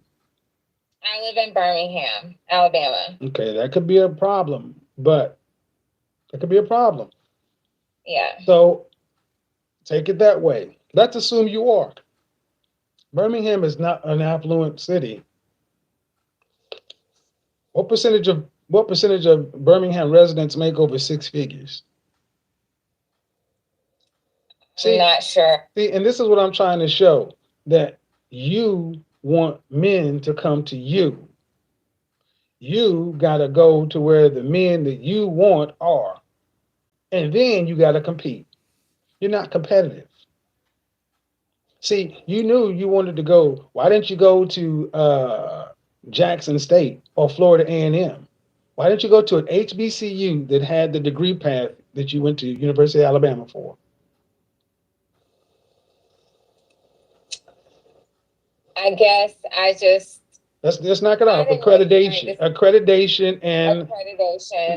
That's what it was. The value. One degree is more valuable than the other. So you carried your butt over to a PWI because of HBCU. While you could get the same degree, it wasn't going to be as valuable. You knew you had to compete to get into University of Alabama, and the standards to get into probably a parallel HBCU would not have been nearly as tough.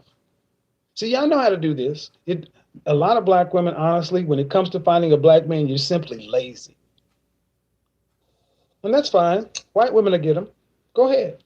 White women will get them. You guys continue to go ahead and be lazy. White women, Hispanic women, and Asian women will continue to snap up all the high-value black men. You guys continue to say they don't exist, they're gay, or they're marrying out because they can't find y'all because you're not there.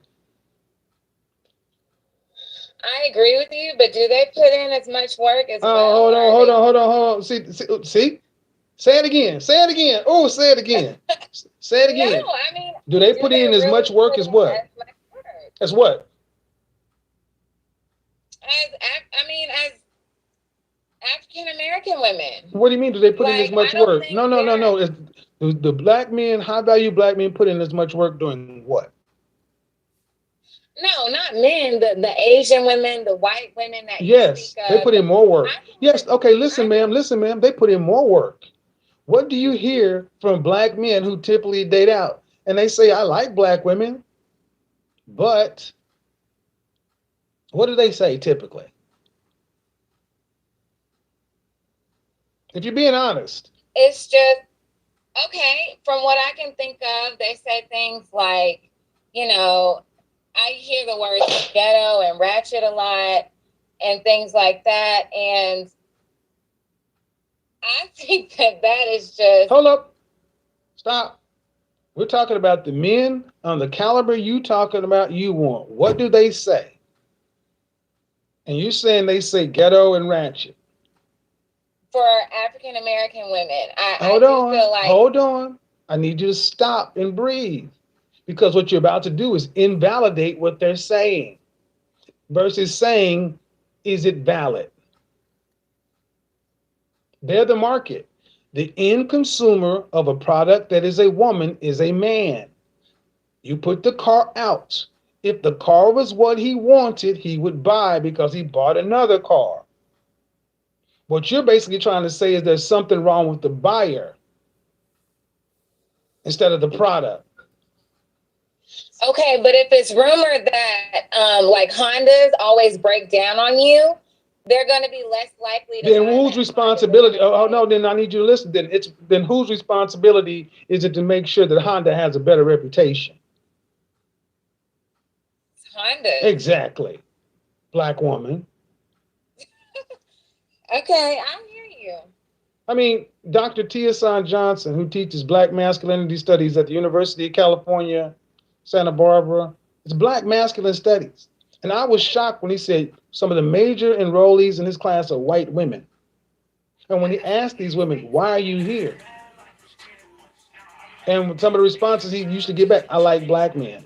I like black men. I want to learn more about the culture so I can be a better fit.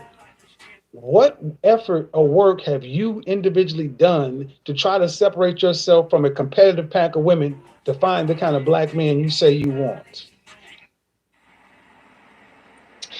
Well, I know for me, I have those great skills like cooking, and I keep everything neat and clean. What have you done to separate yourself? That's if he finds you. I ask you, what have you done to separate yourself from the pack? And you said it yourself. You're living in Birmingham with your light hen under a bushel. And I said on the program, only a fool hides value. The net of it is you've done nothing. Yeah, I agree with you there. Then whose fault is it? I do agree that it is my fault that I haven't met the high value man that I seek. There you go. And see, the conversation has traditionally been that these black men don't exist. They exist. It's just the black women like yourself are not prioritizing finding them. And you ask the question, are these other women putting in the effort? They are apparently so, because they're getting them. And see, the way you're about to frame it is, they're just picking them because they're not black women. No, that's not how this works. See, I got news for a lot of you sisters. Black men don't have near the disrespect or disdain for you guys as you have for us.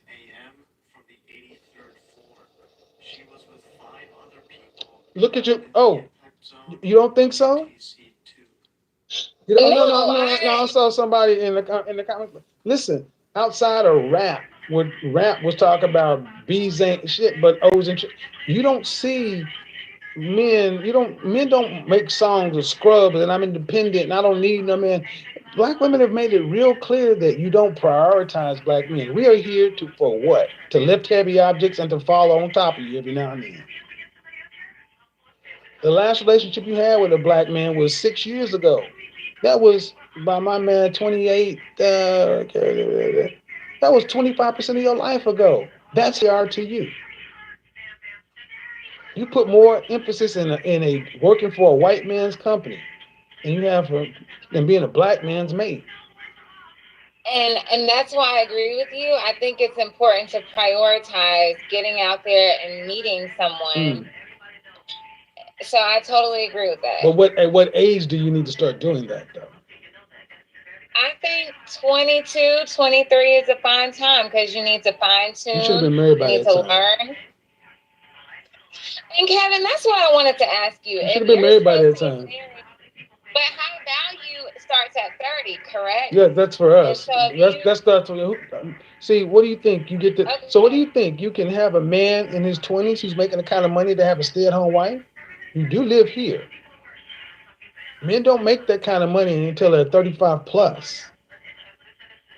Again, you're the one with the standards in the top 10%. So you got to go where the top 10% of men are, and that's what they are. But again, you're still talking as though men got to do something and change something. You're not talking like I got to compete and got to get out here and hustle to find a man. A lot of sisters really just don't think they should have to do anything to find a black man. No, I totally agree with you. All right, but I got other people to come on. I appreciate it. Listen, this is a crazy episode, of course. But to address this point, that is 1,000% the truth. A lot of women, let me be a lot more specific. A lot of black women don't think or believe that they need to put in any work for any man. And that's the thing. They've gotten to the point now in which they assume that they're going to sit back They're going to do whatever they want. They're going to go wherever they want. They're going to neglect certain priorities. They're going to party. They're going to live life. And then all of that is the focal point of them for the next 10, 15 years, chilling with their friends, going out, having fun. They get a bit older. They turn around and see that all of their peers are starting to get married. All of their coworkers are in relationships. And then they start to sit back and think, well, what am I going to do now?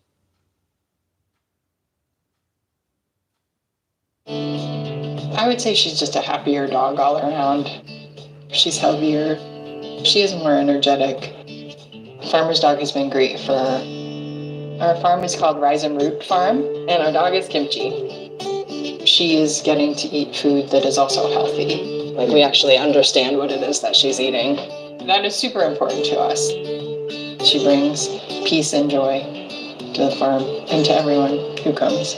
I get such a kick out of the fact that we're filming with an actual farmer's dog.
Oh, let me just go ahead and pick a high value man off the tree and hopefully he wants me. But then when you look at it, you have no relationship skills. You're clearly like your muscles is atrophied, so you clearly have no skills. You clearly can't support them. You don't know what they want. You don't know where to find them. Why would they want you? Especially when they get into these conversations of, this guy didn't take me seriously. This guy, all of these guys don't take me seriously, and I just don't know why. Or they treated me badly. Relationships are reflective. And also, the said situations you get yourself in, you should have known that these outcomes were likely to happen. If it was a man and this man got with a woman that only wanted him for his money, why would you expect any loyalty? If you got with a man for strictly money and financial reasons, why would you expect him to take you seriously? Why would you even think that you would be able to stay? Because you can just be replaced for the next person that is looking for the same thing, that's less of a headache, doesn't want more, is going to actually contribute something. You see, when women like this tell these stories, they really make it seem like they have a chance to go out there and actually find this. The fact that you're going to go out there and look for a 6-foot man in shape, making over 6 figures, in Birmingham, Alabama. And then hold on, you want that guy to then only date you. Very, very, very unrealistic standards.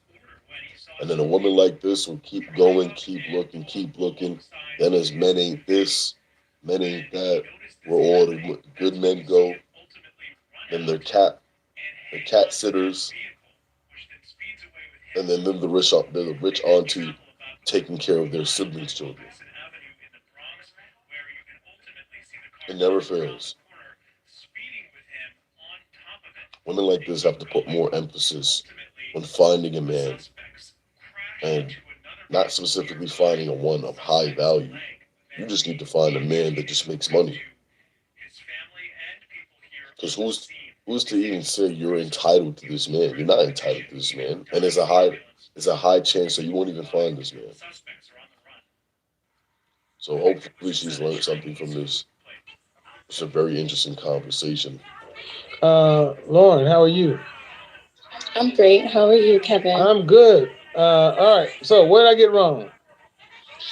I actually don't feel like you got anything wrong at all. I'm a new subscriber, and I am very enthusiastic as a 33-year-old single woman to come into your knowledge and your information, and I'm very grateful. I just wanted to say that I feel as though religion causes people to kind of put responsibility into something or someone outside of them, waiting on the Lord, putting it in God's hands, things of that nature, which in psychologically kind of justifies It absolves laziness you or accountability and responsibility.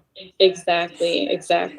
So So I just wanted to add that I feel like everybody, men and women, have to take responsibility for, the things that they do in life, the moves that they make, the mates that they attract. So are you actively dating? I am actively dating. In fact, I live in South Florida currently, and I actually want to move. So I'm open to moving as well. Okay. South Florida, like Miami, or where is that? Actually, closer to the Boca Raton area. So do you also want to are you wanting to get married, have children? What? Absolutely. And like I was saying in the chat, I'm also open to. Yeah, in the chat on my YouTube channel? 33. Yeah. Oh, I can't follow that. There's I 4,500 was just people in there. chit-chatting with other people that I am open, with me being 33, I am open to being a stepmother as well, but I am healthy. Okay, let's have a comment. Okay, I didn't read that because I'm here. Okay. You're 33. How tall are you? I'm 5'2". Dress size. 3. Dress size 3. And how much did you weigh? 125. Just 125. How do you work out frequently? I do actually, and actually I lost 50 pounds. So I again 50 pounds from where? How long ago did you lose that? That was 2 years ago. Okay. Good. Yeah. So taking responsibility, like I was saying. Are you keeping it off?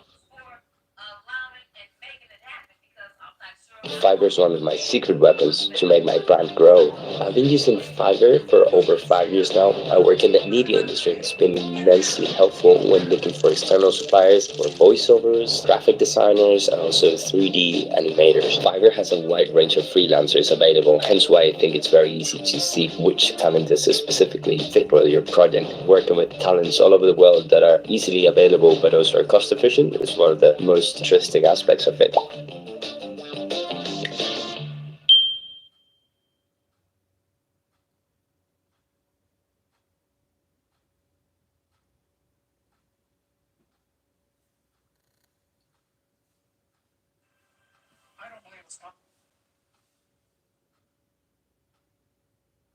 The Bed Bath & Beyond Memorial Day sale is here. From bathroom upgrades and backyard essentials to cozy rugs and dreamy mattresses, score summer-ready savings for every room. Shop now and save. BedBathAndBeyond.com.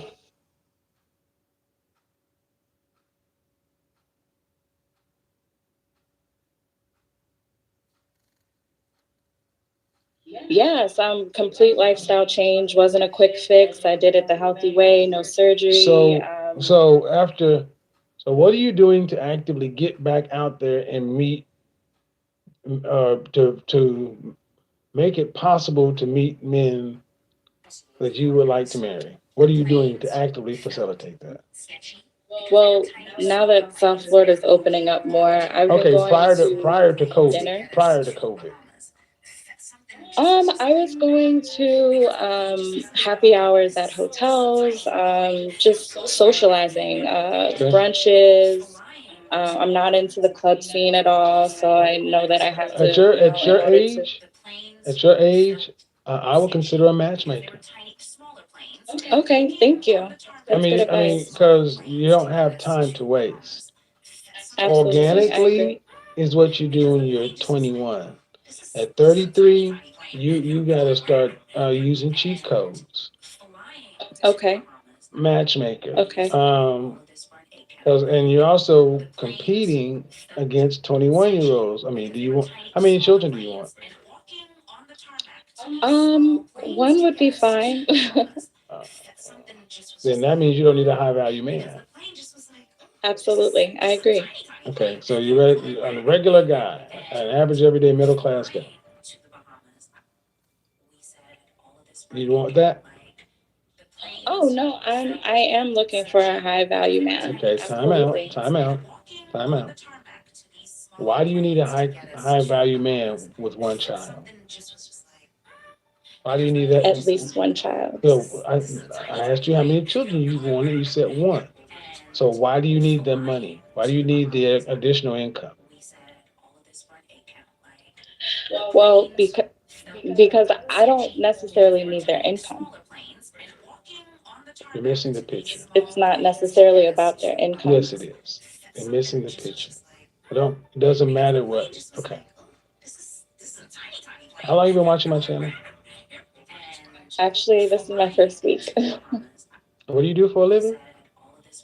I'm a licensed esthetician. A licensed esthetician. So yeah. You went to cosmetology school? Correct. Okay. So I went to trade school, yes. Right. So you didn't have to go to college for that. So you can have your own business. Okay. A high value man in Boca Raton. How far is that from Miami? About 50 minutes, 60 miles. Right. But Boca Raton is still an affluent part of Miami, Florida. Yes, it is. Right. Mm-hmm. So what's the cost of living in Boca Raton? Cost of living one bedroom, roughly $1,600. Okay. So why do you want a high value man? I feel like it would be a reflection of who I'm trying to be as of right now.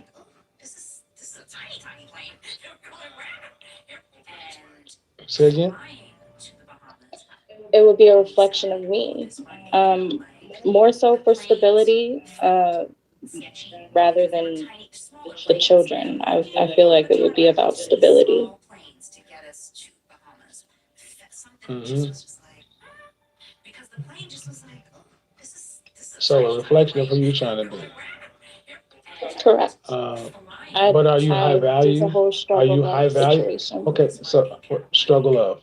Again, these are terms. So are you a high value woman? Actively striving to, elevate myself, yes. Are you a high value woman? Yes, I would say so. I am. Okay. What would you rank yourself on a scale from 1 to 10? Just your looks. You can't use 7. I would say an honest 8. So you put yourself up there with Beyonce. Oh, if Beyonce is an 8, then I would have to be a 6. Right. So I ask this question all the time. Why would a high value man earning high value income in South Florida, where the women are young and beautiful, want a 33-year-old woman who lost 50 pounds 2 years ago, Mm-hmm. who only wants to have one child? Or you can go get a 21-year-old who's been 120 pounds her entire fit life. Mm-hmm. See, you're thinking about what you want, but I just gave you the other side of it. Okay. And the answer is? Well, honestly, if you don't mind, Kevin, me picking your brain, at 33, where it's like I'm entering the danger zone, what should I be striving I to? think you should strive for. I think you should strive for what you are, average. Okay. You're an average person. You're an esthetician. You're not a brain surgeon. Do you own your own business? Yes. Do you own your own? I'm contract. Okay. Do you own your own brick and mortar? No, I don't. Okay. I'm mobile. Right. Do you have any employees? Nope. All right. So you're a solopreneur. Yes. An esthetician is like a barber. Okay. Okay.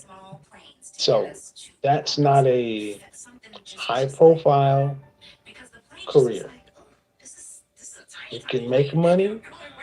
It's like being a masseuse, a nail technician. No. If you owned a business to where you had people renting space for you, but you're 33. Are you worried that using your home address for business puts your privacy at risk? At iPostal One, we can help. So, you've started your own company, but feel unsafe using your home address for business use. Not only does every customer and vendor see where you live, creepy, but you could be at risk for identity theft, property damage, and much more. With iPostal One, you can get a real physical street address to use for your business, so your personal address stays protected. Choose an address from any of the thousands in our network where you can receive mail and packages from any carrier. Easily view and manage your mail and packages with our app or online. Forward, scan mail content, pick up or discard your mail. You can even use your iPostal One address with your business registration. Begin protecting your privacy today with a digital mailbox from iPostal1.com.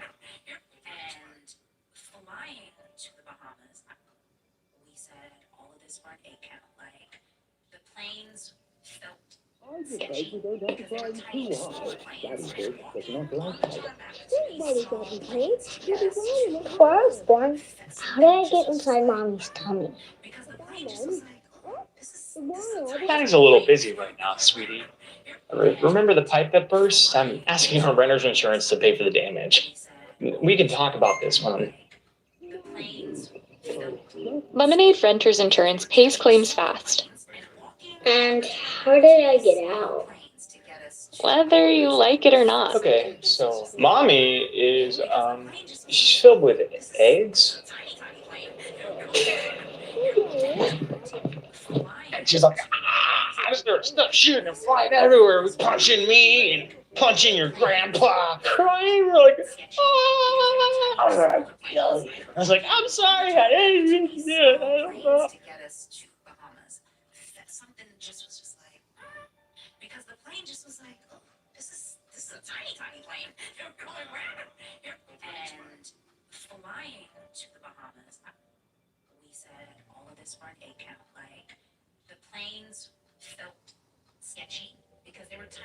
And you give yourself a 6. And women traditionally overrank themselves. Beyonce's an 8. Well, yeah, and I can't see you, but I do this enough to know that women generally overvalue themselves, and you're overvaluing yourself. Okay. High value men want 8s, 9s, and 10s, and they can afford to get them and wait till they get them. What you want is a high value lifestyle that you can't afford. You want a high value lifestyle that another man has worked to achieve, and you want him to give that to you for what? What is he getting out of that? Is he getting a fair deal? He's getting a woman who's not a headache. Is he getting a fair deal though? Is he getting a fair deal? Men look at deals in terms of women's beauty, their youth, their fertility, their femininity, their cooperative, their submissiveness, their ability to be led. Which I feel I have, yes. Okay. Are you a Christian? I'm not, no. Okay. The marital vows, would you say love, honor, and cherish, or love, honor, and obey? love, honor, and obey. 33 years old, man, you can't ask for what you're asking. 33 years old, Okay. to I ask for what appreciate you're your asking, honesty. you need to be pretty beautiful or gorgeous to ask for a high value man, because that's what those men are looking for.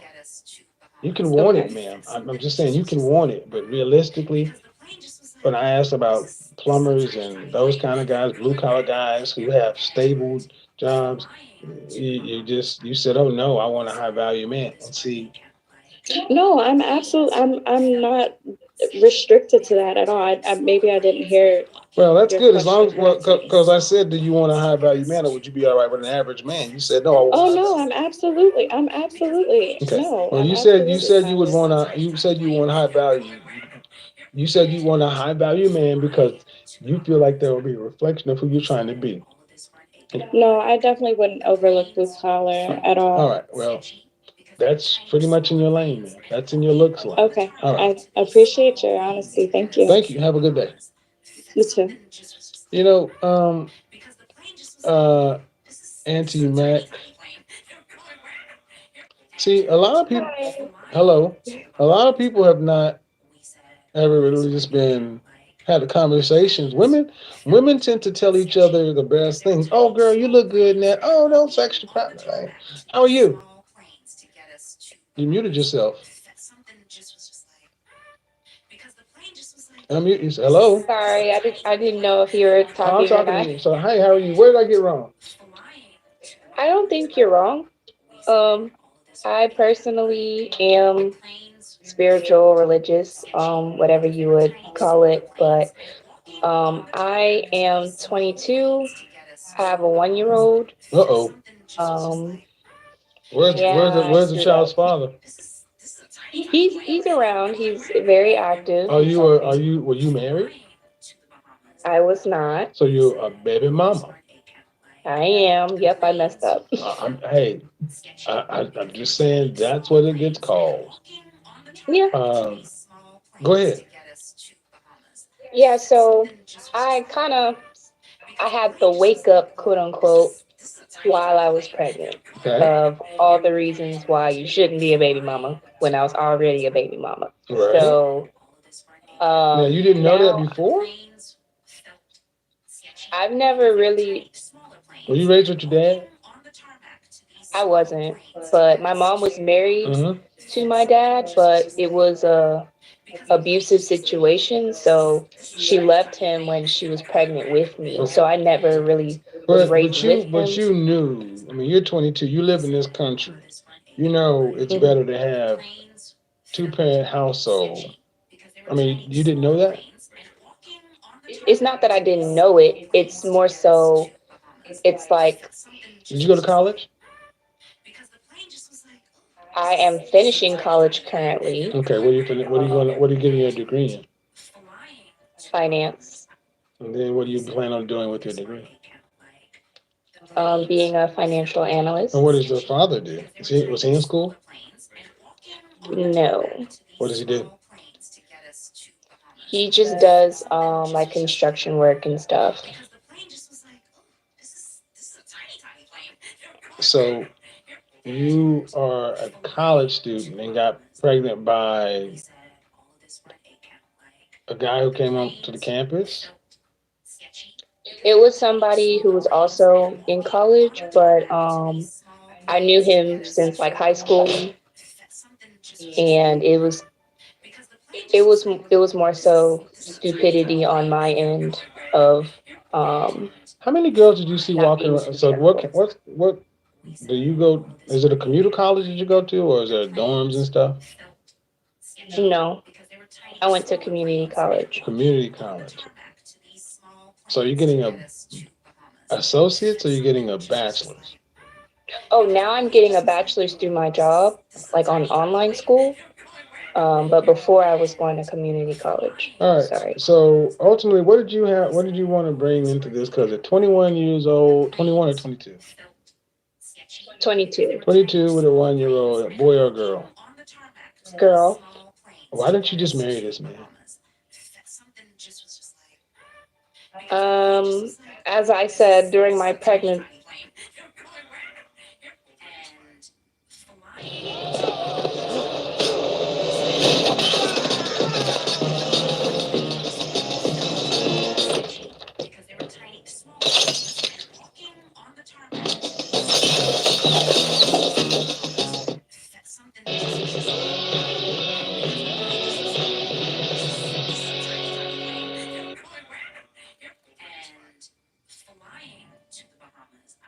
pregnancy, I saw all of the quote unquote mask come off, and he is not marriage material at all. And yeah, it was. I don't know what that means, ma'am. You had a baby with the man. I got pregnant, and then he decided to. How old is he? He's 24. I got pregnant, and he decided to have 3 girlfriends on the side of me during my pregnancy. That's why I didn't want to marry him. And what state do you live in? Texas. Let me be brutally honest with you, ladies. 21 or 22 years old with a 1-year-old, you basically screwed the pooch. You picked the man you decided to carry a child to term for. No one accepts I was young and I made a mistake. That excuse does not work anymore. A child gets born because a woman wants to carry a child to term. So what is done at this point? Well, you have to, truthfully, you're going to have to accept that you have seriously impacted your chances of, well, high value men are pretty much out. I mean, how tall are you? I'm 5'4". Dress size? 6. Okay. High value men are effectively out, even if you were pretty. No one wants to raise another man's child, much less a loser.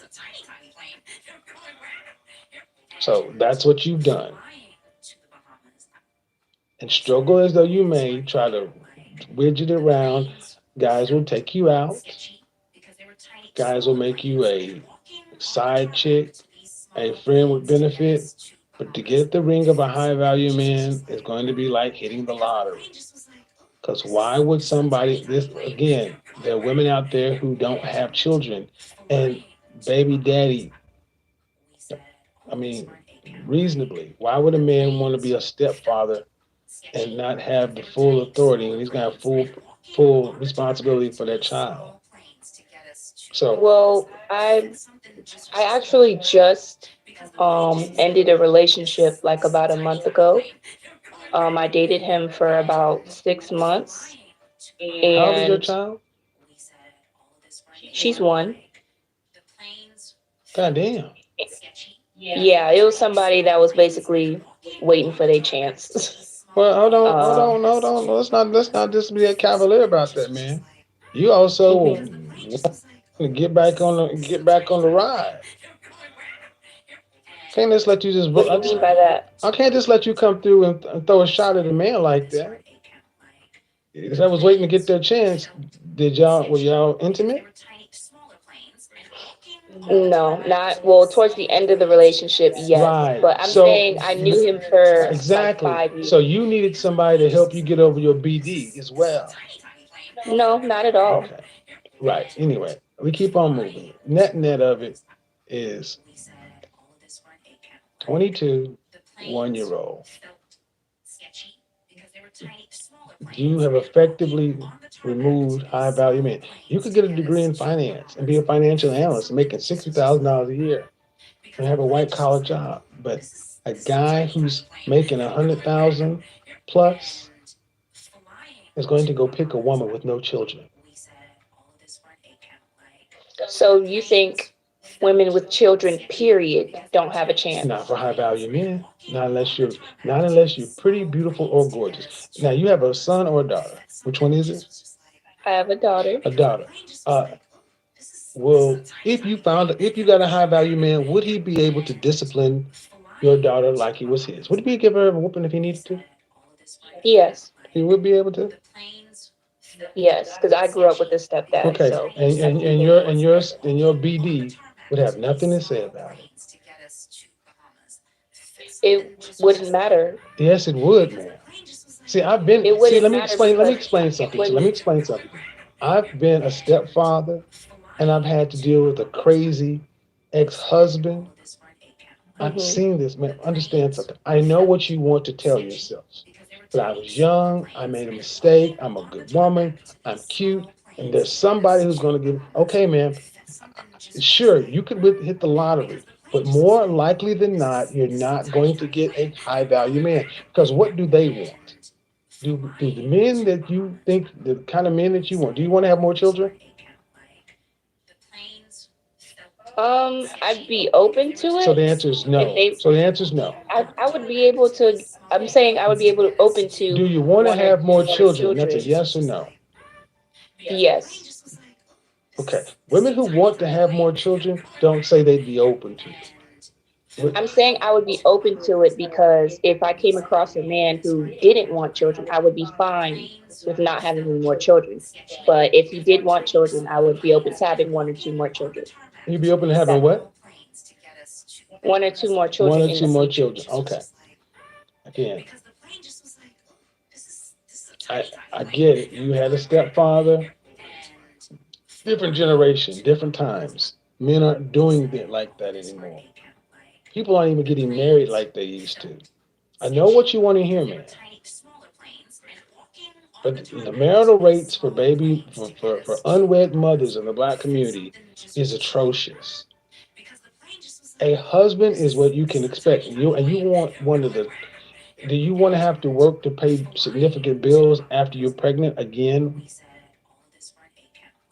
I would like to work in the future, but I would like to take like 2 or 3 years off to take care of So that answer is no. That means that man needs to be able to make enough money to cover you. Replace your income, pay for your daughter, the new baby, and him. That means in Texas, you're going to be talking about a man who's making $200,000 or more. And men that make that kind of money don't go marry baby mamas. Why is that so troubling or difficult for you just to accept? Maybe you love somebody and you're afraid they're going to hurt themselves. Or maybe you don't think you fit in anywhere and you feel like you just can't keep it together. Or maybe it's just getting too hard to go on. Maybe you should call 988. It's Virginia's new number for one-on-one emotional support. It's completely confidential. It's free, and you can talk to a real person who knows how to help you. Virginia 988. Maybe you should talk to us.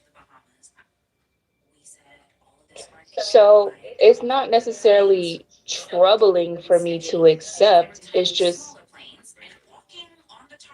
I basically, you're saying no matter what I do. No, ma'am, of course not. Come on, ma'am. Let's be reasonable. I'm not Karnak. I can't tell the future. I'm giving you the odds and the predictions and statistics. I cannot say with 100% certainty. But what I can say is this. Men with options choose women that don't have children. They can wait. They don't have to pick you. Why are you still trying to put this square peg in a round hole? Here's the thing. You knew you were having a child before marriage. And you chose to do it anyway. You knew your consequence with that. Yes or no? Yes. Or not. Or did you think, hey, it's no big deal. I got a kid, but everybody got kids, so it's really not that big a deal. I mean, I'm going to school and get my finance in. I can take care of it, so you know what? It's all good. I mean, I know there are some women out there that think like that too. The way that I viewed it was more so it would be harder for me alone as a single mother. Because I've seen my mom during the single mother phase before she was remarried. So I knew that part would be hard. But as for actually finding someone to marry, I've never really heard that being an issue. Exactly. Well, let me tell you, welcome to reality. It's an issue. Men don't want to be stepfathers. And by choosing to have a child before marriage, I say it again, you have effectively ended opportunities to get high value men. Now, what's wrong with getting a man who's just average middle class, driving for UPS, working for the Hormel plant or something, making $40,000, $50,000 a year in Texas?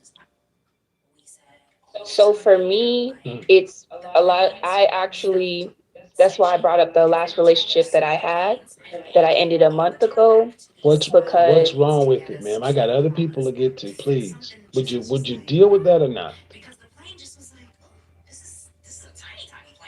I can't deal No, with you the can't. mentality No, of you can't. stagnation. No, you can't. So, in other words, you're a woman, a young woman who had a baby outside of marriage. You're a baby mama, and because you're going to school and a financial analyst, you think you should have somebody on your level higher. That's hypergamy. I understand, ma'am, but you're not going to get it. You're overvaluing yourself. That's the thing. So many of our sisters drastically overvalue themselves. What would you rank yourself on the looks scale from 0 to 10? You cannot use 7. I mean, you just said Beyonce was 8. Yes, because she is. What would that make you? I'm sorry. What would that make you?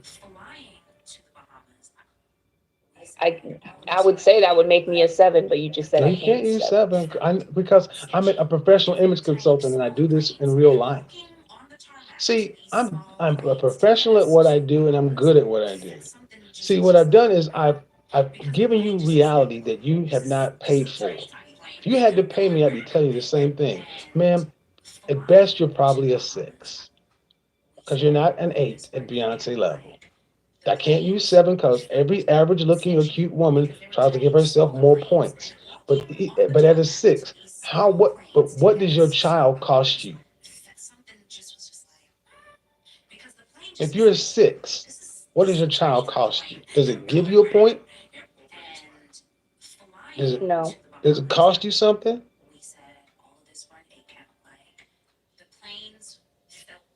What does it cost you? I wouldn't know because it would depend on It cost you points. It costs you points. Children cost 2 points. One child costs 2 points. 2 kids cost 3 points. So if you're a 6, you effectively dropped yourself down to 4. That's unattractive. An unattractive woman for a high value man. Ma'am, understand, you want a man who's making 6 figures plus, then you do not be able to work. You don't know these men, but if you go talk to these men, they'll tell you they don't want women who are baby mamas. And they don't have to pick them. If every black man in this country got married tomorrow, 2 million black women would be left over. You need to level set where you really are in this marketplace and get realistic. Or go on the other side and you will become what I consider to be an eternal 7. Go look at the video. But that's what you're sounding like. A woman who has a degree, who's cuter than most, young, and you'll go bouncing around in relationships for the next 8 years. And by the age of 30, you'll be one bitter woman. So instead, I should settle first. No, ma'am. No, first off, let me take that word out of your vocabulary. Settle. Someone is settling for you. Someone raising another man's child is settling for you. See, that is one thing you women got really twisted. Take that out of your vocabulary. You have a child by another man. You are no prize. I'm sorry, man, but that's just the way it is for all women. A man coming to take care of another man's offspring is settling. That's a beta male move. I've done it. You baby mamas got it really twisted. I understand you can love your child and your child is special, but all it is to another man is a damn bill. And what's the difference? All right, that's it. That's it. You're not gonna listen. No, I. Because they were tiny, smaller planes, and walking on the tarmac to these small planes to get us to Bahamas. That's something just. Well, that's exactly what came from. You, though we should have fun, I'ma meet you at your front door.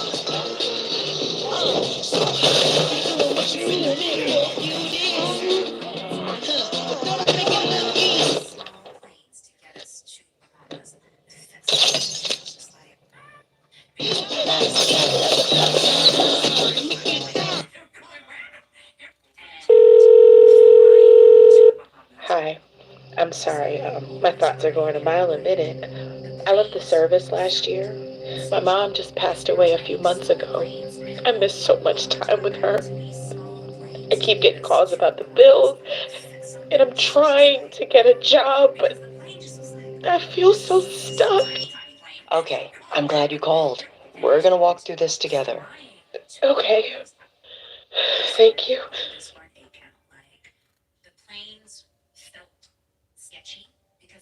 It's not gonna listen.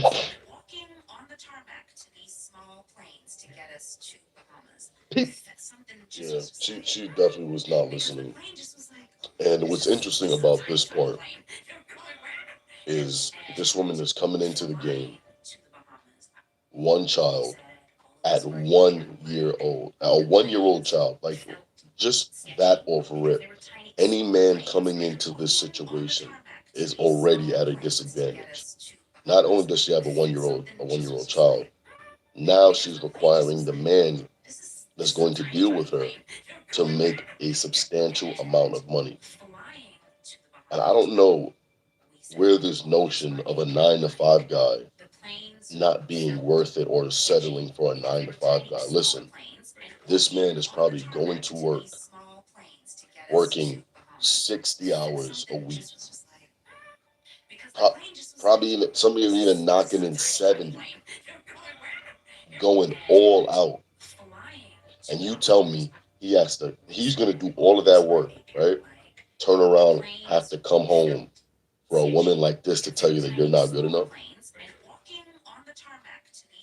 And then turn around and have to take care of her child as well.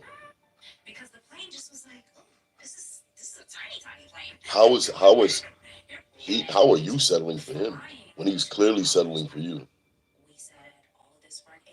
He could put in and work as hard as he can and have all of that flipped on him because he doesn't make $300,000 a year. It's just insane. This woman is completely out of her mind. She needs to have some humility, ground herself, step out into the real world, and understand that you are the one that people are settling for. Because a man has to now come in this situation, speak to another man that you probably are not too fond of because you guys aren't together. So now he has to come in, speak with another man about ways in which they could move forward with a child, either disciplining, just coming to a mutual agreement, whatever the case may be. Then he has to turn around, make tons of money a year just to keep you happy. Men aren't doing that in mass. And if that was the case, men are just going to be deductive problem solvers. They're going to look at it and weigh their options. Okay, I'm with this woman. She's kind of cool. She's pretty. I like her a little bit. She has a child. Okay.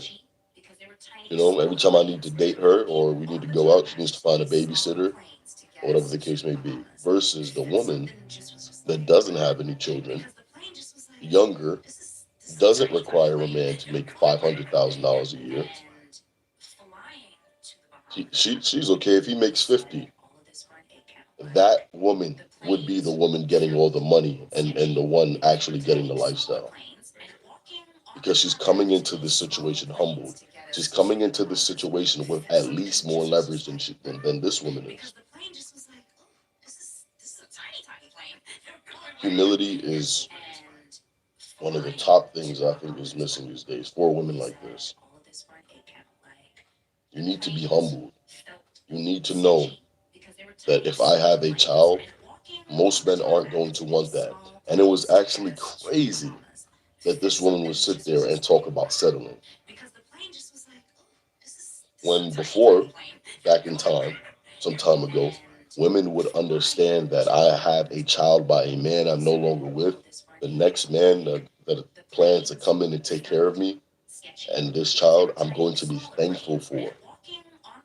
Because I know this is embarrassing. This child isn't his, and he's stepping up. So, hey. My question is, how can what's your first a younger Destiny? Okay, go ahead. how can younger women like me connect with an older guy? I was once How old in are a you? How old are you? 26. Okay. Connect with an older guy? Yeah, I was dating a guy. He told me he was 35, but he ended up being 42. And the relationship just ended. So I just kind of felt like once I knew his age, I really couldn't connect with him. And I just didn't know. Why? I Well, just felt first, like how old was he? 45? no, he told no, he told me he was 35, but he ended up being 42. So he was all of 9 years old. He was, he told you he was, so He you, told me he was 35. and you're 26. Yes, So he and he told you ended he up was being 9 years 42. older than, okay. So how old is, where's your dad?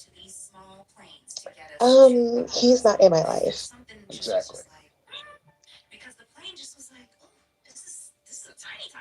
Tell her what she wins, Bob. She wins a list of daddy issues. Because women worldwide tend to prefer to date older men because older men tend to have already got all the game and stuff out of our system. We tend to be ready for relationships. We've had time to get out here and work and acquire resources. So, yeah. But if you didn't have a dad in your life, it's hard to look at a man, see what a man was supposed to do. What's the oldest? What's the oldest man outside this last guy? What's your longest relationship? Before Fresh Pet, Sis had very irritated skin. It was red. It was almost like she had dandruff. But after we started feeding her Fresh Pet, all of that disappeared. Everyone should give their dog Fresh Pet. They're part of our family, so they deserve a quality meal too. A year and a half. And how long ago was that? That was two years ago. And why did you guys break up? I found out he had someone else. He was cheating? Yes. How'd you find that out? I was just over his place and she showed up. What she said? Who are you? it was a big mess, and I'm just like, I just don't need it. I feel like I'm young enough to move on. And so what's the oldest man you would want to date? I would say 35, and I think that's why he said it. Okay. And do you want to be married? I do. All right. Do you want to have children one day? I absolutely do. Yes. How many? 4 or 3. Okay. And what city do you live in? Kansas City, Missouri. Midwest. So, do you want to have to work to pay significant bills after you're pregnant with your first child? I would say, yeah. I realize that we live in a world that it's almost required nowadays to live comfortably. So I wouldn't mind. I would definitely do that. I said, do you want to have to, though? I don't want to have to, but I know realistic, I would. Here's the problem with that answer. Most relationships break up. Money is cited as a problem, and women who say they wouldn't mind really do mind. And I'm just trying to ask you, what do you want? You mean you want to work until you're pregnant? You want to be on your feet working through the eighth month, 8th month and 2 weeks. Then you want to take off the last 2 weeks, go into labor, have a child, and then 12 weeks after you have that child, you want to go back to work. And then you want to do that again and get pregnant 3 to 6 months in the line, and then do that again. And then another 3 to 6 months, get pregnant and do that again. Yeah, 3 kids in daycare. I have a profession between photography and massage that I can take my kids with me. Oh shit! Here we go. Where it is? Massage therapist. God damn it! Are you an actress too? Yes. No, I said photography and massage. So you don't have a real job. You don't have. Oh, Sorry, man. My ex-wife was a massager. You don't have a real job. I'm sorry, ma'am. I'm just good. I know what I'm talking about. So all this you don't mind working, you ain't trying to. Anyway, um, let's get right to the rubber meets the road. How much would a man need to be able to make to support a family and a wife for 3 kids to give him a middle class lifestyle? I would say 2K, 250. Maybe yeah, 250. Maybe in the Midwest. Okay, it's closer to 350, but that's all right. I'm still trying to be stuck on the fact that you're okay with work. I don't really believe that. I just don't. But I'll take it. But the thing is, you don't have a profession where you're going into work. So when you're thinking of work, you mean you would be all right trying to give deep tissue massages at 8 months pregnant? That's when I will do for more photography work. Right. You're hoping you would do more photography work. How much money have you made as a photographer? Around 30,000. Over what period of time? A year. $30,000 in 1 year. How much did you make as a massage therapist? I'm still getting into that right now. All right. So you're living on $30,000 a year. Well, I also have a main job with doing post office, but yeah. You said okay. How much do you make annually? I make. No matter what kind of work your team does, Asana can help manage it. From project intake to campaign management to strategic planning and more, Asana works for you. Try it for free today at asana.com. Plus the around 80. What's your main job? Post office. Government work. Yes. All right. Why is all this relevant, man? Because I need to understand how long have you been working for the post office?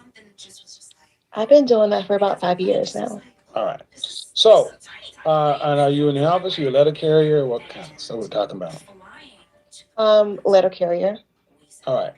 Man, you're not. I find it hard to believe you want to be pregnant, carrying letters at 8 months pregnant. And do you know anybody with children? Do you know anybody with kids? Yeah. I have a lot of friends with kids. How much is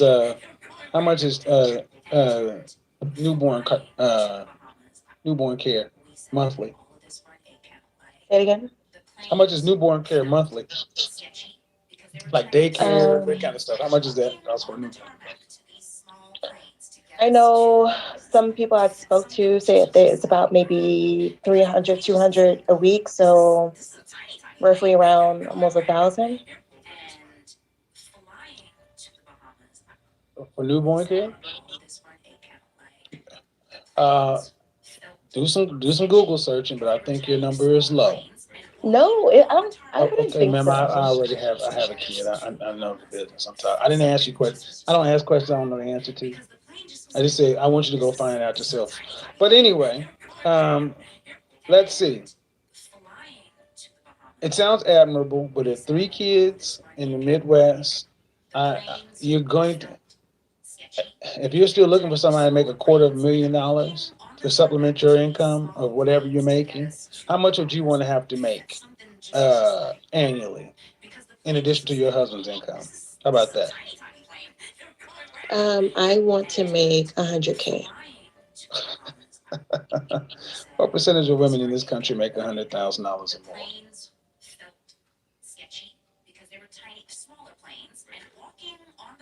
What percentage of women in this country make $100,000 or more annually?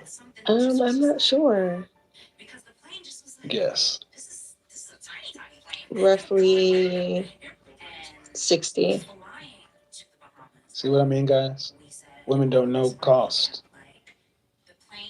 3% of women in this country make 3 to 4% of women in this country make $100,000 or more, and you say 60. I'm almost there. You just skipped over something that was very important to tell me how close you are. 3 to 4% of women in this country make six figures, and you're saying you're almost there. Congratulations, and I mean no disrespect to what I'm about to say. I really need you to understand. I mean no disrespect. But the bulk of your income comes from unskilled labor. It comes because you're employed by the federal government. You didn't negotiate that salary. You didn't go get any special skills to earn that money. You apply for a well-paying job with government benefits. But if you were to lose that job, do you have the skills to make $100,000 a year?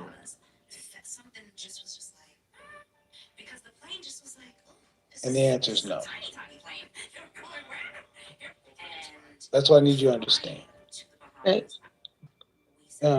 And I need everybody to understand what your skills are worth. So I think you need to rearrange your idea of what money is, because thinking women are that making that much money is incredible. And why it's all important is because how old would a man need to be making around $250,000 a year?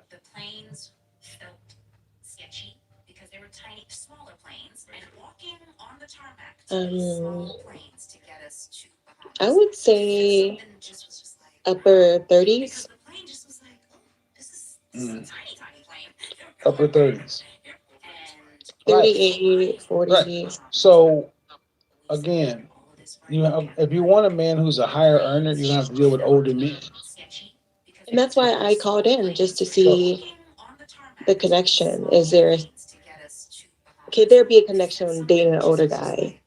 Because we have totally different interests. The thing is, you're gonna have to get on his. Well, the thing is, the connection is not for. It's for you to get on his plan.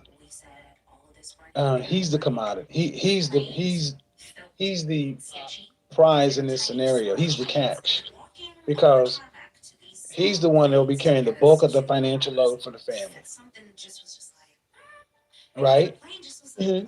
So, I don't care about love and chemistry or anything like that. Marriage is a practical thing. It's a business. Mm-hmm. So what you're talking about makes no sense to me, especially when you start putting financial restraints on it. Are you used to men chasing you? No. I think that these last two have been. Go ahead. They went after me, but no, I'm not used to it. See, and what I said about getting on it's a woman's job to look and see how she can nest in a man's situation. It's my job to provide a place for you to nest. I mean, if a man's having to go out and make $250,000, $300,000 a year, he's putting in hard work, long hours. He doesn't have time to try to romance you and all this other kind of stuff. He's putting in 12, 14-hour days. And this is one of the problems. I think so many of you young ladies really don't know what it takes to make the kind of money you're talking about. Think the kind of money you're talking about is a lot more available and easy. Case in point, you think 60% of women, thought that was a reasonable number to say 60% of women in the country make over $100,000. Then where are the poor women if the majority of women are making over six figures? You see what I mean? Mm-hmm. And at 26, you should have a far more grown-up look on life and relationships. If you want to have a middle-class standard of life and due respect, you didn't go to college, right? Yes, I did. Did you graduate? Yes. And then you went to work at the post office?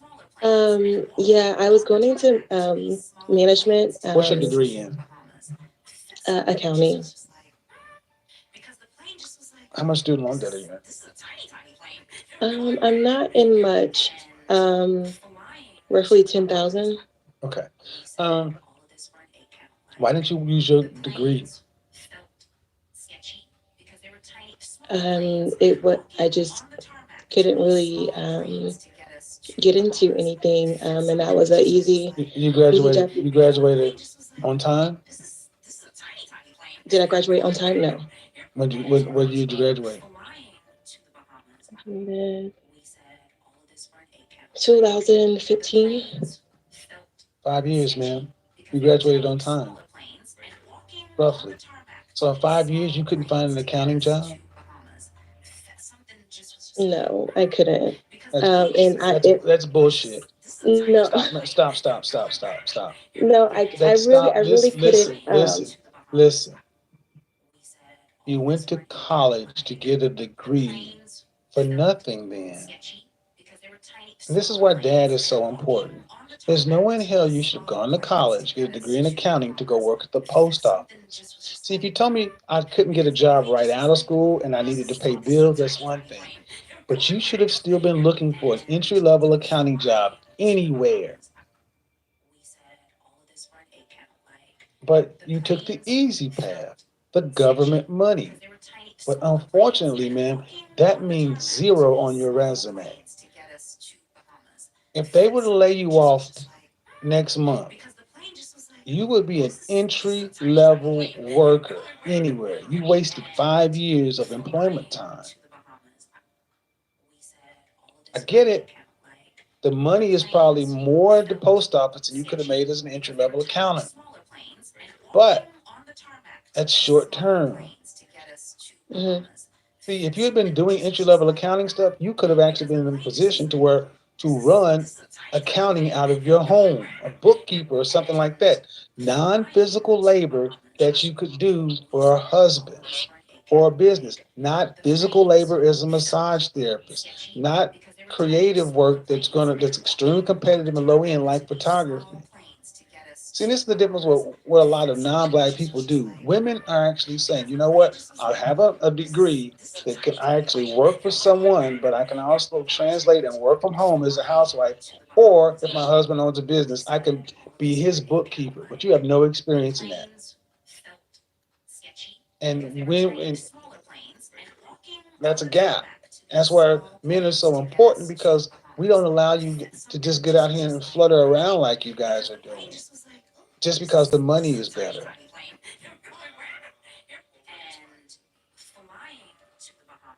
You're absolutely right, yeah. I know. So when did you stop looking for a job in accounting? For a while, once I So you didn't even try, man. You stopped trying. Right. Okay. So what I need you to hear is the kind of man you're talking about is a man that's driven. The top 5% of men in this country earn the kind of money you're talking about. The top 5%. And you're saying that I work at the post office, I'm a massage therapist, working at the post office, I'm a photographer, and I'm trying to become a massage therapist. And you're talking to a man who's structured, disciplined, and a high earner. And your stuff is all over the place. That's why when you said it, I already did 3 broadcasts on women that high-value men avoid. And it's because of this chaotic, kind of flighty mindset. Men like the guys I described cannot see how you would be an asset to him. What can he turn over to you? Even if he had a business, what could he turn over to you? What could you run for the business, for the family?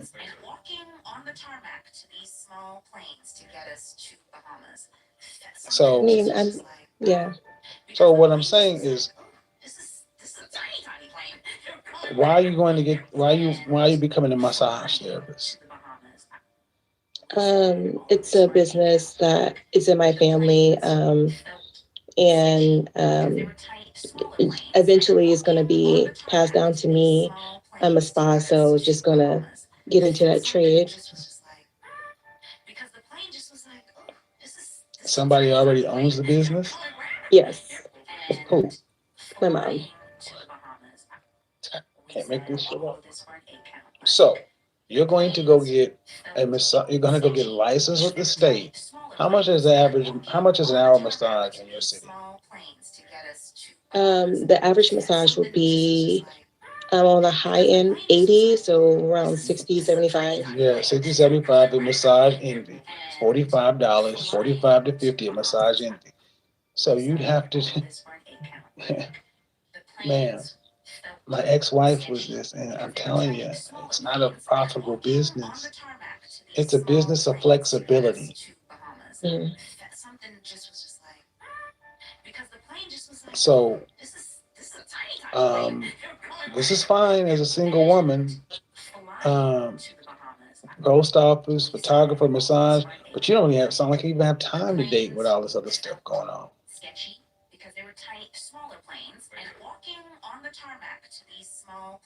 So let's say you're overwhelmed, or maybe you feel like things are completely hopeless. What can you do when things get this bad? You can talk to somebody who knows how to help you. Our phone number is 988. If you call 988, you'll talk one-on-one with a real human being to figure out what's going on and what you need to do. It's free, confidential, and 24/7. For emotional support, call 988. Virginia is here to help.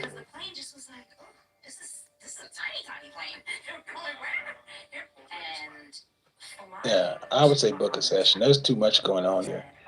I mean, but I don't foresee this ending well. Especially if your mom is a massage therapist. No, Do you have any sisters? She owns a spa. Yeah, I own a sister. She just moved down to Dallas. Right. And where are the men in your family? My two brothers are, one just came back. How old are they? 28, and then one is 25. They're not men yet. You got a bunch.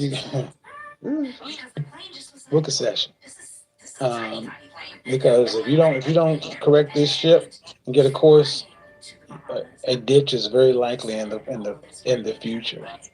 Because it sounds to me like you have a family full of creatives and no male structure. I've seen this picture before many times, and it doesn't end well. Okay. All right. Thank you. You know, this was the classic case of when you lead people to their own devices, they tend to self-destruct. When you have a lack of a male presence, when you have a lack of leadership, when you have a lack of practicality, all of these things are missed out on. And this is why fathers are so important in households. Because at least if a father is there, maybe an uncle, maybe a brother, someone that's a bit older, they would be able to properly give the right instructions or give the right path for someone. But once you're left to your own devices and you start making decisions, those decisions tend to not align with exactly what they want out of life. If you want a family, if you want to have some type of structure, you want to be able to do these type of nice things like go away on vacation and eat out at restaurants and things like that. There's no structure given. There's no instructions given. They're just doing whatever they want. They're walking around not knowing how much it's going to cost. They're walking around not knowing how to prioritize the person that's going to provide it for them. You have no information, but again, you just expect it to work. You just expect to snap your fingers together or slap your hands together and something is just going to appear from the sound. It's not going to. There needs to be more structure. There needs to be more presence. There needs to be more of a masculine presence and leadership to show these women this is how you get things. This is what you should be worried about. This is what you need to think about. And there's not enough of that. Too many are just doing whatever they want, expecting to get the same outcomes as people who's putting in the work. But everyone, please leave your thoughts and opinions in the comment section down below. Make sure you guys like and subscribe if you guys haven't already. Turn on post notifications so you will be alerted when we upload more videos just like this one. I'll see you guys in the next video. Peace. With Squarespace, you can do more than just build a website. You can build a business. Event planners and interior designers draft and send proposals to potential clients. Consultants and photographers create invoices to collect your well-earned payments. And make sure it looks just how you want with a design that's all your own. Done. Squarespace makes offering your services simple. Get started with offer code MAKEITREAL for 10% off your website or domain. On the tarmac to these small planes to get us to Bahamas. Something just was just like, because the plane just was like, oh, this is a tiny plane. You're going round. And flying to the Bahamas, we said all of this on a count. Like the planes felt sketchy because they were tiny, smaller planes, and walking on the tarmac to these small planes to get us to Bahamas. Something just was just like, because the plane just like, oh, this is a tiny plane. You're going round. And flying to the Bahamas, we said all of this for an 8 count. Like the planes felt sketchy because they were tiny, smaller planes, and walking on the tarmac to these small planes to get us to Bahamas. Something just was just like, because the plane just was like, oh, this is a tiny plane. You're going round. And flying to the Bahamas, we said all of this for an 8 count. Like the planes felt sketchy because they were tiny, smaller planes, and walking on the tarmac to these small planes to get us to Bahamas. Something just was just like, because the plane just was like, oh, this is a tiny plane. You're going round. And flying to the Bahamas, we said all of this for an 8 count. Like the planes felt sketchy because they were tiny, smaller planes, and walking on the tarmac to these small planes to get us to Bahamas. Something just was just like, because the plane just was like, oh, this is a tiny plane. You're going round.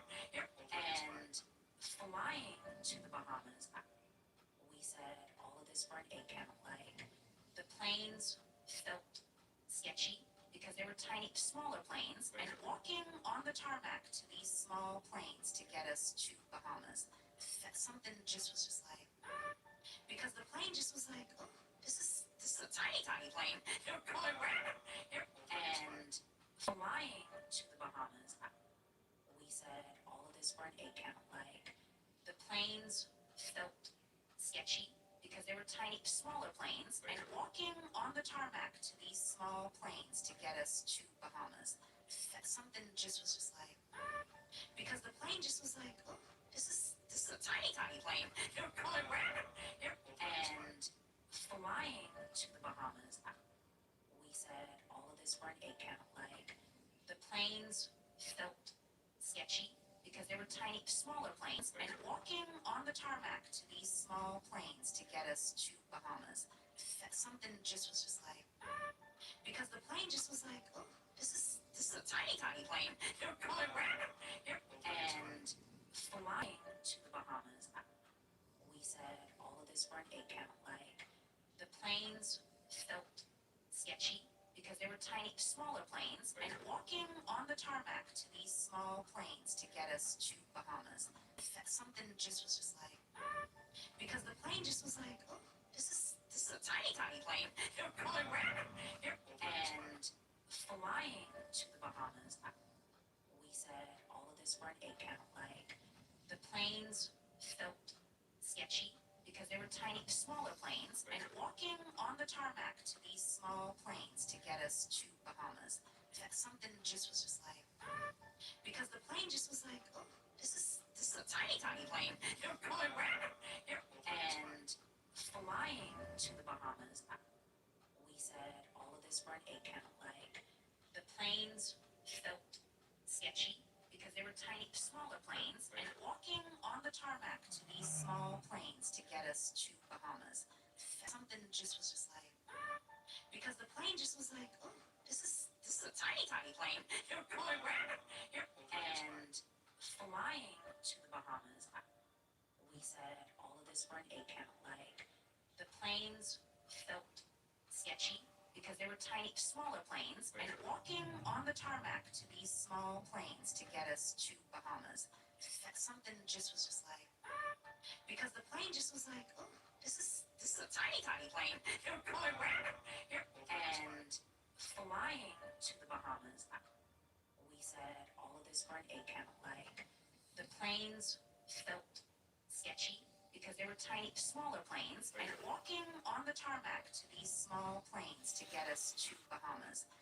Something just was just like, because the plane just was like, oh, this is a tiny, tiny plane. You're going where? And flying to the Bahamas, we said all of this for an 8 count. Like, the planes felt sketchy because they were tiny, smaller planes, and walking on the tarmac to these small planes to get us to Bahamas. Something just was just like, because the plane just was like, oh, this is a tiny, tiny plane. You're going where? And flying to the Bahamas, we said all of this for an 8 count. Like, the planes felt sketchy because they were tiny, smaller planes, and walking on the tarmac to these small planes to get us to Bahamas. Something just was just like, because the plane just was like, oh, this is a tiny, tiny plane. You're going where? And flying to the Bahamas, we said all of this for an 8 count. Like, the planes felt sketchy because they were tiny, smaller planes, and walking on the tarmac to these small planes to get us to Bahamas. Something just was just like, because the plane just was like, oh, this is a tiny, tiny plane. You're going where? And flying to the Bahamas, we said all of this for an 8 count. Like, the planes felt sketchy because they were tiny, smaller planes, and walking on the tarmac to these small planes to get us to Bahamas. Something just was just like, because the plane just was like, oh, this is a tiny, tiny plane. You're going where? And flying to the Bahamas, we said all of this for an 8 count. Like, the planes felt sketchy because they were tiny, smaller planes, and walking on the tarmac to these small planes to get us to Bahamas. Something just was just like, because the plane just was like, oh, this is a tiny, tiny plane. You're going where? And flying to the Bahamas, we said all of this for an 8 count. Like, the planes felt sketchy because they were tiny, smaller planes, and walking on the tarmac to these small planes to get us to Bahamas. Something just was just like, because the plane just was like, oh, this is a tiny, tiny plane. You're going where? And flying to the Bahamas, we said all of this for an 8 count. Like, the planes felt sketchy because they were tiny, smaller planes, and walking on the tarmac to these small planes to get us to Bahamas. Something just was just like, because the plane just was like, oh, this is a tiny, tiny plane. You're going where? And flying to the Bahamas, we said all of this for an 8 count. Like, the planes felt sketchy because they were tiny, smaller planes, and walking on the tarmac to these small planes to get us to Bahamas. Something just was just like, because the plane just was like, oh, this is a tiny, tiny plane. You're going where? And flying to the Bahamas for an 8 count. Like, the planes felt They were tiny, smaller planes, and walking on the tarmac to these small planes to get us to Bahamas. That something just was just like, because the plane just was like, oh, this is a tiny, tiny plane. You're going round. And flying to the Bahamas, we said all of this for an 8 count. Like, the planes felt sketchy because they were tiny, smaller planes, and walking on the tarmac to these small planes to get us to Bahamas. That something just was just like, because the plane just was like, oh, this is a tiny, tiny plane. You're going round. And flying to the Bahamas, we said all of this for an 8 count. Like, the planes felt sketchy because they were tiny, smaller planes, and walking on the tarmac to these small planes to get us to Bahamas. That something just was just like, because the plane just was like, oh, this is a tiny, tiny plane. You're going round.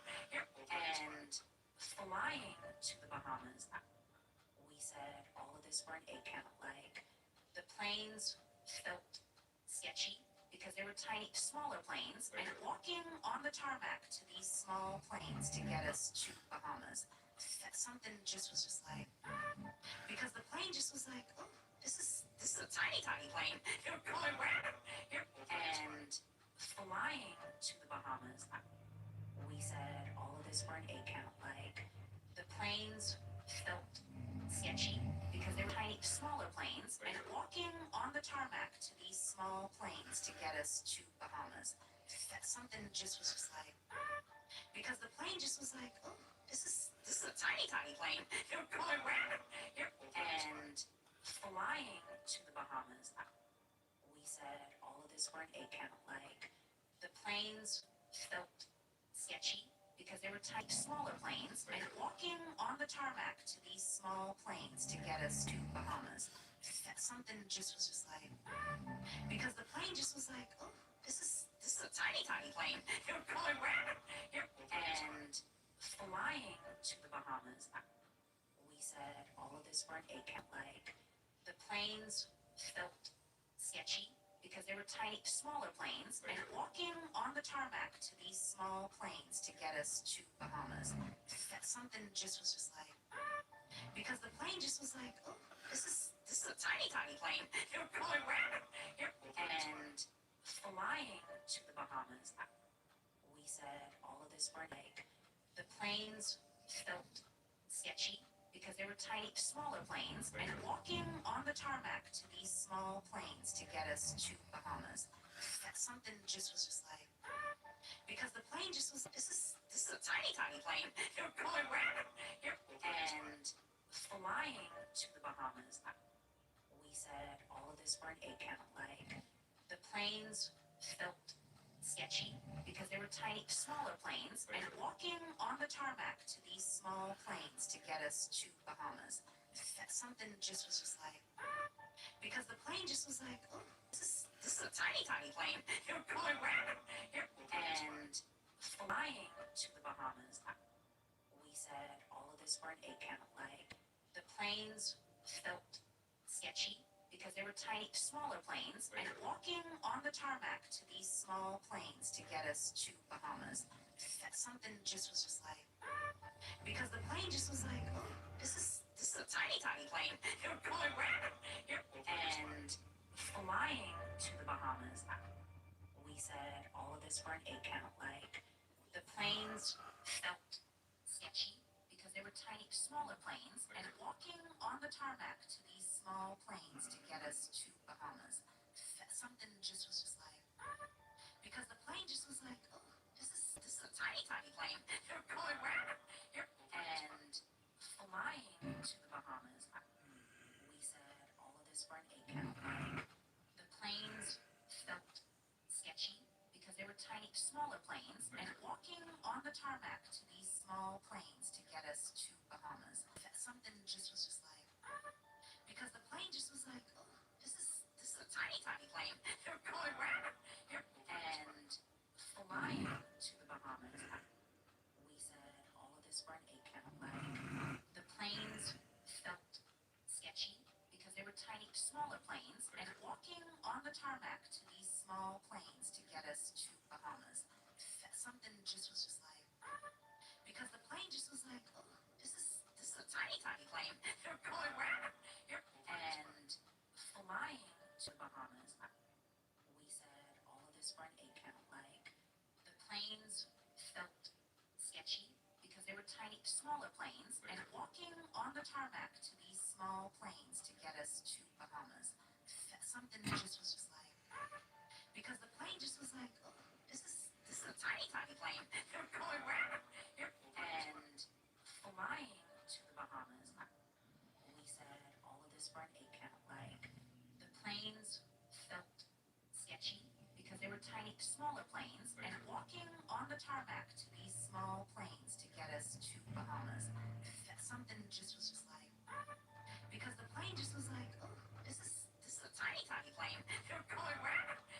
And flying to the Bahamas, we said all of this for an 8 count. Like, the planes felt sketchy because they were tiny, smaller planes, and walking on the tarmac to these small planes to get us to Bahamas, something just was just like, because the plane just was like, oh, this is a tiny, tiny plane. They're going where? And flying to the Bahamas, we said all of this for an 8 count. Like, the planes felt sketchy because they were tiny, smaller planes, and walking on the tarmac to these small planes to get us to Bahamas, something just was like, because the plane just was like, oh, this is a tiny, tiny plane. They're going where? And flying to the Bahamas, we said all of this for an 8 count. Like, the planes felt sketchy because they were tiny, smaller planes, and walking on the tarmac to these small planes to get us to Bahamas, something just was just like, because the plane just was like, oh, this is a tiny, tiny plane. They're going where? And flying to the Bahamas, we said all of this for an 8 count. Like, the planes felt sketchy because they were tiny, smaller planes, and walking on the tarmac to these small planes.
If you missed your chance to see big gains with Tesla, you need to pay very close attention to what's coming next. Because Elon Musk, the richest man in the world, and Visa, the biggest payment processing company in the world, are moments away from revolutionizing America's outdated, broken, and bloated financial ecosystem, handing early investors a second chance to make substantial gains in 2025. All thanks to Elon's secret $10 trillion master plan I'm calling Agenda X.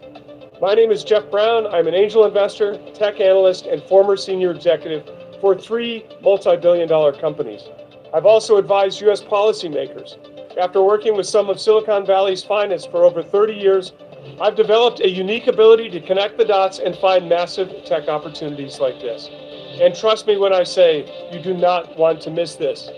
To help you get in early before Elon unleashes what he says could become half the world's financial system, I just filmed an urgent video presentation where I explain everything that you need to know. Click the link on your screen now to watch while you still can.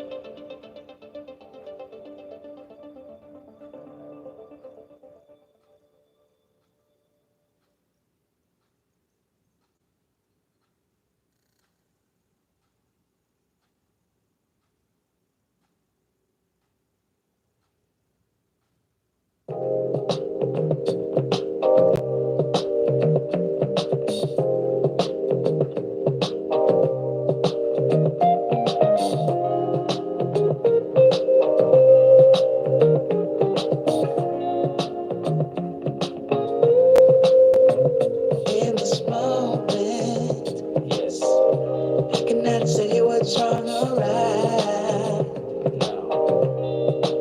It's not hard to fool me.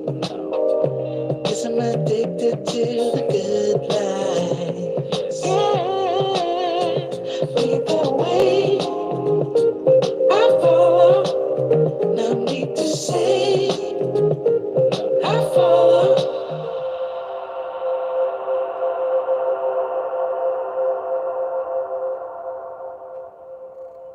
Como yo me siento, mira por ejemplo.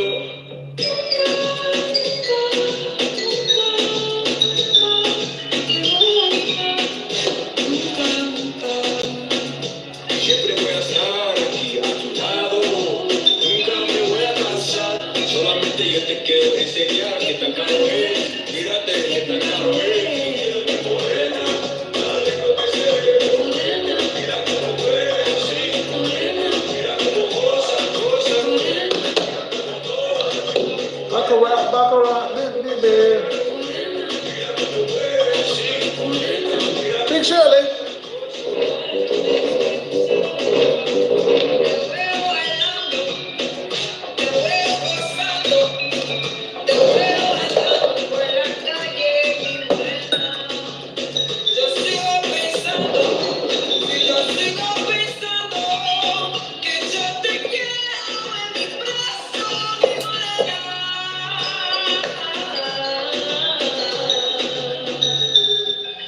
Yo te quiero en mi brazo, mi morena.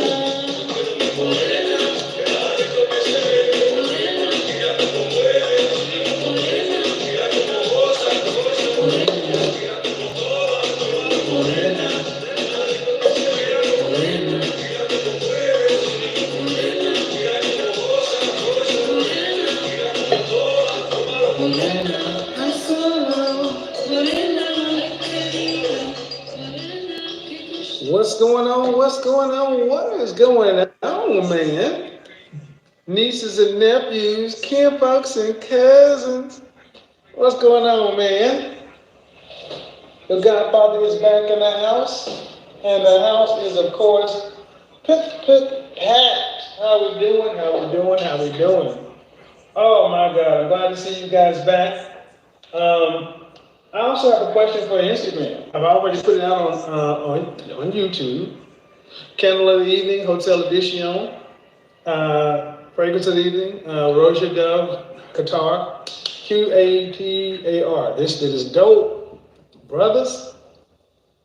This the one. This right here. This that stuff.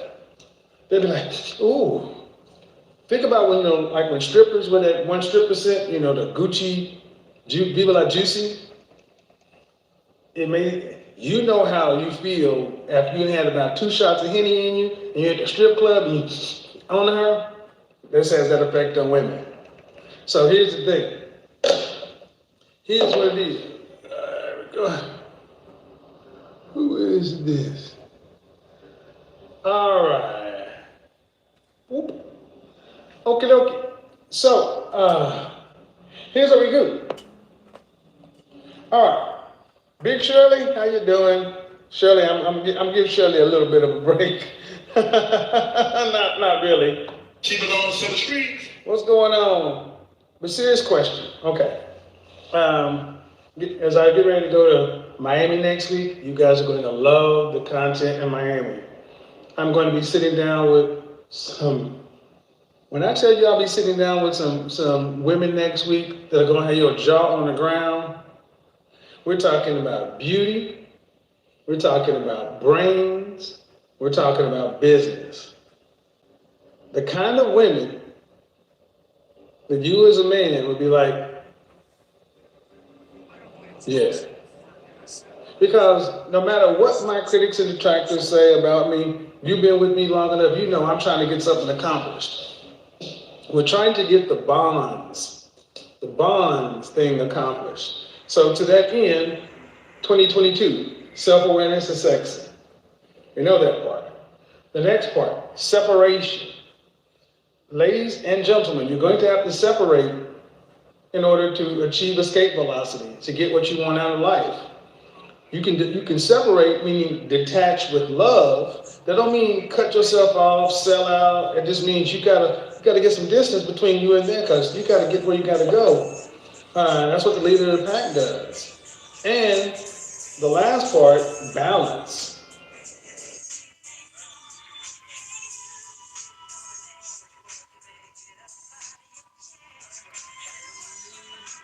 I've been on Shopify from the beginning. The platform is just never a worry. Like, I have so many worries, but the platform is never one. I feel like Shopify really thinks about how they can optimize. It just always feels very ahead of the curve. Everything is just super easy to connect and link. They really know what we need. Time and money that is saved, I can spend on other things and on growth. I'm Sharissa, founder of Isla, and my advice for entrepreneurs is definitely to level up with Shopify.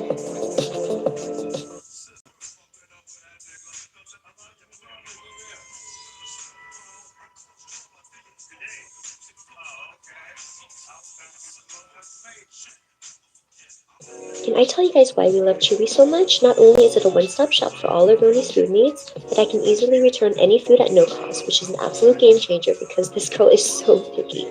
Roni loved this particular recipe until one morning she decided that she didn't, so I called the Chewy team, who's available 24/7, and they recommended this topper, which she ended up loving. Thanks to Chewy, my baby is back to enjoying mealtime again, which makes this mama so happy. So make sure to shop Chewy for all your pets' food needs.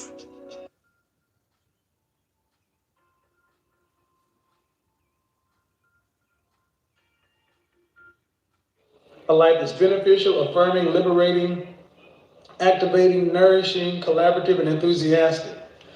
I'll be teaching an entire broadcast on that. That balance thing is what's so important.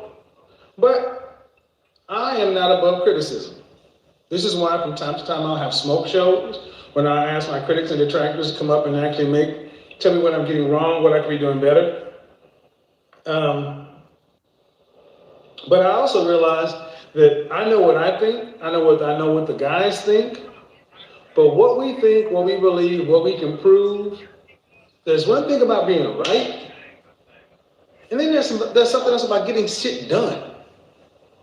I don't want to be right and not get shit done. What I learned early on in my life is sometimes you have to settle with being correct instead of right.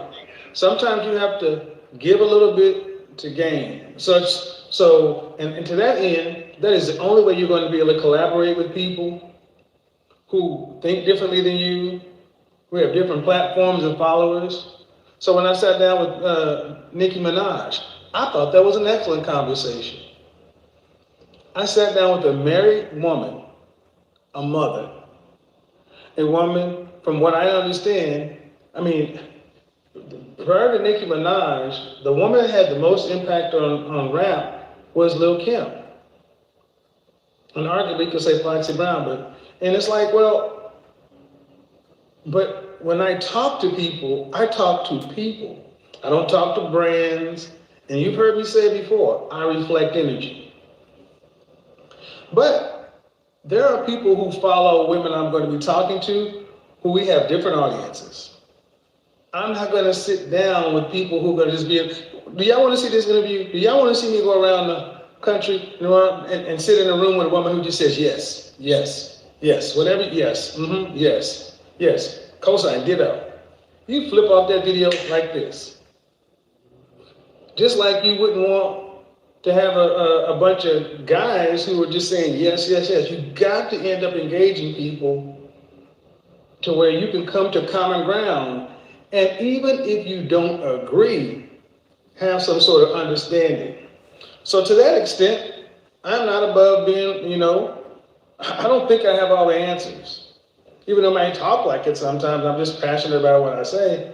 But I know I don't have all the answers. So to that end, I asked the ladies online, I asked this question. Ladies, what is the right message for today's women? And the spirit in which I'm asking that question is not a trick question. I've been told that, Kevin, you have the right message but the wrong tone. And to that end, I said, okay, well, whose tone is better? And to that degree, and to that end, I've been told the name that came up most often was Dr. Umar Johnson. Shout out to you. Okay. I've been told that what I say is a little bit hard to hear. All right, but it's usually about tone. But what I haven't heard is what's a better message.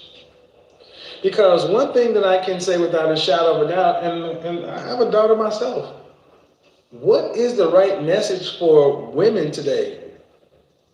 Because as a man who does this, I'm seeing the conflicting messages that women are getting. You're getting one message from your family, another message from the culture, another from your friend group, another from social media, depending upon what you watch, and there's no consistent through line. And unfortunately for women, you know, I didn't make it this way, but women have to have the bigger parts of their lives figured out sooner than us men. You know, men have 3 different sections of life: 0 to 29, 30 to 45, and 45 plus. Women have to get the larger chunks of things together between now and 35. So I want to ask you ladies, not who, but what is the right message for women today? We've heard focus on yourself, don't worry about these men.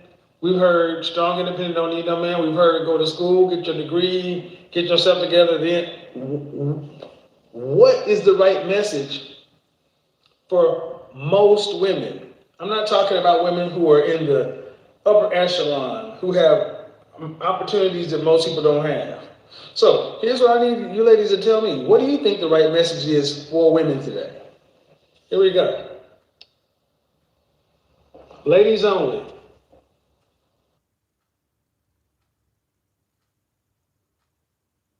You have an endless scope of freelancers at your fingertips to help you progress in whatever category you need. My business is entertainment and media. I'm looking for anything from content creation to video editing, special effects. And I found exactly what I was looking for on Fiverr. My personal experience in finding freelancers has blown me away. They have the best resources, the best people on the market that you could possibly need. So I don't see any reason why you wouldn't use Fiverr for anything that you need.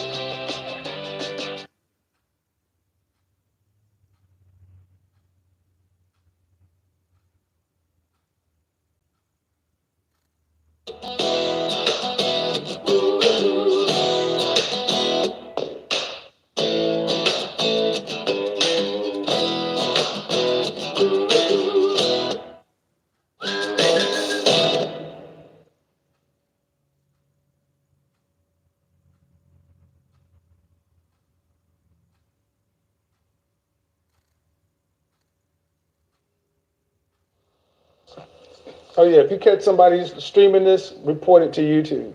Report it to YouTube and report it to Instagram. People, let's see, how many people have lost their channels this week? 6 people have lost their channels this week for using my content. I'm not playing with y'all. When I say don't use my content, I mean it. Don't use my permission. 6 channels in 2 days. Oh, and they were all channels that were monetized.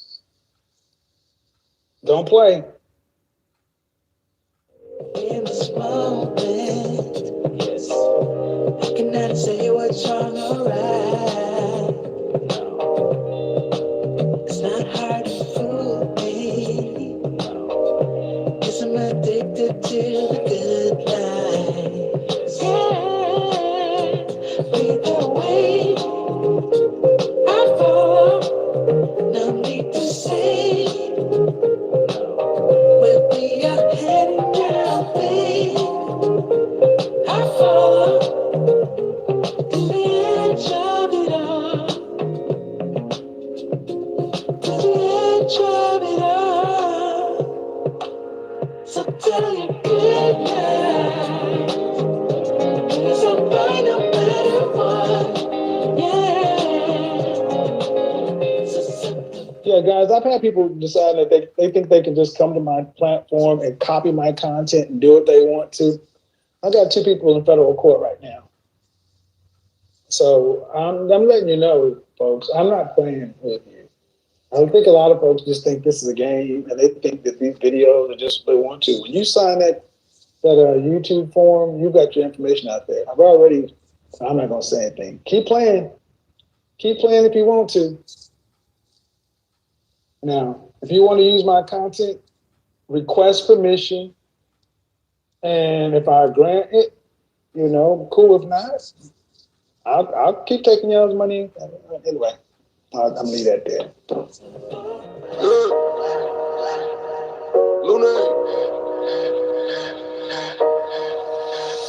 Money work. El mundo quiere dinero. Money work. Se arregla con dinero. Money work. Si me quiero educar, dormir en algún lugar. Un lugar para trabajar, y si no hay para emigrar. Todo money, money, todo el dinero. Solo un par de gente se lleva el botín entero. Funny, funny, pasa verdadero. Si tienen lo verde siempre llegará primero. Pero llegaremos antes o después. Solo a lo suyo, que Dios no lo ve. Que por más que tarde lo veré caer. Somos más lo bueno y tenemos fe. Dinero ya lo veré. No vendo mi alma, lo lograré. Seré el más grande, no olvidaré de dónde vengo ni cómo voy. Money work. El mundo quiere dinero. Money work. Se arregla con dinero. Con dinero. I do understand that women, we need work to be done, but the black men in our community are reading at 4th grade level. That's bull. That's bull. Okay. 54% of black men are single and child. And 61% are in the middle class. You're not going to come on here and run on that bull. No. 2.5 million black men are in the upper class. This is that bull you were watching on those movies. That ain't the truth. I challenge you to go look up the statistics. Blackdemographics.com, black statistics. By black people, for black people. 54% of black men in this country, single, childless, 61 in the middle class. But you all got to think that there are no men out there to justify why you're alone. You're alone, not because they're not enough men. You're alone because you're unfit.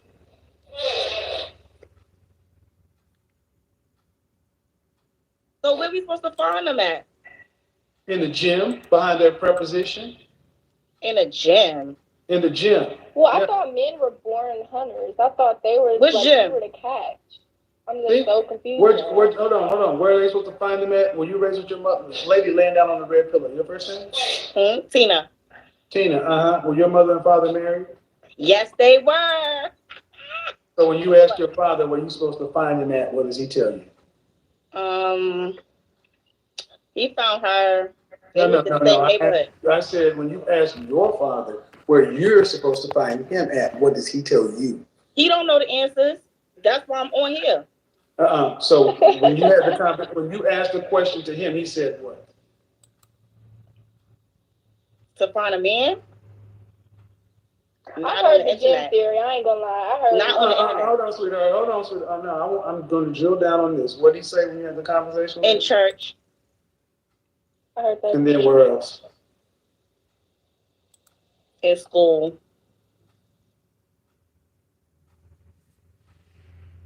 And then where else? That was it. And your father failed you. Oh, well, that's why I'm on here, because I ain't got no man. Well, that's not. But if you're going to tell me did your mother raise you to be a wife? Did your mother raise you to be a wife? Yeah, I mean, she is a wife. Did she raise you to be a wife? I guess so, yeah. You guess? If you were raised to be a wife, you would know. So what did your mother raise? Okay, so I'm asking the questions. What did your mother raise you to do for a man? Cook, clean, be emotionally supportive. You cook and clean for yourself, but that is something that goes. What else? Be emotionally supportive. In what way? What she used to do? She used to ask him stuff. I don't know, like be nice to him, not be bitchy. So what I need you to understand is you want to, Miss 21-year-old, you want to say the delinquencies of where black men are, and you're saying your mother and father raised you in the household. Mm-hmm. And this is the basics. You didn't ask your dad, he told you school or church, and your mama didn't raise you to be a wife. The problem is that's not a woman that's fit to be a wife. So what's fit to be a wife? A man who is a husband does not need to go to a woman who does not know what to do. Well, at this point, we have to blame the generations before us.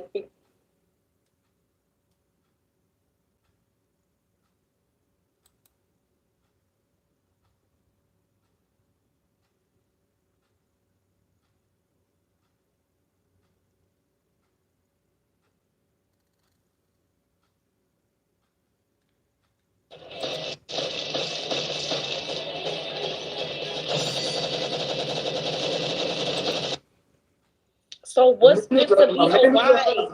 A man who is a husband does not need to go to a woman who does not know what to do. Well, at this point, we have to blame the generations before us because you got to blame your mama. Right. And your mama didn't teach you. If your mama was married, if your mother was married, and she didn't teach you how to be a wife and teach you how to work with and for a man, then blame your mama. Ain't got shit to do with the generation. It got to do with the woman that raised you, especially if she was married. And that's a problem.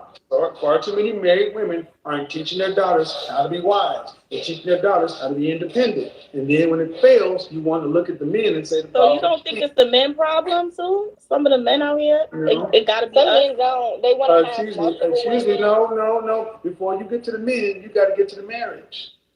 Before you get to the men, how many of our children, what percentage of our children are born as a result of marriage? I don't know. Not a lot. And how old are you again? 27. Let me be honest, man. You're laying down in the bed on an Instagram channel with millions of people. It's not millions. It ain't. It's 9,227. Damn. For millions of people. And this is what I'm trying to say. If this is what a woman who is asking these questions, you're laying down, like this is the attitude, the average woman. It's 12 o'clock at night. What am I supposed to be doing? Outside in the club? It's 12 o'clock at night. I want you guys to understand what I want you to understand. This is why. This is why. The mindset. It's like it's a joke. It's a joke. Relationships are a joke in a game until you're 27 years old. It ain't gonna be a joke in about 8 years. And the problem is, 80% of our children are brought into fatherless homes. 80% of the kids are born to single mothers. So that We means can't make men be men. the majority of our community is single mother raised at home. You're already screwed up. Black marriages have last less than 5 years on average. 80% of the divorces that are filed by women. 75% divorce rate. You can't keep a man if you keep leaving your man. You can't be married if you ain't getting married before the baby. If you do get married, you don't stay more than 5 years. But we don't have a baby when we asking them questions. She don't have a baby. I don't have a baby. So what we doing wrong? So what we doing wrong? She not that. I'm not that. So now what? I don't know what you are. Hold on. I don't know what you are. I'm not that. So I don't know. That's what you say. How tall are you? I'm 5 feet. Dress size? I would say a 4. How much you weighed the last time you weighed yourself? 144. You ever been of a dress size 8? Ain't no damn way you would get 5 foot, 140 pounds in a dress size 4. Yes, I do. I'm saying a 4. It's my delivery. I'm an image consultant in real life. I know what the hell I'm talking about. I dress and size women all the time. I can look at their faces. Let's just say I'm not that. And the problem is, I want you to understand, look at your attitude. You talk about attitude and delivery, look at her. The attitude and delivery. It's a joke or it's aggressive. It's a joke or it's aggressive. I try to answer everything. I'm going to over-talk you. I'll pull out, bring your hand out again. Yeah, that's what, we love that. And you wonder what's wrong? That's what's wrong right there. I'm not changing that. So that's what's wrong. Forget that. You can forget that. Congratulations. That come with me. You can forget that. And it'll die with you. Because I tell you right now, I guarantee you right now, you know, and I know, a white man, Hispanic man, Middle Eastern, or Asian man would not tolerate any of this. The only group of men that would even contemplate tolerating is the black men. And we're trying to get black men to raise their standards because, ma'am, your behavior is unacceptable. Even if you're right, you're still wrong because your behavior. You came on here, this platform has millions of people. You can be seen globally. And are you making a good representation for yourself or not? I get dinged for belittling women. I have conversations with women and let women show how they act. That's all I do. You just said that my nails is not gonna give me no man, but they like this. That's a part it's just a part of femininity. My personality, yeah. I want you to go show me the women that are married to men of value who have nails that long. Child, let me think about it. Nicki Minaj. I mean, I like them a little shorter. I'm not going to get into her husband. I said men of value. Oh, don't come at the queen. I don't have a problem with Nicki Minaj. She's a cool person, but you brought her in. I said men of value. Men of value. Damn. They like a medium. So if you want to marry a man of value, and you say this comes with such and so forth, you either get rid of the nails or lose the opportunity to get the man. That's all it comes down to. I'll consider it. You don't have to consider. The thing is, man, while you're considering it, women who are already raised or understand that they need to compete for him, he ain't got to handle you or figure you out. The women who are already trying to get on his team, that's what I talked about on YouTube today. Y'all are so worried about men. So many of our women are worried about men taking you as you are or handling you. This is why Becky's coming in, Maria's swooping her up, and y'all can be right at the Dunning-Kruger effect, loud and wrong. It's not working. And it's not, and here's the thing, it's not working because men in general, black men in particular, are marrying. If they're not marrying you, you got to ask them why. You be having some points, I'm not gonna lie, but sometimes it's just like you get way too disrespectful, calling people fat, girls, ladies fat, and all that stuff that ain't got no man. But the fat girls got more husbands than anybody. No, they don't. Oh Lord, check the statistics with that. Who you think you're talking to? I'm a walking statistic. What I'm talking about. Listen. Fat girls ain't got husbands because they're on my show looking for high value men. And if I call you 5'8", 220 pounds fat, if I tell you the size of an NFL running back, is it a statement of truth? Listen, all I know. See, that's what I'm telling you. There is no nice way to tell somebody who's used to no criticism or accountability that there's something wrong. Should a female weigh more than a male at the same height?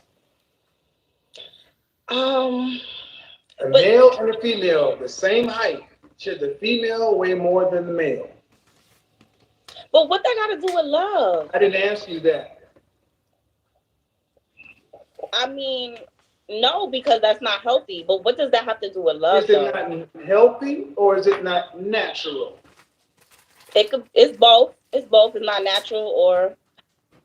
Launch your store in no time with Shopify. Choose your theme, customize to fit your style, and start selling in just a few clicks. No coding required. When it's time to build your brand, it's time for Shopify. Start your free trial today.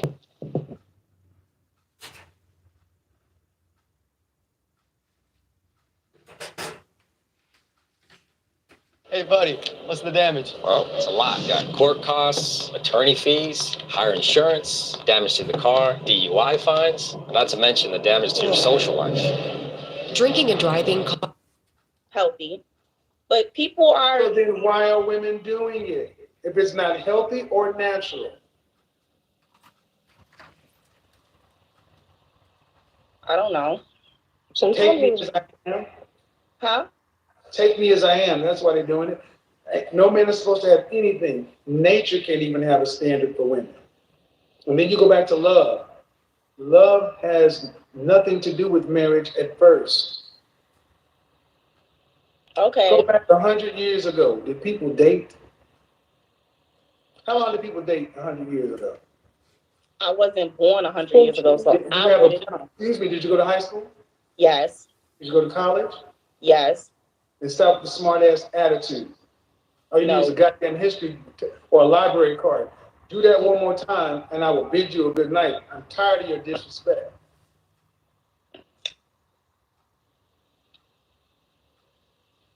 Now, do you want to continue or would you like to leave? No, I'll continue. See, I want you to understand, I'm twice your age and the casual disrespect of trying to have a reasonable conversation. And it doesn't matter. See, y'all don't like my tone, but you don't have to have any problem with your disrespect. I just feel like sometimes you are a little bit disrespectful. You just don't realize it. I asked you, did people date 100 years ago? And you got disrespectful. And I'm going to tell you right now, y'all generation, my generation is the last generation of men that was raised traditional. These young guys, see, y'all know, anyway. That smart mouth gets dealt with sooner or later. Gets dealt with sooner or later. And most of you dealt with it by yourself. You better stop talking to men like they're crazy. Because you talk to men like you want to smoke. Some guy just may decide to smoke it up with you. Then you'll be going, oh, what happened? Now, back to the conversation. 100 or so years ago, did people date? Or how long did they date? I don't think they dated for a long time because and I would say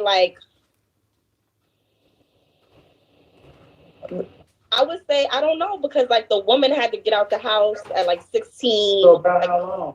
Okay, I get it. About how long? I don't know. I really don't know. I don't think a long time though. Just guess.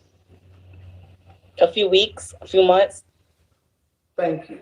They didn't date. People picked. For whatever reason, they picked. So we got people dating today 2, 3, 5, 10 years and not getting on with life and then wondering why they're still getting high school outcomes when you're still dating like high schoolers. Dating is dumb. Wow, okay. But dating. So we're talking about all of this other stuff. But you got out of the house because you went from your father's house or your parents' house to your husband's house because you were trained and you knew what you knew what was expected of a wife. Today, you don't even know what's expected of a woman, much less than a wife. That's what I'm asking. Well, were they happy? Eventually, they weren't happy, and then they got divorced. That's what they kept. That's what Tyler Perry and them keep telling you is these women weren't happy. There's a Color Purple, Ready to Exhale, and all these bullshit ass narratives keep telling you, yeah, women in those 50-year marriages weren't happy. My grandmother was happy. She was happy she had a husband, Jesus, and her family, and her mother was happy. The black community was better back before Jim Crow, segregation, slave, and all the other kind of stuff because we had families. Women today are not happy. You're just single. You're just single. And you're not making enough money to live this hot girl summer or whatever. It's not working. You're 21, you're 27. Yeah, but I'm in school. Okay, but you're younger than 27. Well, let's do it. Intermission. Let's get this money up. Get these likes up. Money work.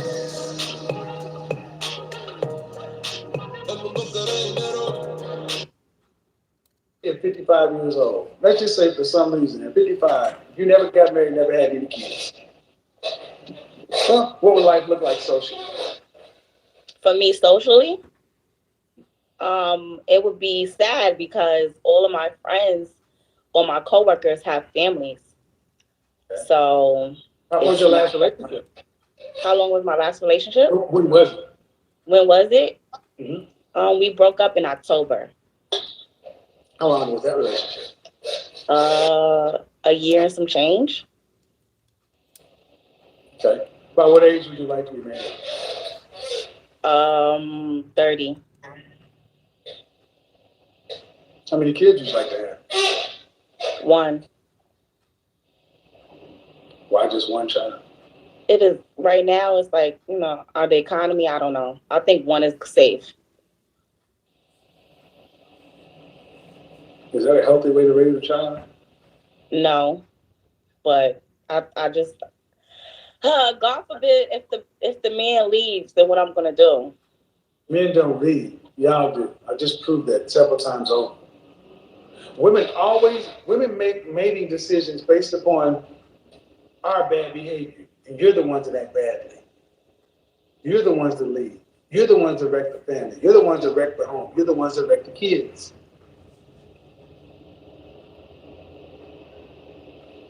Facts. And 1 kid. China has a 1-child policy, and it's crippling the country. Now they're telling people, oh, we need at least 3 kids. 1 child, I was raised an only child. It's a horrible thing to do. But I want you to understand how selfish your decisions are. 1 kid, because it's best for you. That's what What should her response been? Say again? I said, well, what should her response have been? Yeah. Is a family 1 child? Yeah. A family could be 1 child. No, it's not. Wait, cool. As anybody who was raised as an only child, and they will tell you there's a hole there. It is not a family. A family is at least 2 kids, preferably 3. How do you feel about people that have 3 children and can't afford to raise 3 children? You live at your means. Your grandmother and your great-grandmother had more kids or less money. You stop living like you got. Do that again? That shit costs money. I know. That's why I should have 1 kid. See what I mean? See what I mean? Selfishness of modern women. And you laugh because even at 21, you're like, God damn, don't say that, girl. But that's real. Well, y'all are too adorned to be so broke. No, because all right, 1. I mean, I feel like after two kids, that would be it for personally me because. So today's the day. I've got my RTA mock system and Coyote appliances. And they did tell me it was only going to take a few minutes. And I got to say, 3 kids is crazy. I really feel like you should be making $300K with 3 kids. Where'd you go to school for? I went to school for computer engineering. Are you making over 6 figures? No, Over 80? I make just at 80. So in other words, in order to have more children. So my thing is, why do women in 2022 want to live a life of high value? Because 350 is the number. Listen, why do you need to have so much money to have kids today when women 100 years ago with barely 5th or 6th grade educations had more children with less money? Because, The economy. yeah. And then I just told you that I make The 80, economy? but I Is make that- the gas prices, and that's not enough money right now. You can go to the Hispanic community and tell me they make less than the black community, they got more kids, and they taking over the black side of town. It's not the economy, it's because you ladies spend outside of your means. Those eyelashes, you're 21 years old and your face is beat to the gods. When I was in college, women don't even put that kind of shit on for holiday parties. They didn't have it on Tuesday night just because. But your nails, young lady, that was only done for something like a glamour shot. That's not even functional. And that costs money. You what now? I said I was actually somewhere earlier today. Well, my friend, but you get the point, whether you or not. Yeah, I get what you're saying. Women today spend too much money. And then women talk about, you want to have children based on money. You want to pick men based on money. And guess what? To men, here you say, I think you're going to have three kids, you need to make at least $300K. You know how many men would say something about your delivery? But that's just truth for you now, isn't it? See, y'all don't have any problem telling me anything. But my thing is this. A man making $250,000 or more,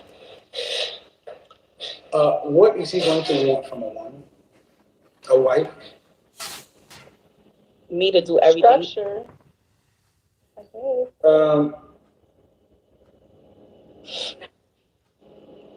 Me to do everything, what does that mean? I can't have an attitude where I can't listen to him if he making that much. Oh, but he's making less, you can. Yes. I can't believe it. I'm being honest. I believe you said it because that's the truth. Yeah, I'm being honest. That's what I was going to say. That's why I said dying alone is the truth too. Because you're outside of your budget. And then you think a man who's making less have to tolerate this. Man, you're going to have to tolerate this. You said you on a scale from 1 to 10, you can't use 7. Where would you rank your face? Just your face. Fresh face. My face? I think I'm a 7. I said you cannot use 7. Oh, I can't use 7? I'm an 8. So you're up there with Beyonce. Oh, I don't want to compare myself to Beyonce. I want to compare myself. Huh?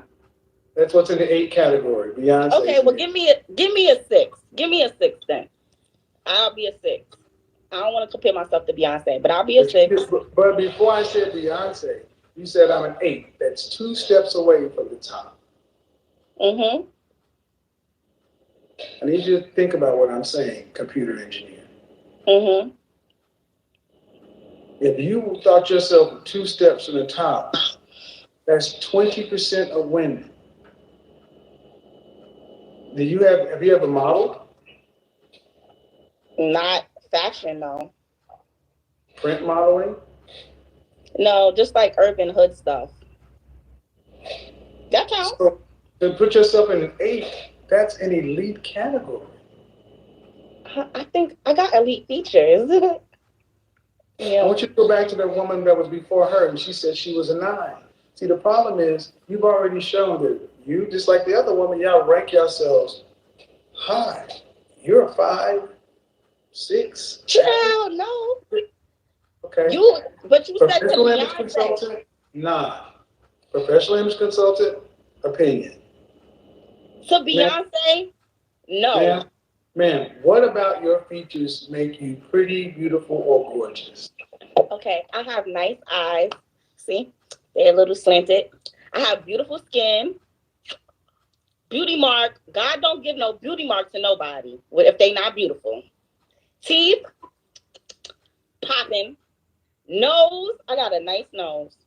Eyebrows, lips, hair. You're average. No, I'm not. Then I got the dimples. Ma'am, average. Why is today average? Is Confidence. Confidence doesn't matter, ma'am. See, you ladies want men to value all this stuff, and I'm gonna let you know that don't matter. If people aren't coming to you to say, "Oh, we need to put you on the cover of this magazine or this article or in this movie," that's what a woman who's an 8. Beyonce. Okay, but they got talent. Diane Carroll. These kind of women. Women who They are have just talent. No, ma'am, they don't. Charlize Beyonce Theron. don't got talent? Excuse me. Charlize Theron had no talent. She was screaming at a bank teller in Bank of America. But she looked so nice that they made her into a star. That's not how this works. I've worked with people who actually source models, and they will tell you, you're not an 8. And telling you your average shouldn't be an insult. You're 5 feet tall, 140 pounds. Say you're 5'6". Trying to give you the benefit of doubt, but you're an average cute. You can be cute, but ain't nobody gonna mistake you, Sweetie, Kelly Rowland, Rihanna, all the same thing. There's a difference. And I didn't get to answer the question. Men who are making that $250,000 or more, do they typically marry average women, average-looking women? Nowadays, can I say something? Off rip. Off rip. They just marry average women off rip. Not all the time, no. But listen. Can I tell you one thing? Nobody in this world is ugly.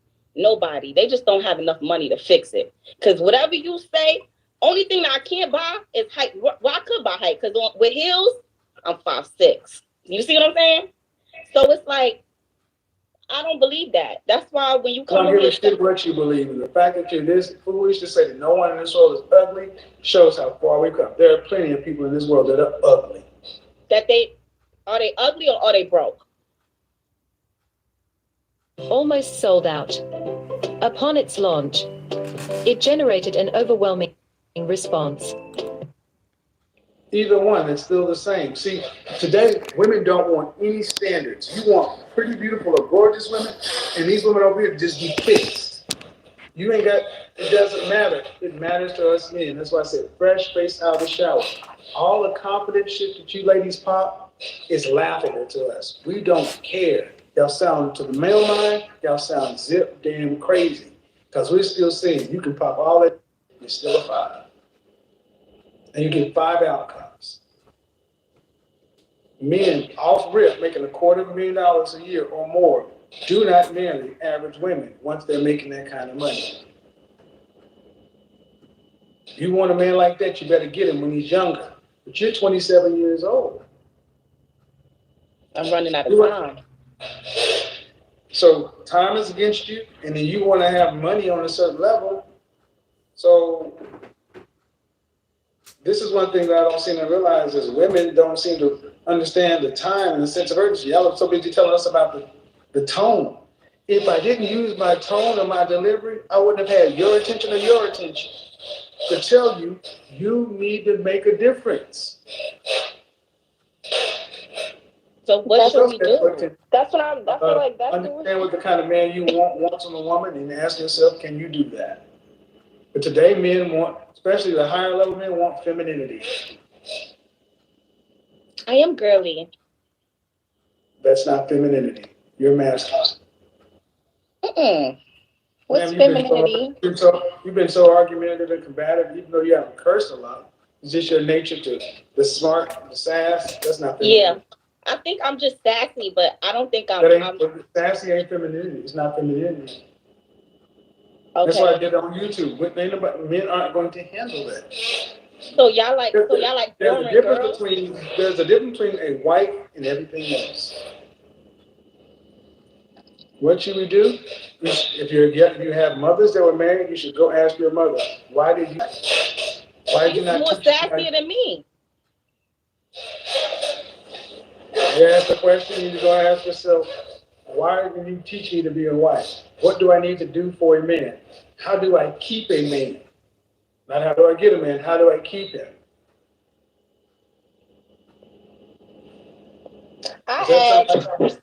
Does that sound like how most women talk today? Huh? Does that sound like how most women talk today? No. I don't ask those questions.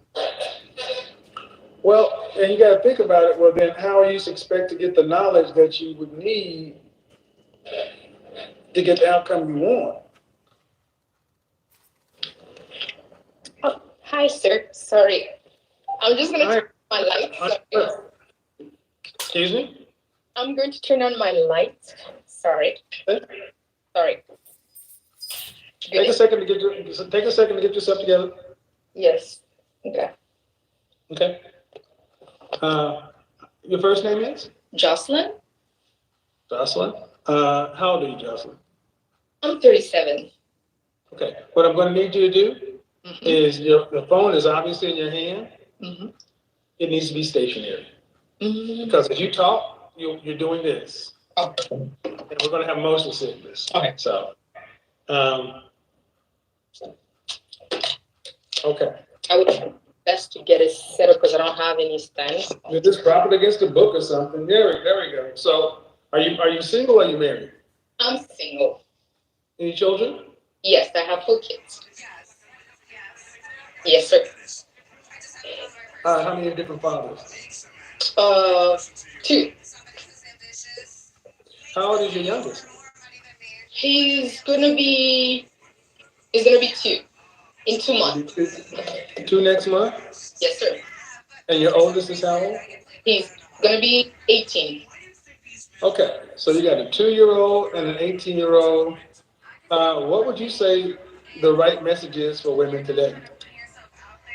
The right message for me, I will say that we really need to take care of ourselves first, emotionally, physically too. I should say, well, we're already doing it, but say emotionally important, so that we don't end up in wrong situation. We don't end up like getting fooled with the society, what our environment showing us. You know what I hear? Sorry? You know what I hear? Fear. A life led in fear.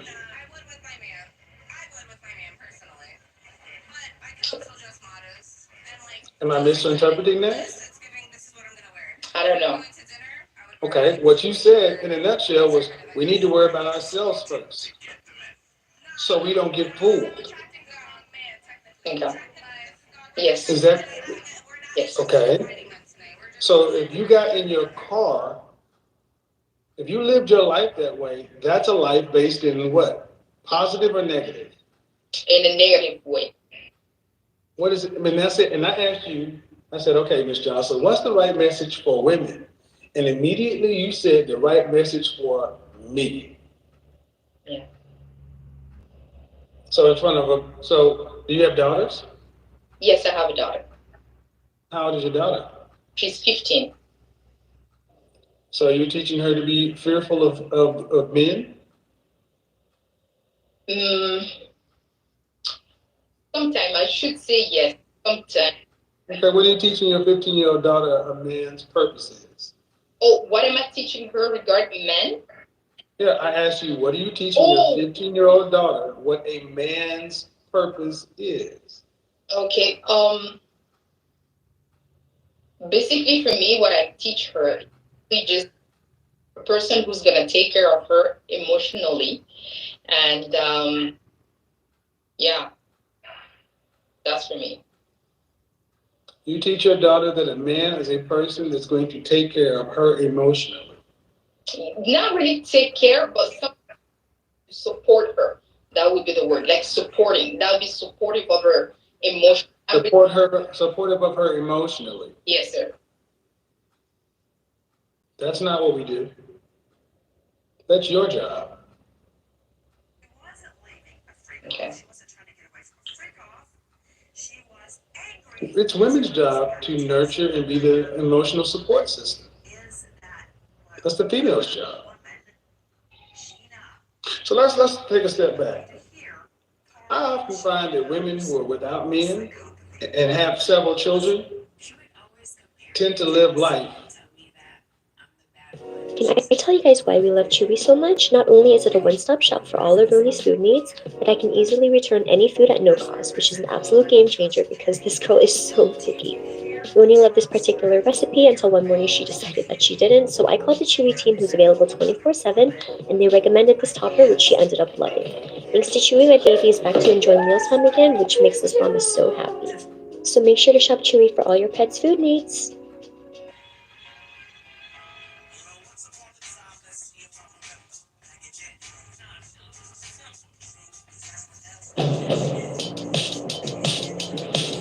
Now's the time for a great deal on a new Honda from the Kelley Blue Book Best Value brand.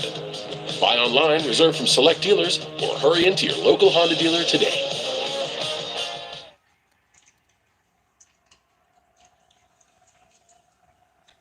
In a defensive position.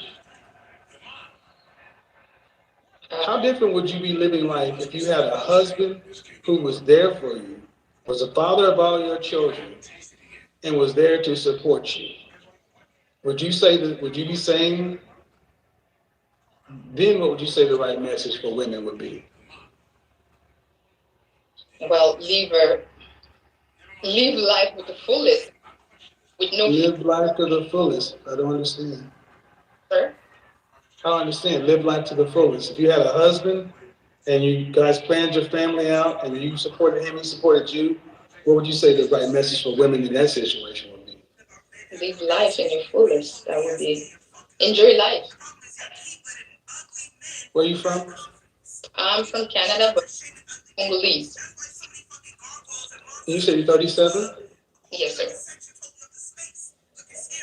No disrespect, but aren't we past the age of where we're just trying to live life to the fullest and enjoy it? That sounds like life is a party and it's cotton candy and dessert all the time. Life is vegetables. Not in that perspective.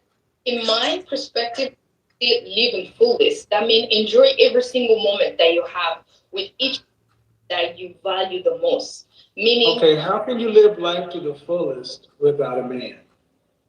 How could I live? I will be focusing in what I have the most important would be my kids. But you didn't make those children. You didn't inseminate yourself. No, I didn't. So how can you live life fully without the men that made the kids with you? Well, first of all, like as for myself right now, because the father of my kids, they're not in my kids' life. The father you chose. Sorry? The father you chose. Yes. Okay. So as that, what I say, I accepted my burden, the responsibility. So I'm enjoying them. Your children. Yes. So the way I enjoy them, I'm present inside their life. Like I'm anything of their life. They're in every aspect of their life. But they're like the man. There's a school of thought that says women who have children and no men make their children, they live their life vicariously through their kids. Aren't we as adults supposed to raise our children so they can go live their life? Yes, definitely, yes. But that's not what tends to happen. Yeah. Because you had an 18, okay, because I'm not crazy. You had to know that having children outside of a marriage makes it harder. Yes, yes. So if you have one, we can always say, maybe you're young. But you got a 2-year-old and an 18-year-old. These are all choices. Yes. So I'm asking, what message are you giving to your kids that the importance of it? Here's the question. What message are you giving your sons and your daughters as the importance of a relationship? Okay, that will be to not make the same mistake as me. For me, Not make the same mistake? yes, to not make the same mistake. I wouldn't want. But that's not the question I asked. I asked, what are you teaching them that the importance of? And every time I ask you about something, it's something negative. I'm asking you, what are you doing? And you're saying, don't go there, but what are you telling them to do? I never thought of that. I'm just telling them what to not do, I guess. Okay, so telling somebody what not to do sets up a fear-based system. Don't go in that room, don't ride that ride, don't eat that candy, don't do this, don't do that, don't do that. What do you tell them to do? Focus on with people. No. We get it. And the answer is you don't. Okay. No, I don't. Because you're not doing it. No. So you're living life as a single woman with children, fear-based, and like most women, hovering over your kids in their lives. That's why a lot of women have 18-year-olds and 2-year-olds. That's not uncommon because your children are 18, 15, what other age? 13. 13. So that means you're about to be an empty nester in 5 years. So now you got a 2-year-old. This is why we are starting to see the largest group of women who are first-time mothers or next mothers. It is not uncommon, especially in the Black community, for women to have an 18-year-old and a 2-year-old. I thought I was crazy when I was seeing this 10 years ago. The 2-year-old is supposed to be a relationship. Yes. So you're saying, and everything you're saying, no one's ever asked you. And you're like, well, I'm telling my kids to take care of themselves, and but are you raising them to just be individuals by themselves? Yes. I'm asking. Yes. Okay. So when I asked you what is the right message for women today, you said, take care of yourself. How's that working out for you?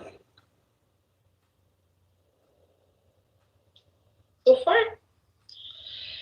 well, on my own standard, I will say it's standard. I don't understand. On my own. How's that working out for you? On my own view, I should say okay. Okay. It's okay. Lights on, roof over your head, food in your stomach. That's survival. No, like roof. Are you thriving? Are you what? Are you thriving in life? Thriving, meaning not just surviving, meaning you're living life on purpose, on plan, and thriving. Yes, I am. No, you're not. I don't hear a thriving woman. Okay. Let me give you a definition of thrive so we're both on the same page. Okay. Okay. Thriving.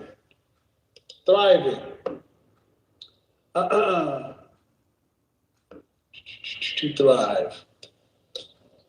So why do you say you're thriving? Based on what definition you give me. Say again? Based on the definition that you give me.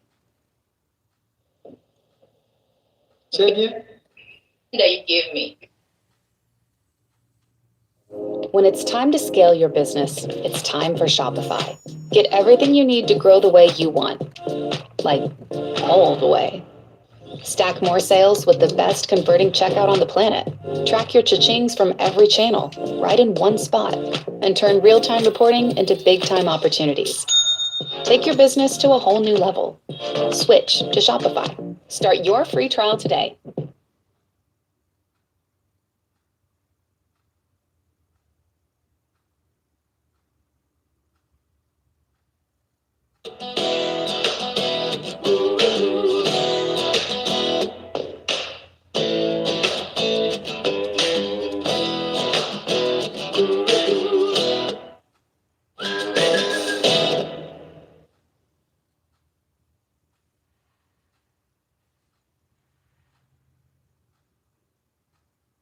What is going on with your microphone based on the definition I gave you? Yes, sorry.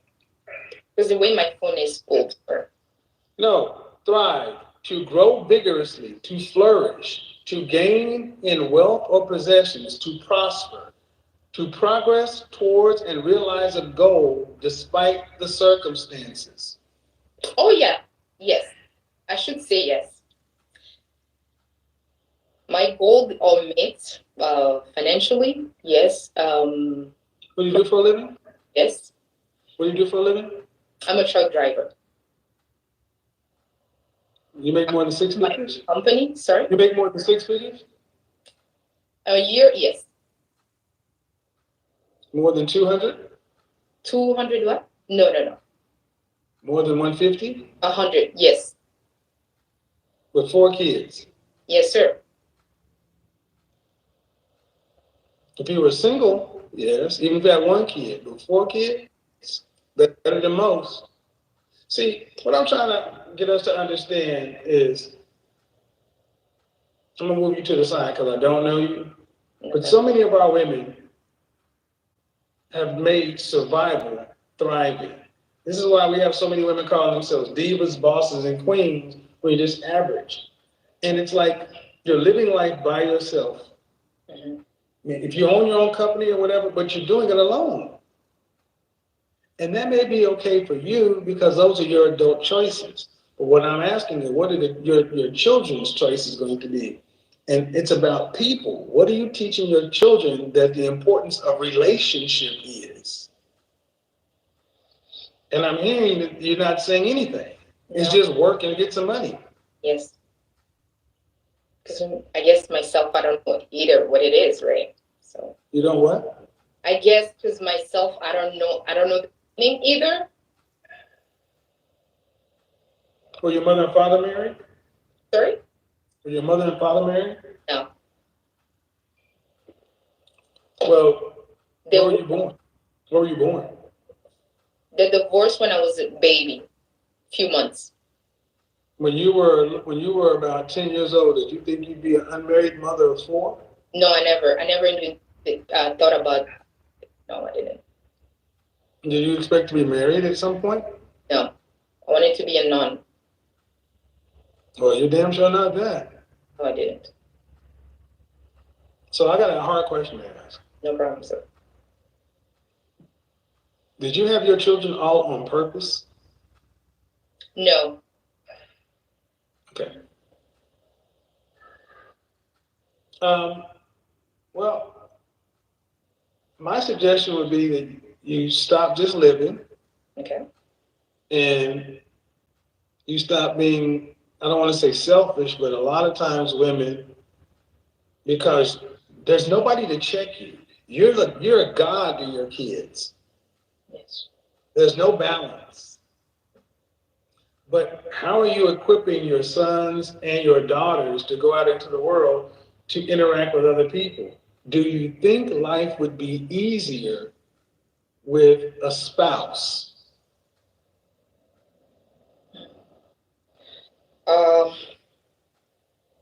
Yes, I would say yes and no. I'm in the middle. Yes and no. Yes, sir. Why yes and no? Yes, I could have a spouse who doesn't even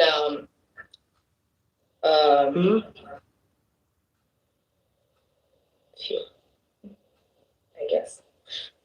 Everywhere, every continent on the planet where there are human beings, it is easier to live and cooperate together. I asked you if it would be easier to have a spouse, and the answer is you want to say yes, it would. And the reality is you just don't know how to do it. But just because you don't know how to do something doesn't mean we try to make it seem like what we're doing is okay. Let me give you a different example. You went to school. Yes, I did. High school? Did you go to college or just high school? College. Okay. So everybody has subjects that they're good in.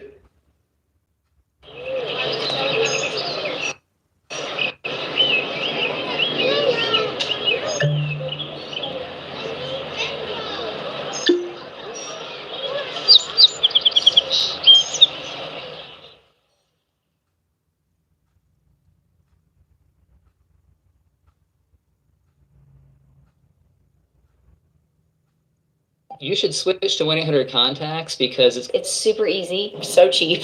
I save shipping costs. I save doctor office visit fees. It was cheaper on 1-800-CONTACTS than actually going to the eye doctor. 1-800-CONTACTS always has my exact same brand in stock. And then they deliver it right to your door. Or why would you not have your contacts delivered? It's the future. It's amazing. 1-800-CONTACTS gives us really fast shipping, and I don't think it ever takes 5 days. Not even. It's shipped to you super quick and easy. It's like a box with a cape.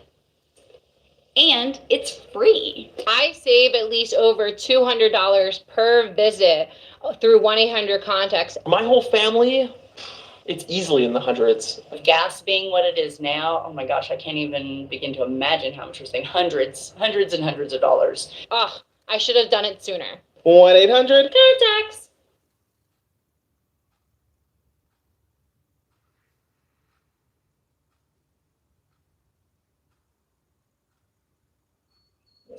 Let's just say you're bad at math. You're bad at math. Right.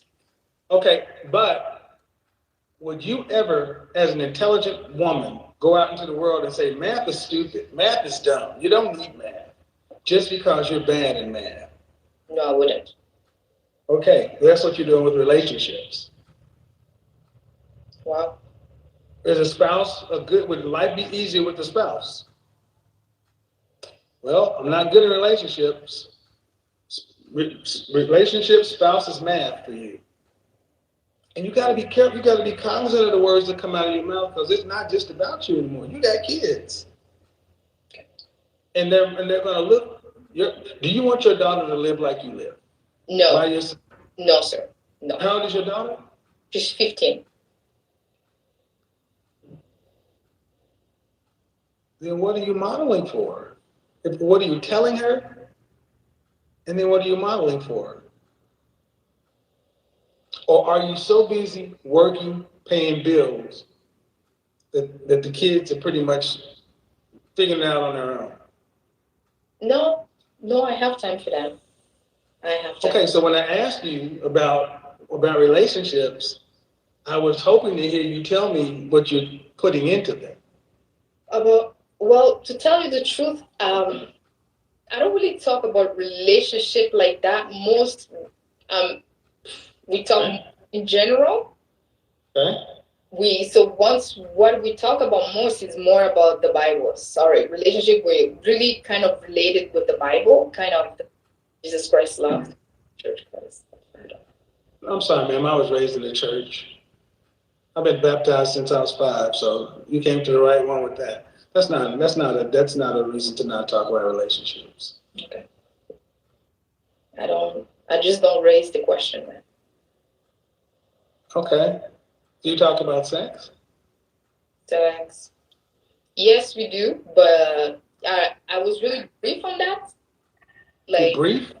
Yeah. Brief. Yeah, yes. So if they're not going to get it from mom and dad, and there's no dad, there's mom. So where are they supposed to get it from? The world? No, so basically. Yes.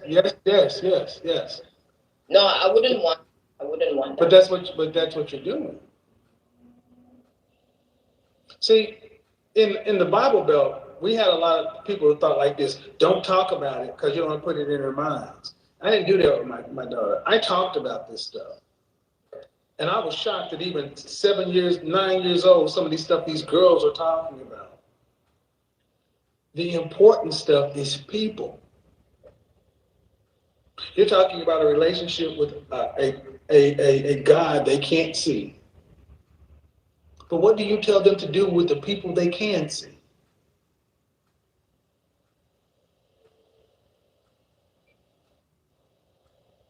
avoid. Huh? To avoid them?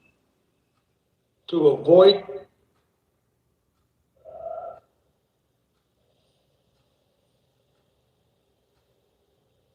To avoid people? Yeah. Why? Are people dangerous? Well, yeah, some, but it's not written on the forehead.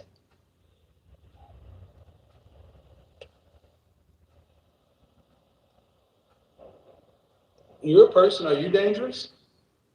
No, I'm not. No. Oh, really? If I ask the fathers of your children, No. are you the kind of woman that should be avoided?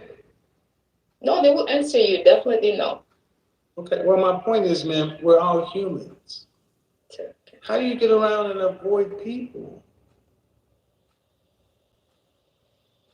The reality is, this is the kind of stuff that modern women are supposed to be doing, but they can't do. Because they're so busy working, making money, that what they're best at doing by nature is the relationship. Just so women today have really no emotional, they're doing so much emotional labor that you don't have time to really teach the kids the stuff. So it's basically just survive. It's not your intention, but you're just not thinking about it. It's like, well, I tell them that God is good and God loves them and we can read the Bible. You know how many girls came up pregnant in the church because they didn't talk about sex? Yes, I heard. And then about relationships. Well, and I go back to what I said at the beginning. It's all fear.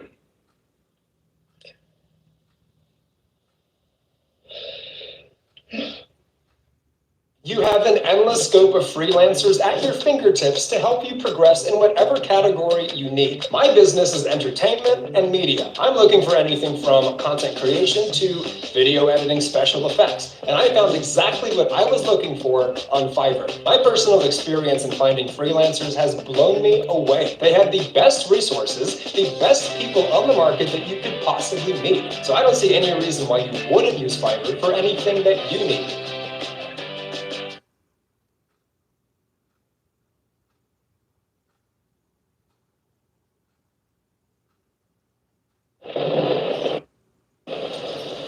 We're here for our convertible. How about an SUV? Want to get out of here? Hier ist das Schiebedach. Und hier ist die Sonnencreme. Okay, let's move on. Where are those trucks? We're right here. Whatever it is, we're here for it. Yep, still here.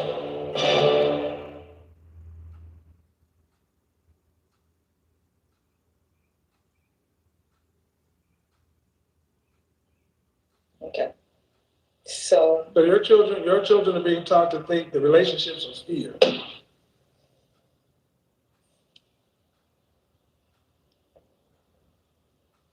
Can't do that. no, just realize that. And I think But how do you thrive when we live in fear? That's my question. you don't thrive. See, the thing is because we don't challenge what women think, because we don't ask women serious questions, because we tell women because you got a job, a degree, or whatever, and it looks like it, we don't look at the outcome. And you'll say, I'm thriving. Thriving and fear have nothing to do with one another. Okay. There's no thriving in fear. False evidence appearing real. Go back to the beginning of our interview. I've been to our conversation, and everything you said was fear, scarcity, and lack. Nothing happened, but just false evidence appearing real, false evidence appearing real. So my thing is, you got 3 children who are teenagers and a 2-year-old.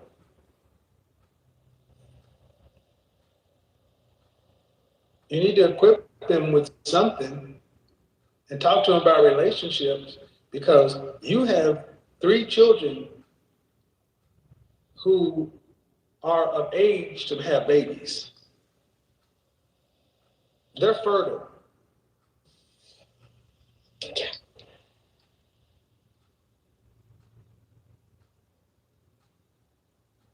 Are there dads in their lives? Sorry? Are there fathers in their lives? Off and on. The youngest one has a different father than the three oldest ones? He's there. Yes, he's there. The youngest one's father is? Yes. Why didn't you guys decide to be together? Because I went for a quick trip in Africa. I met him in Africa, but he lied that he was not married, but found out that he was married. He's married, his wife is in Africa? Yes, so I couldn't stay with him. And you got pregnant? Yes. So he's in Africa? Yes, sir. How's he involved in their life? We travel, we go see him. Child is 2. Yes.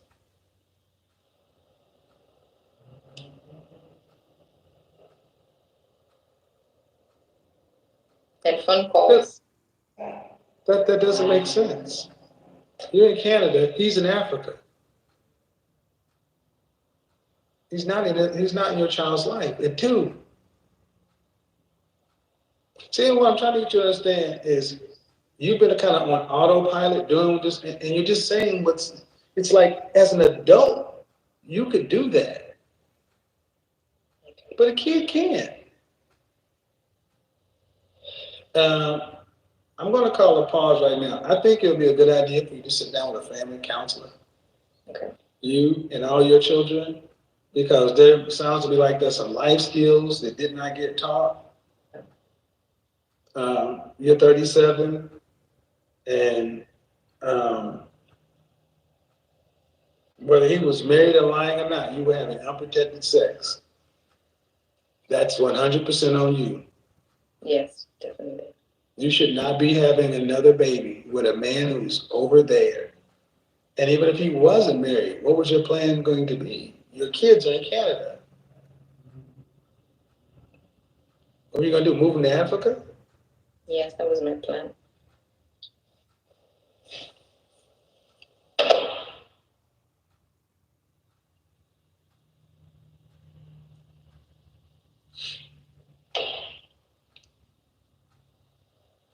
When you decide to be a mom and have all these kids, your life is up. Your life is supposed to be about your kids at this point. Okay. That's what conventional wisdom would say. Why would you move your children to Africa in their teen years? See, what's supposed to happen is you and I are supposed to get together, and then we're supposed to have a hierarchical relationship. Father, Son, Holy Ghost, husband, wife. Then we're supposed to decide we want to have children, and then get pregnant on purpose. When you're pregnant, we're supposed to already be preparing for this child to come in, to where it can come into an environment that's prepared on purpose. The next child on purpose, the third child on purpose, and we're supposed to do what we're supposed to do as adults to make sure that these people can get socialized, educated, to get out into the real world, to have a best chance to survive and thrive. That doesn't mean, well, we want to go live in Jamaica, and I want to go live over here, or we still living life while we have no kids. No.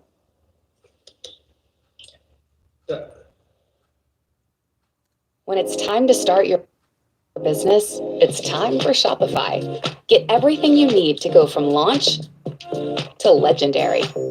Bring your brand to life with easy to customize themes. Drag, drop, done. Start selling everywhere people shop, whether they're strolling or scrolling. Good morning, everyone. Welcome to the stream. And never leave a sale behind with the world's best converting checkout. So easy. See why millions of businesses sell with Shopify. Start your free trial today.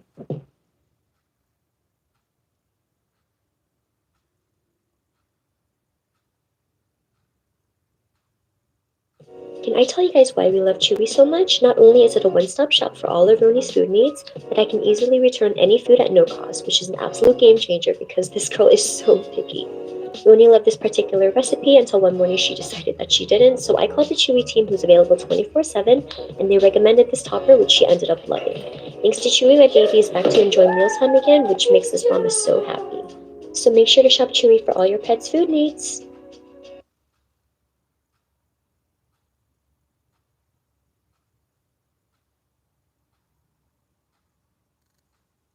So this is why I say counseling, because, a lot of us didn't learn this stuff. We didn't learn these skills. We were just taught to get a job, go to work, and do what you want to, and drag the kids along.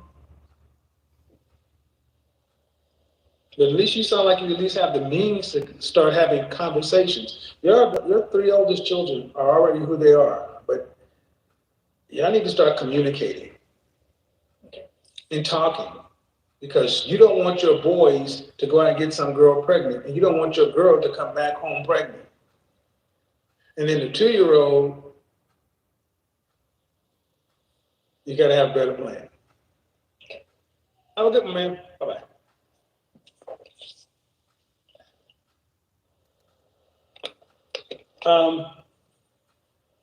That was heavy. That was rather heavy. This is why I don't think the right message for women is just do you. Worry about you. All right, let's get these badges up, people. See, a lot of times there's some women who just want somebody to, shoot them straight. And, not that my opinion, I just give you my opinion.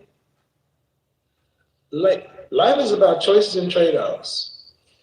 Hi, can you see me okay? I can. How are you? I'm good. How you doing? I am well. How old are you? I'm 36.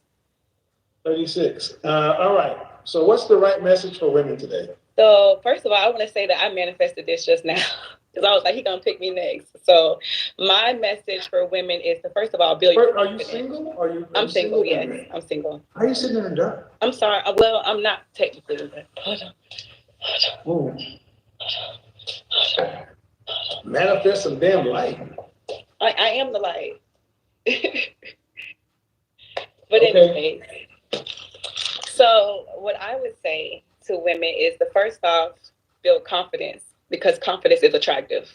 Secondarily, I would say know what you want, because when you know what you want and you're attractive, you can attract the things that you feel like best suit your life and the opportunities that you feel like you want to be able to thrive in. We've been using the word thrive all night. So just build confidence. Everybody is not an ideal societal beauty. Everybody has their own definition of beauty. How old are you again? I'm 36. Any children? No children. Okay. So I just feel like, women are powerful manifestors, and as are men, but I do feel like we take our womb for granted.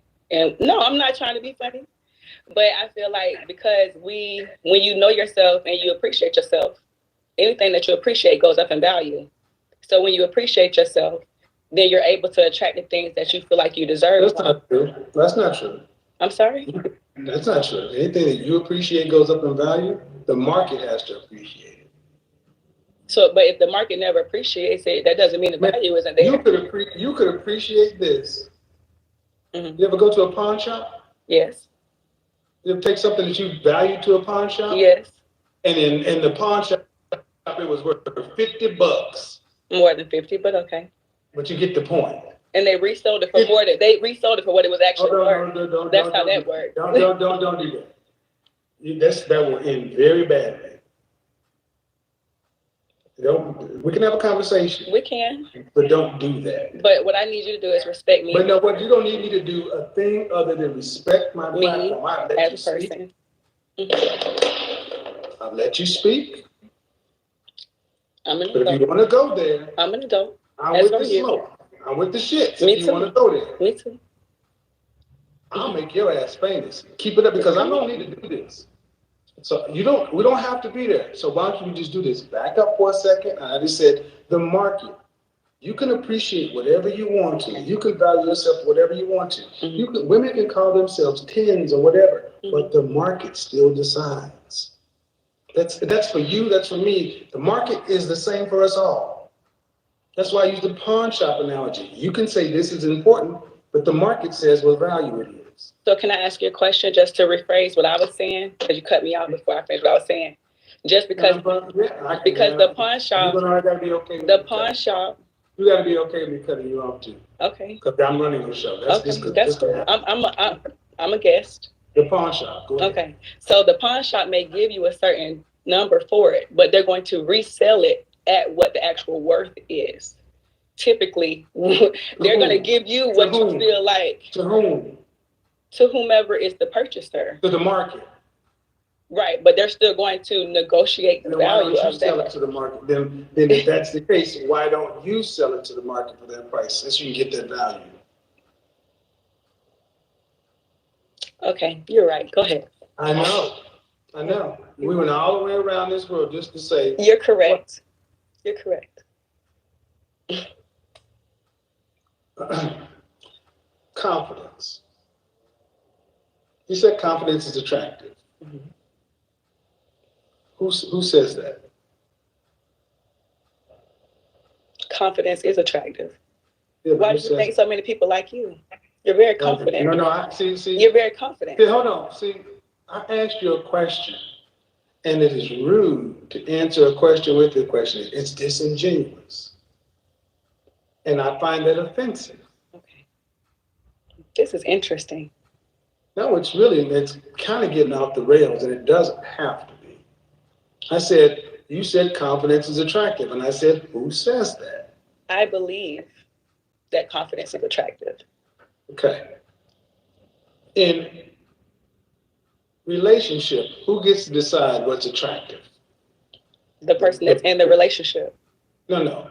The buyer or the seller? The buyer. Right. So the buyer has to deem confidence as attractive.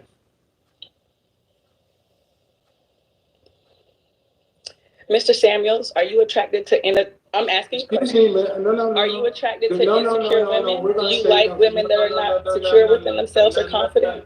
No, that's not what we do. See, what happened was there was a check. Mm-hmm. You said the buyer, and I said the buyers have to decide confidence is attractive. Men don't say we want confident women. Okay. So that's number one. Okay. You ladies can be as confident as you want, but one of the biggest problems with women today is your confidence is on to the point where it's overconfident. Okay. And it is the opposite of attractive. It's actually rather ugly. Mm. This is where a lot of guys tend to have a problem with women in their masculine energy. Because you're trying to be confident. How do I define men? Confident, intelligent, and assertive. Ordinary antiperspirants can't fight sweat better than Secret Clinical, so go crush it without sweating it. Hey, buddy, what's the damage? Well, it's a lot. Got court costs, attorney fees, higher insurance, damage to the car, DUI fines, not to mention the damage to your social life. Drinking and driving costs more than your drinks. It could cost a life. Women are feminine, beautiful, and inspirational. So, being a confident woman, if it works against your interest in getting the outcomes you want, how's it suiting you? I'm single, but because I enjoy my own company as a confident woman, I'm okay with right now being single. I'm learning to enjoy my own company because I am a confident person. That means that not only do I love myself, but I like myself. Are human beings designed to be by ourselves or in couples? I was born in the world by myself. I said, are human beings designed? I didn't say we were born. I'm very careful with my words. Okay. Are we designed to live alone? We adjust, we adapt. Are we designed to be in couples and in groups? Well, I was married for 12 years. Again, the question is, okay, why are you being difficult? Because all people are designed different. I'm very clear with what I'm asking. Mm-hmm. And I've just had two very nice conversations. Mm-hmm. But I find it interesting. But you asked me my opinion. But I didn't ask you your opinion. I just asked you a simple, straightforward question. Are we designed to live in couples and in groups or alone? I didn't ask you your opinion. The beginning of the conversation was my opinion. Right. We're past the beginning of your conversation. We're down to this point. See, this is the sign language part, folks. This is where we're at. And that's why you see what you see. And this is why so much of us in the Black community are stuck, because a reasonable conversation should not be this difficult. But you go ahead and say what you feel like you need But to tell you them. asked me. Go ahead and say go tell the women what you feel like they need. The question that they you need to be asked me confident. They was- need to integrate men in their lives. Go ahead. The question that you asked me was, do I feel like people are designed to be alone? Love comes in many forms, so I can't speaking on the place I'm in my life right now. Love, I didn't ask you about love, man. I asked you about human beings. My name is Donna. My name is Donna. Thank you. That's fine. I'm Peace out, put up. What would I be without you? What would I be without you? I'm confident. I'm confident. Let me come in here and make a complete asshole of myself for no reason. Ashanti, put that shit down. What would I be without you? Oh my God, I'm confident. Got your eye all up like you've been sucking on the lemon. You knew as soon as she came in the door, with that damn, you knew she came in the door that way. I was like, here we go. She couldn't even contain herself, looking for smoke. There you go. What would I be without you? Oh my God. Murder. It's murder. What would I be without you? John, love you, honey. You go to go. Oh yeah. Yeah, confidence will make that attractive all day long. And then integrate that in your life, gentlemen. You can't make this shit up. Have a conversation and she just get mad. What? Oh my God. She's like, man, what?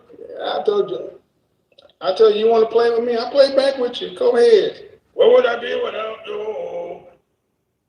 Yeah, girl. I was on Kevin Samuels' show. I told that dude, I'm confident, you know. I know I kind of got that Cecil thing. Yeah. Murder ain't coming back. It's murder. Yeah. Bring it back the nose ring and the short thing. Nigga, give me that do-rag. Give me one of them Newports, nigga, because I'm confident. The market don't decide, I decide, because the pawn shop will take what I think, and it's going to take it, sell it for a profit, it's going to sell it for more money, so I could sell it, but I can't sell it myself because, what would I be without you? God damn it. Oh my God, you can't make this shit up. Holy shit, look at that rabbit hyena just ripping this guy's nuts off. This is a certified hood classic. Whoa, fuck that nigga. I'm gonna make a diss track about that dude. 50 Cent? Shit, I don't get no, my new rap name is Change for $1. Fuck 50 Cent, I'm changed for $1. What would I be without you? MC, change for $1. It's murder. Yeah.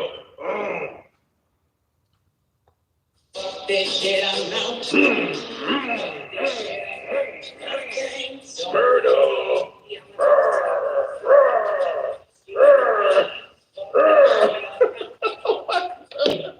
Oh my God. Oh, she came in here dropping knowledge too. Fuck this nigga. I remember this one. The market can decide. Yeah, the market, we don't like upset women who think they know what they're talking about. So if somebody wants to sign her to Murder Stink, not Murder Inc. Someone wants to sign her to Murder Stink. Where Herb Gotti? Who else was on Murder Inc.? Who else was on Murder Inc.? Ja Rule, what was his label? Ja Rule, Murder Inc. Murder. It's murder for life. Can't make it up. Irv Gotti. Yeah, Murder Inc. Records.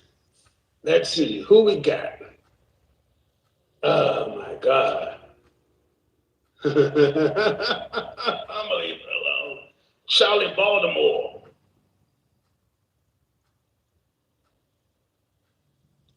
I'm gonna have to name this chick. She ain't Ashanti. Oh my God. No, don't do it. Don't do it. Don't do it. Charlie Baltimore. Charlie Baltimore. Shirley Caesar. Shirley Bronx. We're going to give you a name. We're going to give you a name. Oh, you are going to the soundboard and everything. Baltimore.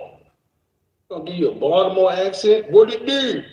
We're gonna give her a Baltimore accent. What it do? Make it sound like Snoop Pearson. What's that chick from The Wire? Snoop Pearson. More go down with the more. Yeah, nigga. Yeah, you got the right one. Coming here with that bullshit. It's Clean 24-hour moisturizing lotion with real shea butter isn't a myth. This story starts with a murder. I didn't kill anybody. The kid is innocent. We gotta help him. Don't join the circus if you don't like the clowns. You used to care about the truth. The world's not so black and white. The Big Fix. Listen on Audible. I told you we can do this one way. We can do it easy, or we're gonna do it the hard way. But either way, I told you I reflect energy. I reflect energy. That's all. Felicia Snoop Peterson.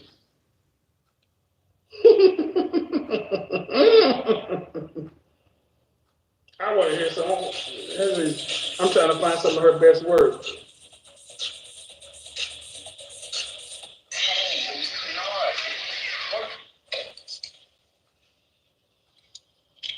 Smart. You always was. How you know? Y'all taught me. Get there early. Why? What I do wrong? Chris locked up behind something he done for you.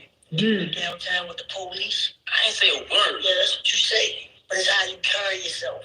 Always apart. Always acting wild. You should be doing what you told.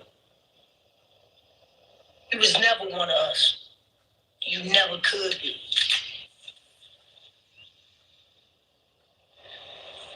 That's you, girl. You will be on the soundboard known as Snoop Baltimore. What it do? Next. Snoop Baltimore. Oh my God. Oh my God. Oh my God. You guys to stop this. Snoop Baltimore. Murder. You've been on here before. 28. All right. So the question on the floor, you saw the question. What do modern women have to offer? What do you have to offer a man that you haven't already offered another man? For me, it's a child. Okay. All right. So that's one thing. What else? Anything else? I've never been married. Okay.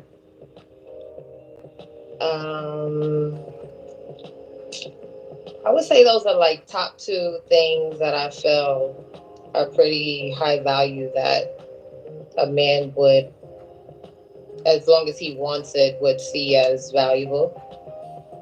Well, a kid is obviously more valuable than the previous caller, but marriage is more often what? Okay. So at 28, how many children do you want?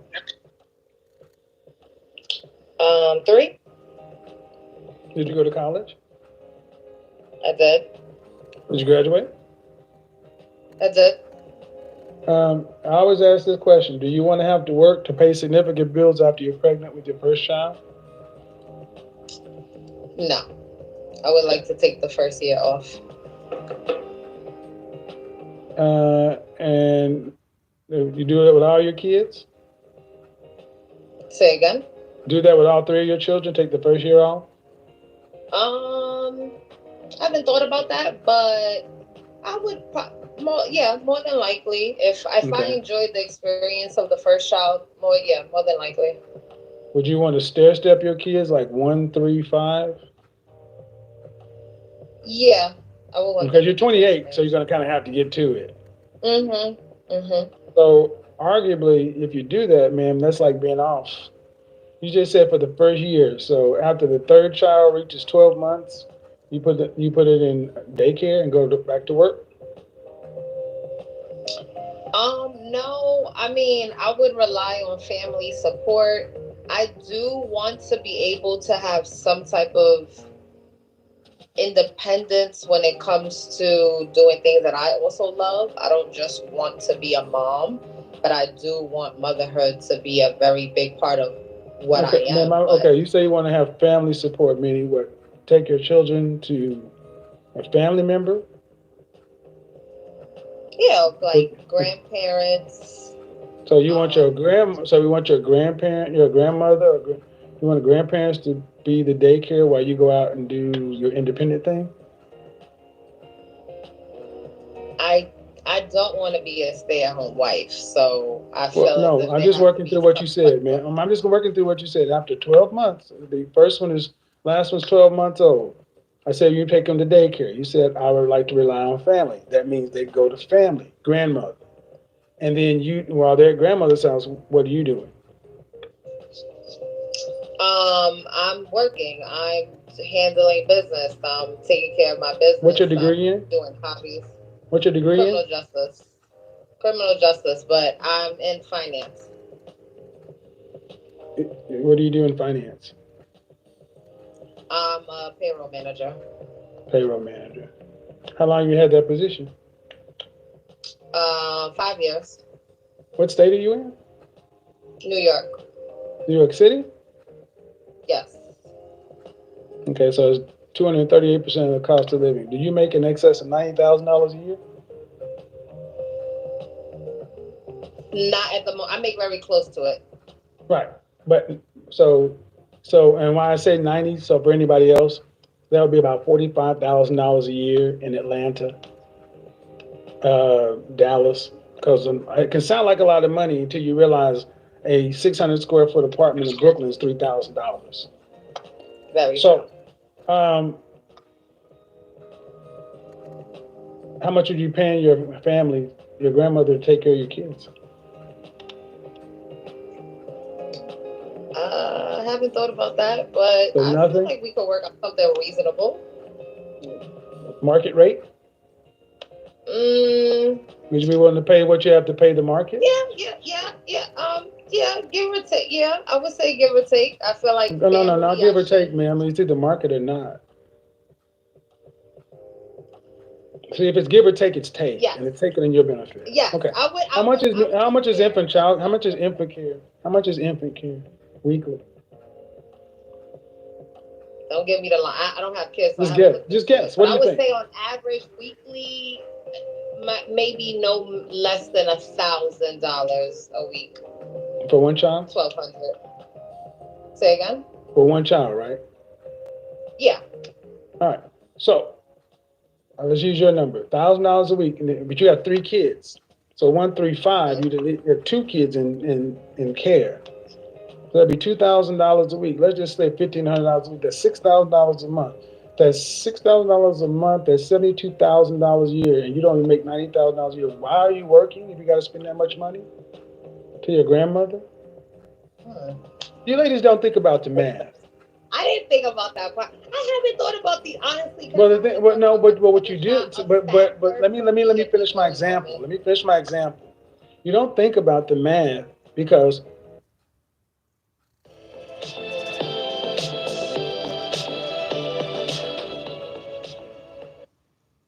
how to achieve snacking perfection.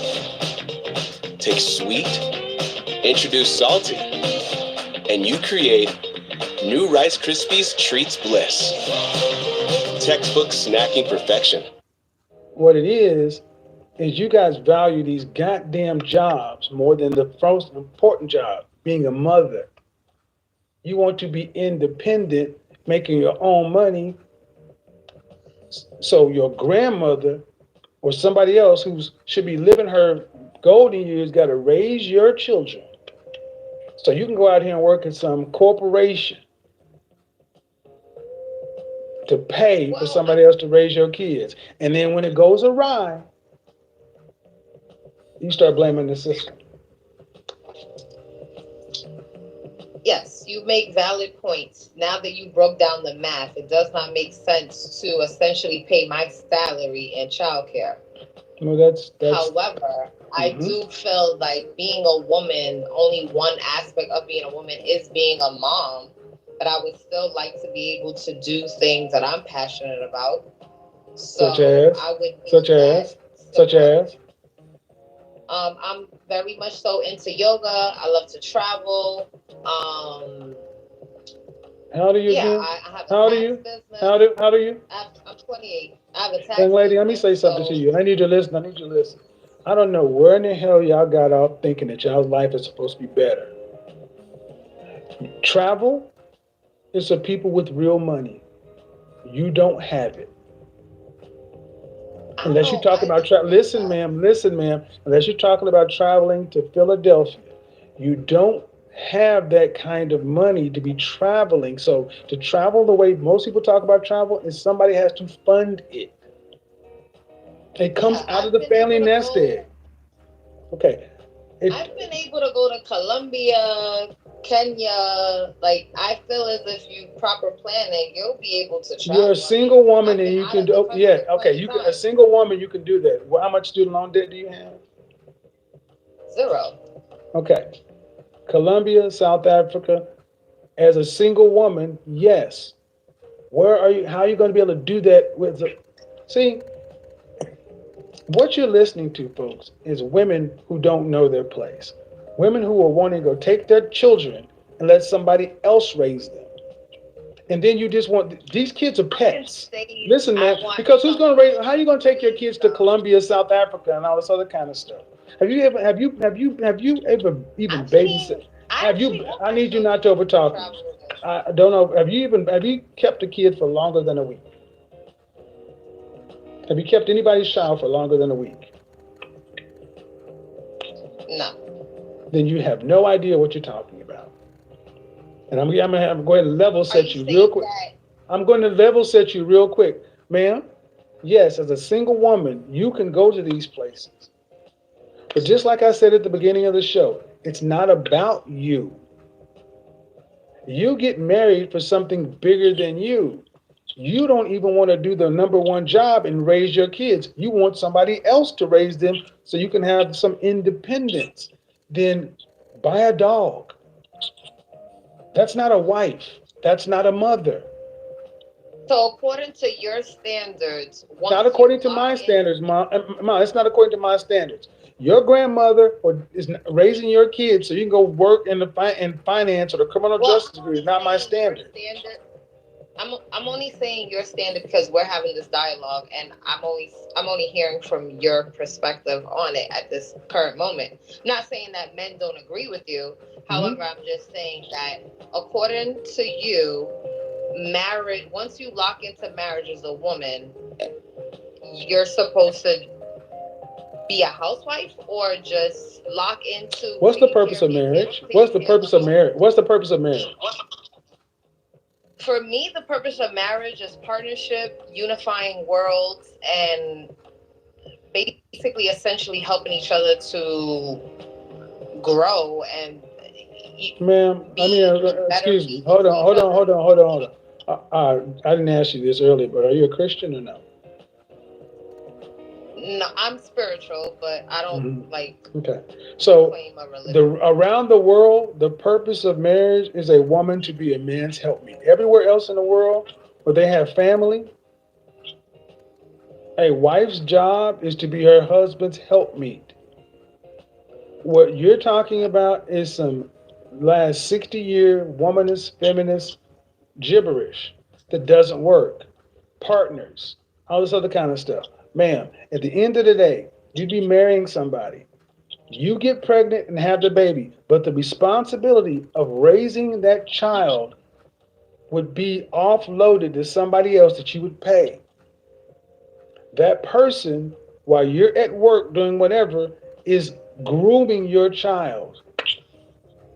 You're not raising a child. So is You're a woman not able- ma'am, I'm not finished. You're maintaining a life at that point. That's all. Okay. Go ahead. Is a woman not able to work and take care of a child?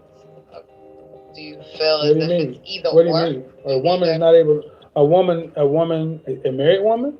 Because it sounds. Are you saying a married woman, ma'am? I'm trying to be clear. Is a married woman? A married woman, yes. Well, before I answer that question, what's more important, your job or your children? My children.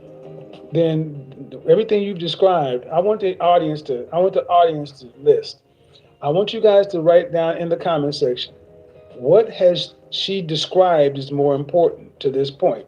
Her job or her family? Ma'am, I'm letting the 21,000 people, no, see, you can't reject that. See, you can't reject that.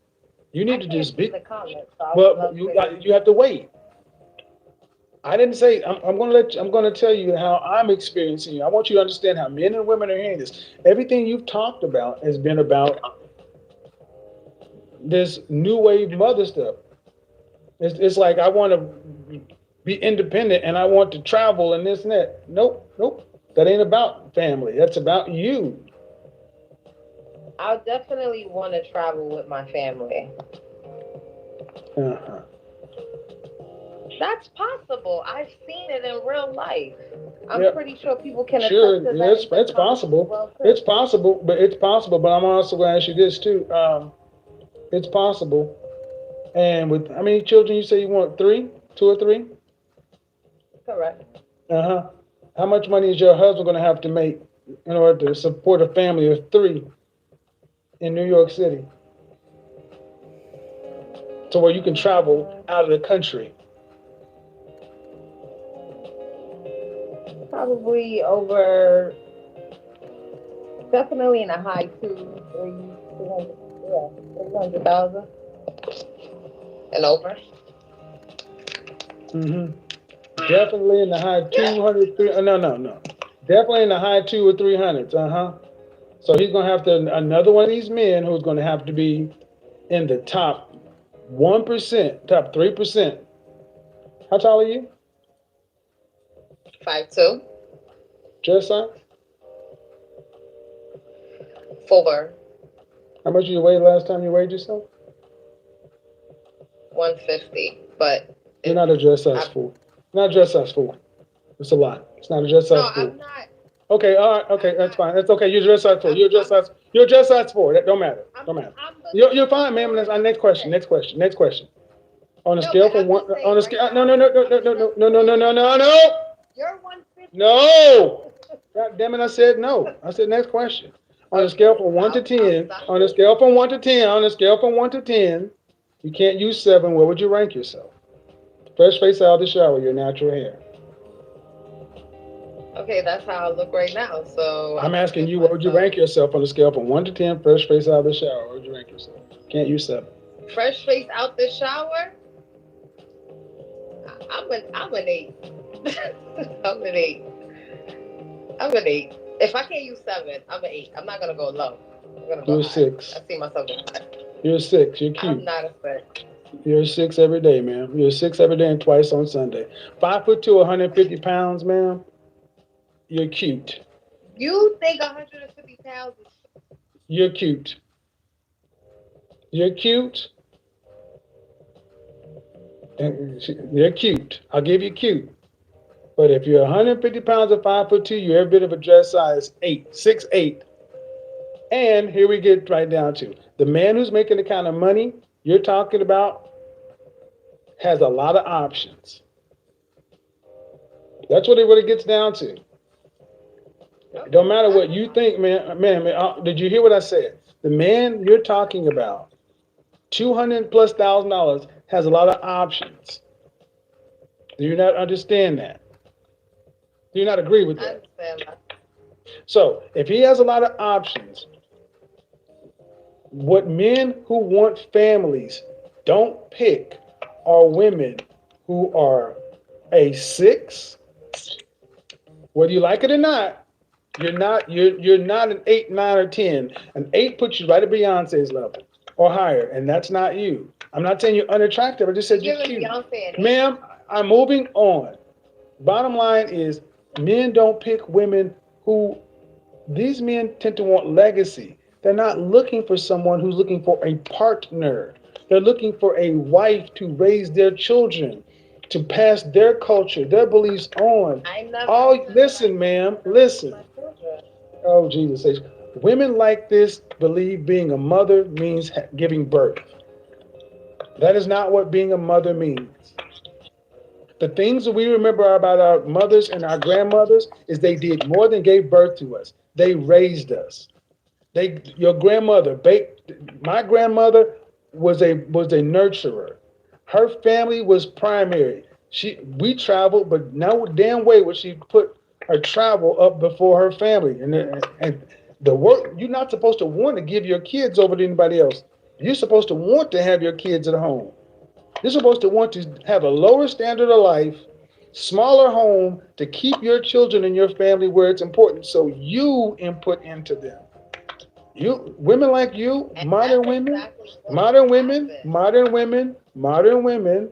think giving birth and being a mother are synonymous. They're not. And damn sure not for the kind of men earning the kind of money you're talking about. There's no, okay, ma'am. I got news for you. Okay, I got news for you. There's no balance with the kind of men you're talking about. What are you doing with your microphone?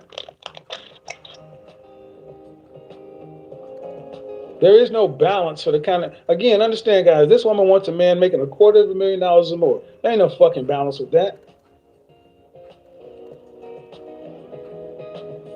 And I want folks to understand, she's not a rude woman, but this is a cute black woman who wants a man who has the buying power of $250,000 or more, and the best he's gonna get is a rental womb, and your grandma got to raise his kids.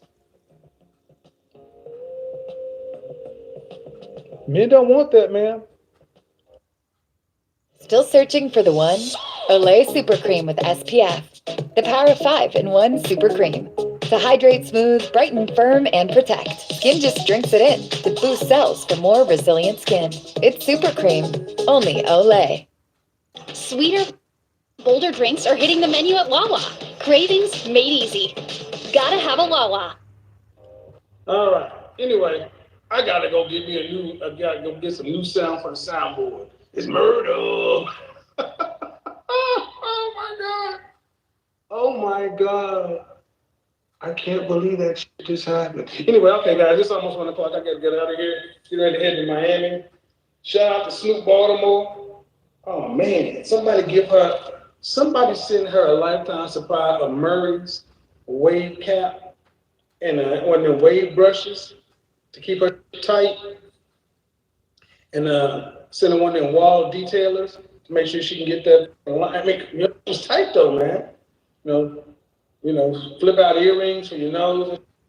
But I think you should go from here to get the bull ring, because that little thing over here is kind of cute.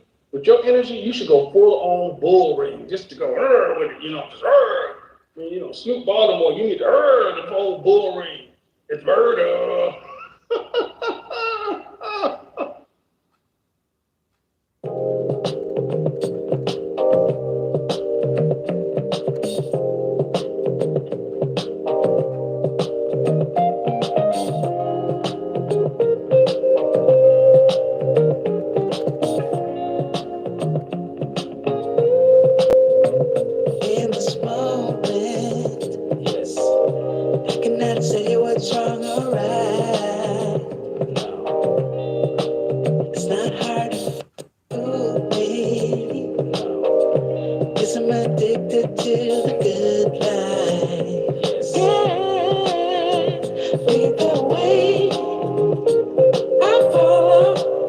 No need to say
Nah, the fuck out.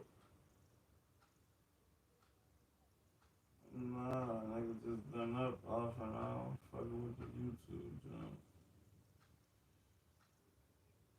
Yeah, I ain't had no K1 this morning. I gotta drive tonight though.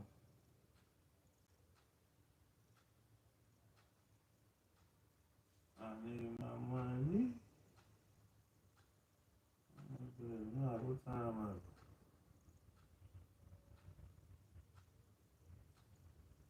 I take this lawnmowers over here to this nigga so he can get down serve some. The Asian dude. Off Copa.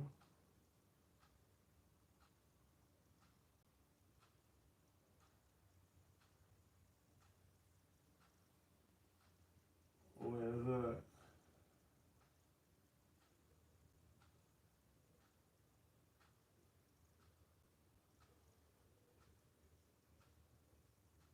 Yeah, I might stop it. That John ain't got a lock or nothing on to do it. Yeah, I might stop at it, man. God, the fuck. Shit.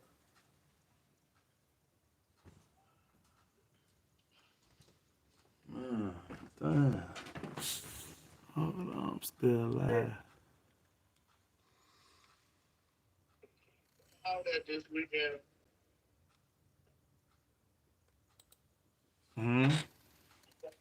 For real, now this weekend, man. Launch your store in no time with Shopify. Choose your theme, customize to fit your style, and start selling in just a few clicks. No coding required. When it's time to build your brand, it's time for Shopify. Start your free trial today.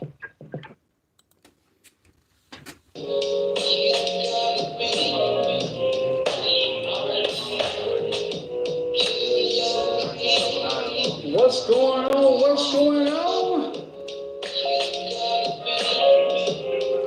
We're back, we're back, we're back, we're back, we're back, we're back, we're back. Yes, we're gonna get the sound straightened out. Gotta get some padding in here. There's a light show going. Look at the light bars.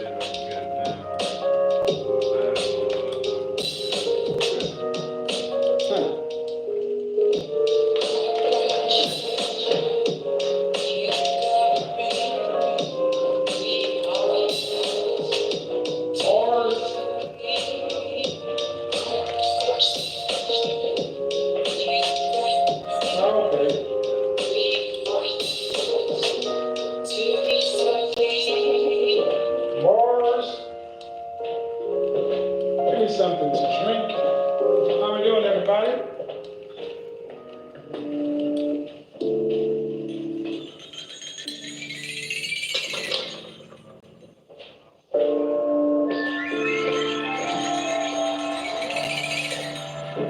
This is hot. I hate hot Red Bull. Hot Bull. Bull. Hot Bull.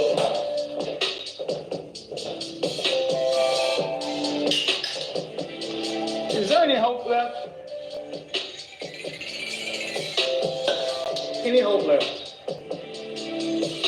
All right. Any hope left? So, the question on the table, is there any hope left? And what's animating this question is, my God, I've been looking over that video last week, talking about, just simply smiling. And that's got a lot of men feeling some sort of way. All these PhDs, all these women thinking that, you know what, I'll smile if I'm happy. I'll smile if I feel protected. It's like, and we're talking about something that honestly is this trivial, this inconsequential as a smile. Arguably, is there any hope left? And that's a question I have to ask you ladies. Light bar. Is there any hope left? Oh, that's too bright. Is there any hope left?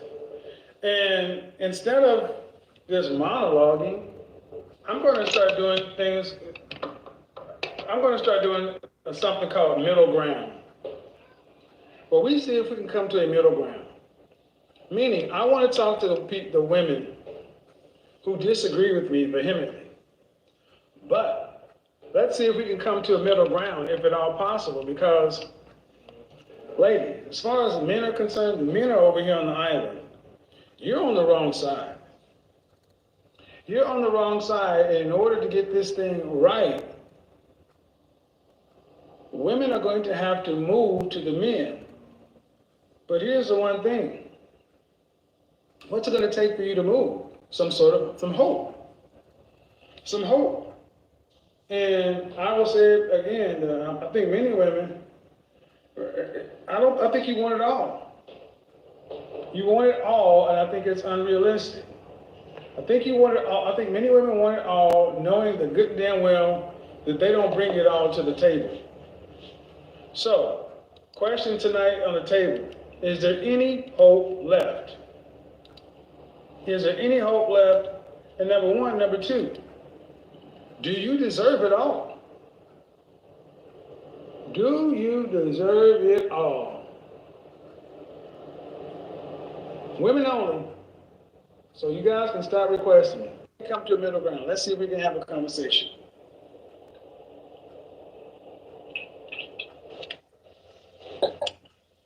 Oh my God, I did not think we were gonna get on. Hi. You gotta get on camera. You gotta get on camera. Okay, hi. How old are you?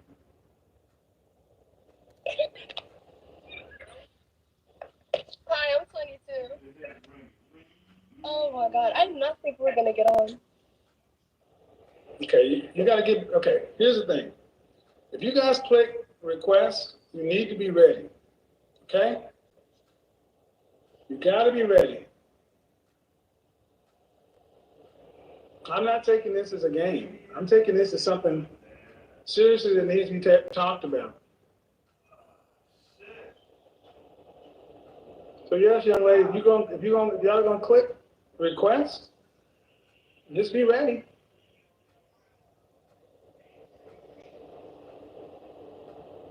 Well, I think I'm going to try the panel thing again too. So if conversations can build, you know, if we can start coming to like a middle ground, have another person get on, let's see. All right, that one didn't pop on. If your picture's not in your avatar, I'm not going to put you on. Okay?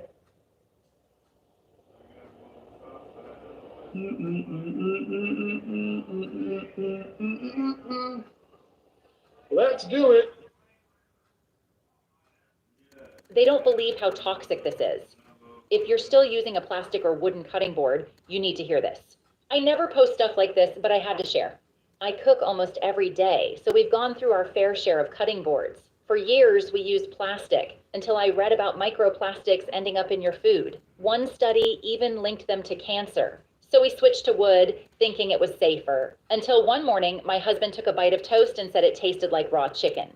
Minutes later, he had stomach pain, a fever, and started throwing up. I rushed him to the hospital. The diagnosis? Salmonella, from the bread. We knew right away it had to be the cutting board. When I got home, I checked it. It looked clean, but deep in the grooves, there were bits of old food. I smelled it and nearly gagged. That same raw chicken smell. I always cleaned it well, hot water, soap, even bleach.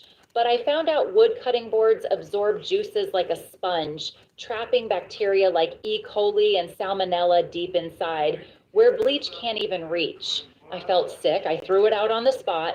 Thankfully, my husband recovered, but I knew we needed a safer option. A few weeks later, we were having dinner at my husband's boss's house. His wife was using this sleek silver cutting board I'd never seen before. She told me, it's a Katu Chef, made from pure titanium. It naturally resists bacteria and prevents cross-contamination. Even pro chefs are switching to it. She said her mom had constant stomach issues for years. Turned out it was her cutting board. Once she switched to Katu Chef, the problem stopped. Apparently, it was invented by a biology student from Texas who loved cooking. He discovered titanium is not only the safest material, but also easier on your knives. Her mom had an extra and gave it to me. That night, I cut raw chicken on it, rinsed it with just water, and it was spotless. No smell, no stains. Days later, it still looked brand new, no matter what I cut. I asked where to get one. She said, they're not in stores because big brands are trying to sue them out of business, but they're still available through their website. She gave me a referral link with 50% off. I ordered 3 immediately. Don't get a knockoff from Amazon. Most aren't real titanium and can damage your knives. I've tried them all. Plastic, wood, glass, bamboo, even marble. They all had issues. Katu Chef is the only one that's safe, clean, easy to use, and keeps my knives sharp. Oh, and yes, it's dishwasher safe. If you use a cutting board at all, you need this. It's a one-time purchase built to last a lifetime. I even got one for my dad. He saw what was hiding in his old board and threw it out the same day. I left the link below the Learn More button. There's a love it or return it guarantee, so there's 0 risk. Honestly, I don't know how long this price will last. My mom's friends already bought 4 after seeing hers. Just get one. You'll thank me later. Tap the blue button on this video now to get 50% off before they sell out again.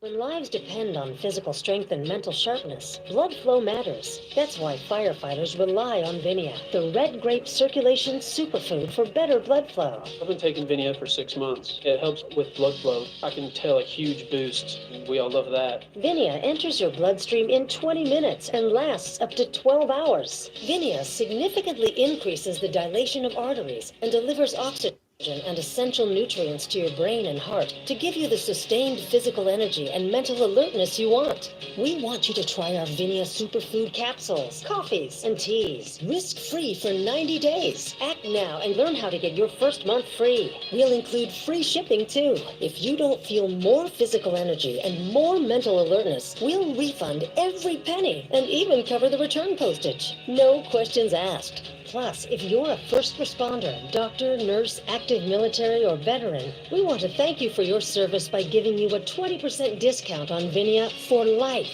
I've seen a huge difference. You have that energy all throughout the day. There's no crash. You're just always ready to face the next challenge. Thank you, Vinia.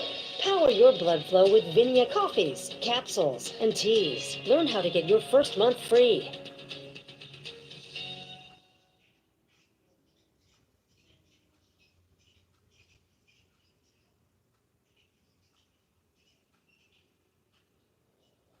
Shout out to all the CIA, the Combat Intelligence Service. I'll tell you one thing, guys. Guys, better to wait. How about this? Men, stop giving your attention to women that you will not deal with.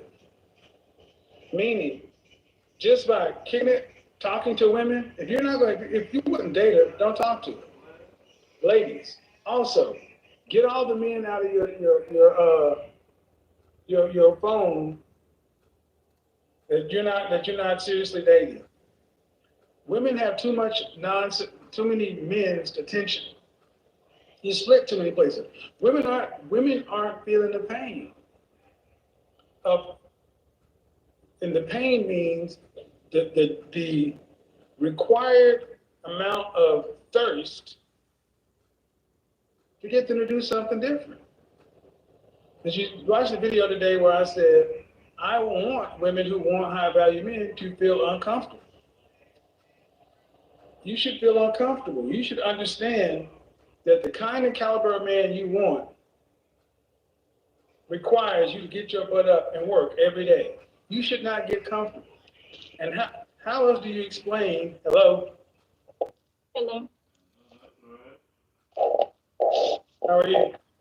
I'm fine. You too? Good. You got the back up. Can you see me? Let me sit up a little bit. There it is. Okay. How you doing? All right, how old are you? Almost 50. Almost 50 years old. I am. All right, are you married? Yes. Okay, your face is like half cut off. Can you back the camera up right there? Right there. Why is they not doing that? I don't know. So where's your husband? He's out. I don't believe you. You don't think so? No. When did you get married? He said what? When? When did you get married? 2017. I've been married 3 times. Okay. How long have you been married this time? 2017. So why are you here then if you're married 3 times? Oh no, I'm just here because a lot of females disagree with you, and I actually disagree with a lot of stuff that you say as well. About what? Such as? Such as it's like you make it seem like women who don't, make as much money. Hold on. Here it is. Let me pull this. I should have used my iPhone 12. To be honest, I'm just here because a lot of females that I do speak with, they're like totally against the fact that you say that they can't get a man of money. It's not too many straight men with money anymore anyway. So they're not even looking for women. A lot of them are not. They're not looking for hoes. Well, Thoughton is in, actually. No, it's really not. That's what. Hold on. First, go ahead. Don't come in here talking about men that have money aren't straight. Not looking for women. That's bullshit. You think? Do you want this to go reasonably or do you want it to go left? We're just having a conversation. No, we're not, because you don't come in here disrespecting me. But it's okay for you to tell women. I'm talking to you. Yeah, okay, you're talking to me. Talk. This is what the problem is today. Mm-hmm. Disrespectful ass women. You think? Yeah, I think you're making. A lot of women. It's a lot of women who have bad I think you're making it look even worse. No, because I agree with you. I agree with you on that part too. Because it's a lot of. You came in here, and instead of having a conversation, you come in pissing and shitting all over the place. Why? No, I didn't really. I'm just letting you. No, to be honest, no. You think you come in here in good faith and respectfully? Yeah, definitely. Because I could definitely speak different, but I'm not. This is how. Okay, man. I've had to ask you to hold the camera steady several times. Okay. Because I'm having to hold the camera back, and I'm not used to doing that when I'm on live. So I don't understand why I have to hold it so far back because you can't. Because your face is all up in the camera, and it makes your face look fat. And you're laying down, and you're 50.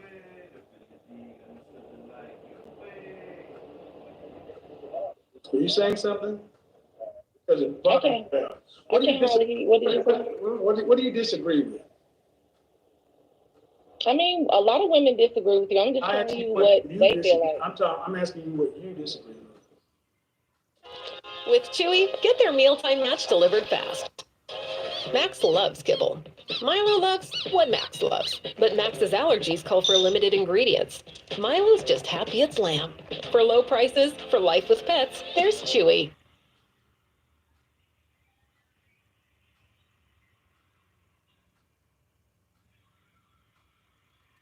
The Bed Bath & Beyond Memorial Day sale is here. From bathroom upgrades and backyard essentials to cozy rugs and dreamy mattresses, score summer-ready savings for every room. Shop now and save. BedBathAndBeyond.com.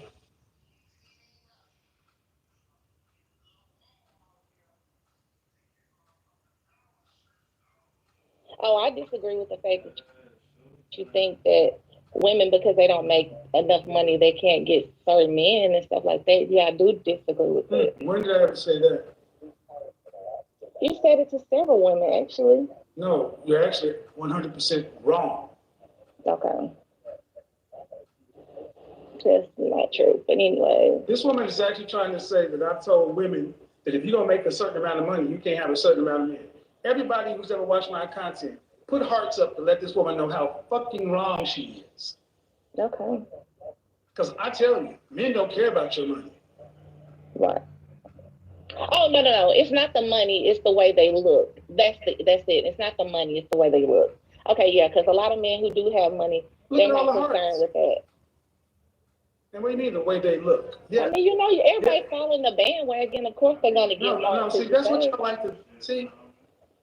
You're 50 years old, and instead of having a reasoned conversation, when people don't agree with you, they're following the bandwagon. You come in here, you make the wrong point on the wrong topic. What about the way they look? About their weight? Yeah, I guess. I mean, I don't know. I see women with weight on them, with men who make money, who have, make decent money or whatever. So this is another one. This is another woman who comes in half-ass talking points. Now, understand. She basically tried to come in and say that the problem is men. The problem is there are not enough men with money who are straight looking for women. Wrong. It's that many of you women are unfit for the men you're looking for. You're physically unfit, you're emotionally unfit, you're psychologically unfit, you're relationally unfit. Not all. So I keep a husband. I'm not worried. You're not talking to me. Yeah. And your husband he's a successful man. You know what? I don't have to work. I'm fine. And I look young, so I'm not worried. And you act even younger. And I want to. Who wants to look old or stressed out? This is the damn shame. This is where our women think they should be. A fucking childish 50-year-old. No one says. Fucking childish 50-year-old. I'm sitting here looking at this. This is what black men have to pick from. So when you talk about he hates women, this is what black men have to pick from. A woman who says, you're saying that men who make money don't want women or such and so forth. But there aren't a lot of men who make money who are straight. No, they're not looking for your round ass. That is why I want you gentlemen to have standards. Stop sticking your penis in fat. I'm going there. Stop having sex with women like that. Because they think because you do it, that means you want to be with them. There's no way in hell you could be 50 years old and that childish. Rolling your eyes all around and this and that and so forth. And sir, whoever you are, I'm sorry that that's your wife, but you should be embarrassed.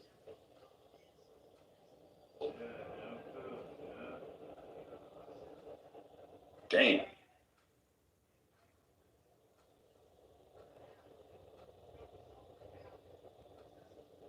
Next subject. Do black women even care about what your image is today? Do y'all even care? In mass, it's not individually, but serious question. Do you even care about your ethnic image? Or is there there's nothing too low? Because the sad part is, we can act like that woman who is atypical, but unfortunately, she's far more the norm. There are too many people who are listening right now who say, that's how my cousin act. That's how my sister act. Everybody in their family got one of them. At least one. At least one. We can't control the media.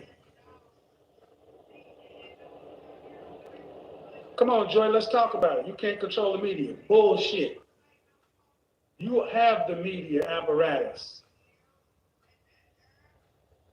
Yeah, when I asked her to come online, you can't control the media, but she doesn't want to. Come on, Joy, let's talk about it. We can't control the media. You have the media apparatus. Black female media exists. You can control the way you come out of your house. You can control the way you get online. You can control the way you walk from your door to wherever you're going. That is what you can control. She could have controlled what she was doing right here in front of 13,000 people. So don't tell me we don't control the media.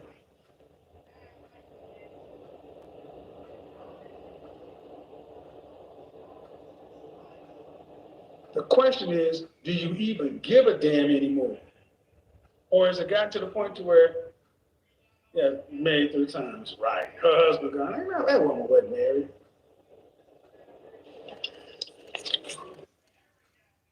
Fiverr is one of my secret weapons to make my brand grow. I've been using Fiverr for over 5 years now. I work in the media industry. It's been immensely helpful when looking for external suppliers for voiceovers, graphic designers, and also 3D animators. Fiverr has a wide range of freelancers available, hence why I think it's very easy to see which talent is specifically fit for your project. Working with talents all over the world that are easily available but also are cost efficient is one of the most interesting aspects of it.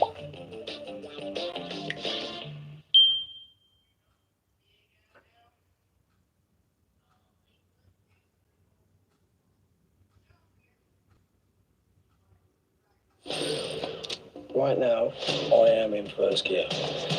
Would you like to see me shift to 6? Problem solved. Mobland, new series now streaming on Paramount Plus.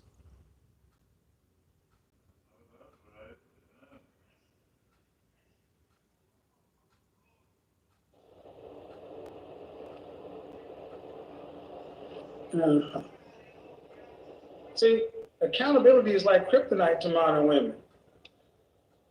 And the thing is, men have taken up the challenge and said, you know what? I got to get my shit together. I got to do better. But when the men are doing what they're supposed to do, what do you hear women say? They ain't no straight men. Hello. Hi. How are you? I'm well. How are you? I am good. How old are you? I'm 35. All right. So what are we talking about tonight? Is there any hope left? Do Black people care about their image? What are we doing? I would Disagreement? go with I'm sorry? Or just general disagreement? What do we got? I mean, I can go with the image thing. I don't believe that we do control any of. Really? No, I don't. I don't, because but I put it to you like this: the women who, or the woman that just left, she doesn't represent me as a Black woman. Sure, she does.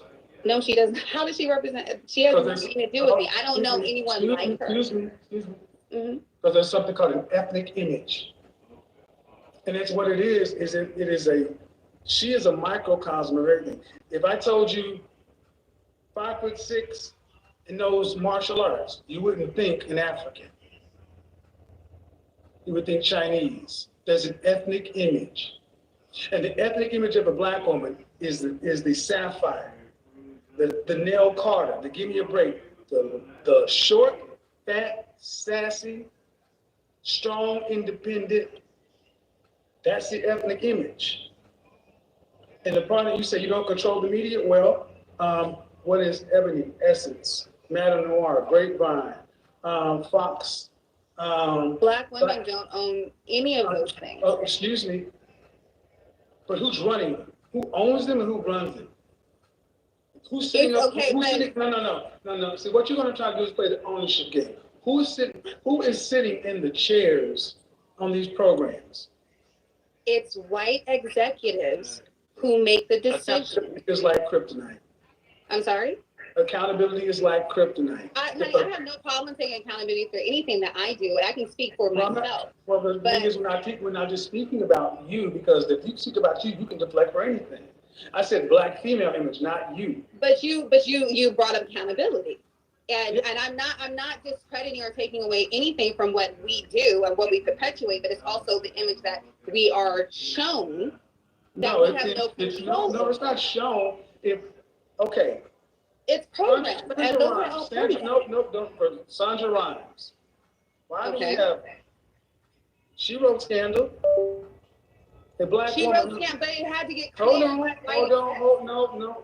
They're going to do whatever makes money. They're going to do what they're going to. And the fact is, but who they write it for, and who consumed it? They are the Black. Who did they write it for, and who consumed it? But listen to me. Black people, they're not writing for the Black. No, they're writing. Who did they write? See, this we've already covered it. First off, that over talking you won't work. That won't work here. Because you're throwing assumptions That at won't me. work here. That won't work here. That won't work here. Okay, sir. That's one thing that won't work. We can try to have a conversation, but you cannot overtalk me. I allow that with no one. You didn't answer my question, and you're going on to another point. That's not okay. I asked you, who is it written for? Sandra Rhimes, Scandal, Love and Hip Hop, all these things. Who are they written for? What audience? For the Black audience.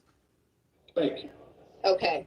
But again, if we are not choosing what goes on the air, because they're not finding all content for Black people, it's a certain type of content for Black people that they want to show and they want to perpetuate. And then we are watching because it's programming and we are following. I come from the industry, and I will tell you that I come from the advertising and marketing. So let me tell you, if Black people did not consume that product, they would not put it out there.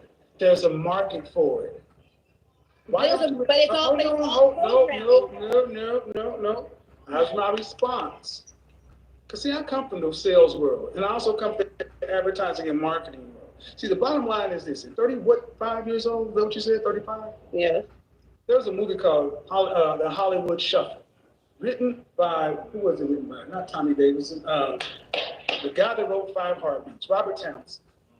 And the whole premise of the movie was a bunch of Black stereotypes. He was mocking Blaxploitation films of the 70s. And that's the same argument that Black people made in the 70s. These are all the roles we have as pimps and maids and this and that. The whole premise of that movie was, if that's the only roles that are available, then we don't do them, because there's always work at the post office. Robert Townsend made that movie in 1989, and it stands to this day. If that's all that's written, At Mint Mobile, we're always looking for innovative ways to save you money, so you can keep paying $15 a month for premium wireless. That's why instead of hiring an expensive director for this commercial, we found someone willing to work for candy and approval. Hey, sweetie, Daddy's face is up here. Okay, there you go. All right, admit, no, too high, honey. There you go. Hey, nap time. So embarrassing. Sorry, guys, this one's on me.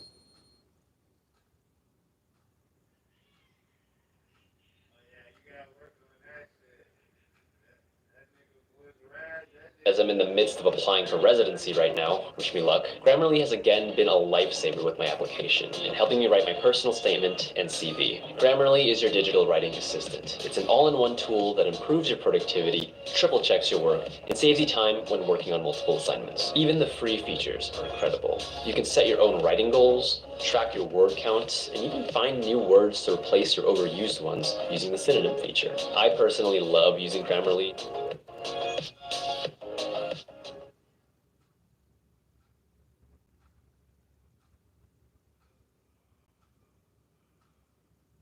we don't do the work. But the fact that we're willing to do the work makes us culpable, because there's always work at the post office. Can I speak now? Is that true or false? Yes, that is true. And I'm not arguing that. What I'm saying is, if we don't control what the image is that goes out, because we know since the beginning of time that white people control it because we image. take the roles. And there are certain people that are going to want certain things. So you're going to find everybody has a price. So certain people are going to go Not really. to perpetuate. Not really. Then why don't you see typical black? Why don't you typically see white A-list celebrity men have to be put in dresses? Because it's a different standard because they run it. No, it's because they won't do it. So you're saying that white supremacy I'm doesn't saying, exist? let me explain something to you very simply. As an image consultant, that's what I do for a living. I'm a professional image consultant. Let me say this very clearly to you and to every other woman.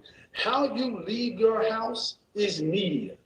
If you go from your door to wherever you're going, that is the world of TV. And if you aren't walking out with long fingernails and purple hair and all this other kind of stuff, they could not make it work. And even if they did try to make it work, if they tried to go get Latinas or somebody else and dress them up like black women and make them look like stereotypical black women, back in the 60s, when we didn't dress that way, they couldn't do that shit to us because we came out of our house looking better. That's why the civil rights movement worked, because they could not paint us as criminals and drug dealers. And when we were on the Edmund Pettus Bridge on Black Sunday, you saw church-going people getting abused. That's why middle white America stood up and said, those people look like me. But if they'd have been walking around, dressed around like we look today, nobody would have batted it out. How do you think we got here today, though? If Because the we do civil it. rights movement It's worked, we wouldn't be here self-accountability. right It now. is self-accountability. How many of your sisters, how many of your sisters show up to this broadcast right here with bonnets on their head? Okay, sir, but I didn't. I didn't And say here's- you. but here's- See, wait, that cannot be the argument. That cannot be the deflection. Every time I No, talk it's about not the group, deflection. you talk You're about deflecting. you. Wait, you're deflecting because every time you've sat here and you have said to me, you gave me a list of the things that you've done. You have said to me all of your points, and every time I go to talk, you either cut me off or you say I'm deflecting. What I'm saying to you is every person that you've had on the show does not account for every Black woman. I did not. Did I say it doesn't? What do you think you're doing right now? What do you think you're doing right now? Sir, What do you think you're doing right now? Please allow me What do you think you're doing right now? Again, I'm trying to speak. If What do you allow think you're me doing to. right? What do you think this is doing for the image of Black women? What are you? I'm showing you something different. What you're saying? No, you're really Black not. women. Sir, you won't even let me finish my point, though.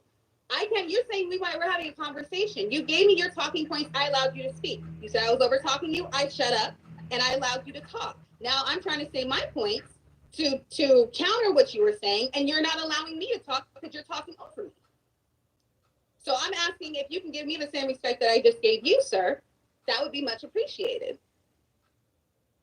So back to the point of the imagery, there are 8 billion people on this planet, and there are certain people that are going to go, there are certain demographics that they shoot for, and they want to keep in that place. Them being white people, white execs who run these stations, who say, these are the roles that we have for Black people. In order to get to a certain standard as a Black man, you have to do A, B, C, and D. Otherwise, because there's a ton of actors who are amazing actors who didn't get anywhere because they wouldn't fall in line. Same with Black women, the image of Black women. I am not included. I am nothing like that girl. I'm an educated Black woman. I was married in my 20s. I have 3 children. 30 seconds. Okay, well, either way, I'm showing you that there is something different, is all. Mm-hmm. And what you just went on for 2.5 minutes was the very image that Black women have been perpetuated for the longest. And I just let it go. The angry Black woman or the And fact now that you I just cut did me Black off. woman? You just cut me off now. So All right. I can Because sit there and hold I'm it. gonna you're not gonna. Yeah, no, you're not. Well, first off, you're not in control of anything. You're not in control of anything. You're not in control of anything. You're not in control of anything. I let you. I just went for 2.5 minutes. But see, what I'm just showing is all this masculine, aggressive energy. There's a way to get your point across and still be a lady, feminine. It's masculine energy because I'm Well, and I will let the audience decide, ladies and gentlemen. When you saw her going on for 2.5 minutes and this and this and this, is that the image you think is helping Black women? Were you paying attention to anything I was Lady, saying? I went on for 2. You see, what you're going to do is let me speak, or I'm going to bid you a good evening. No, well, we can say good night. Good night. Well, you can say good night. I'm still going to say what I got to say about Go ahead. you. You might I'm want to sure be. you will. No, Have a beautiful well, night. about this. Have You a might, I tell you beautiful an opportunity night, sir. to say what you want to say, but you're no different than the rest. You have an endless scope of freelancers at your fingertips to help you progress in whatever category you need. My business is entertainment and media. I'm looking for anything from content creation to video editing, special effects. And I found exactly what I was looking for on Fiverr. My personal experience in finding freelancers has blown me away. They have the best resources, the best people on the market that you could possibly need. So I don't see any reason why you wouldn't use Fiverr for anything that you need.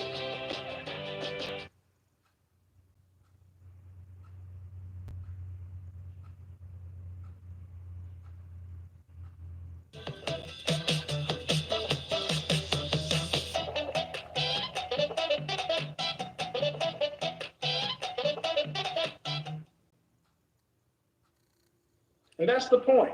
The educated of them still think that they're better. No, ma'am, you are the problem too. Because all that bullshit that you ran down, the white exec and this and that, Tyler Perry.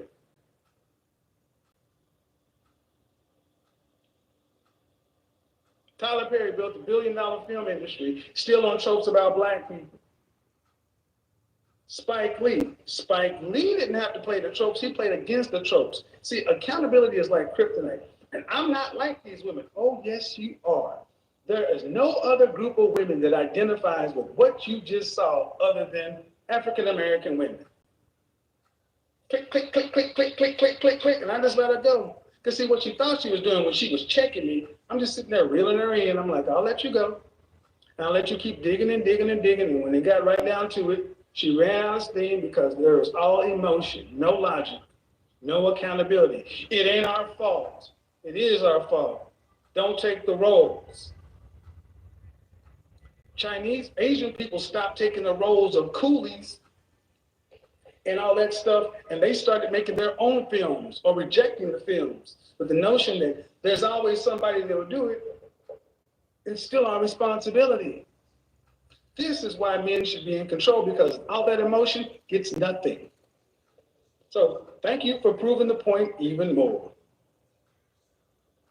It's never our fault. Never our fault. It's always somebody else, the man. All that masculine energy. What do you mean all this masculine energy? That's femininity? Loud, aggressive. And if you don't think that's what she's like in real life, Oh, yeah.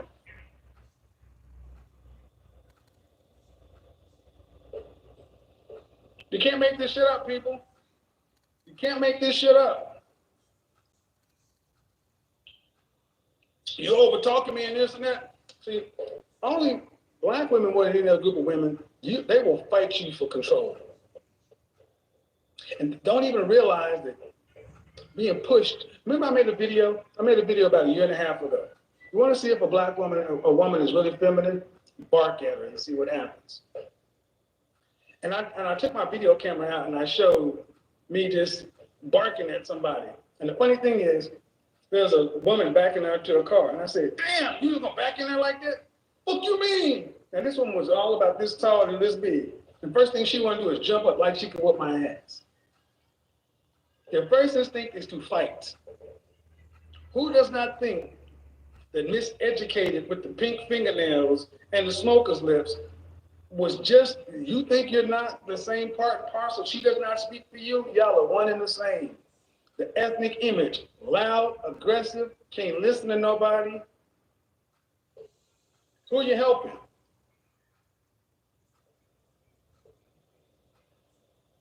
And the difference is black men are done the part. Black men are doing their part to separate themselves and get themselves up to speed.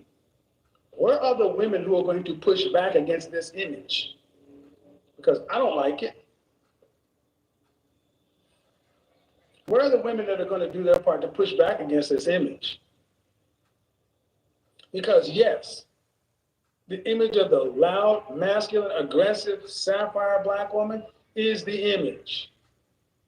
It's the image that's been pushed in white media, and it's the image that black folks love it. Show me the love in hip hop, Atlanta, Miami, New Orleans, blah, blah. Show that equivalent for white people, Hispanic people, Asian people.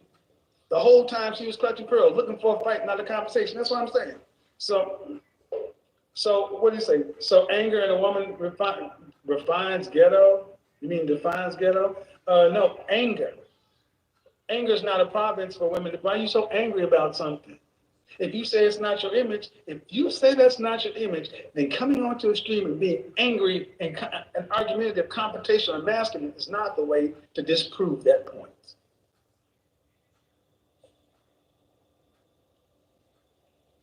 You guys got to be kidding me.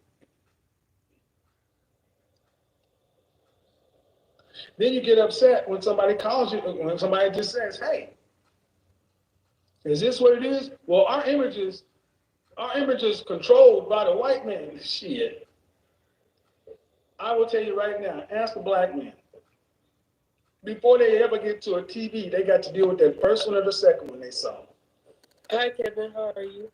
I am okay. How are you? I'm good. I just wanted to come over here and say thank you for holding us accountable, because I do agree with you saying our ethnic image is not all that good.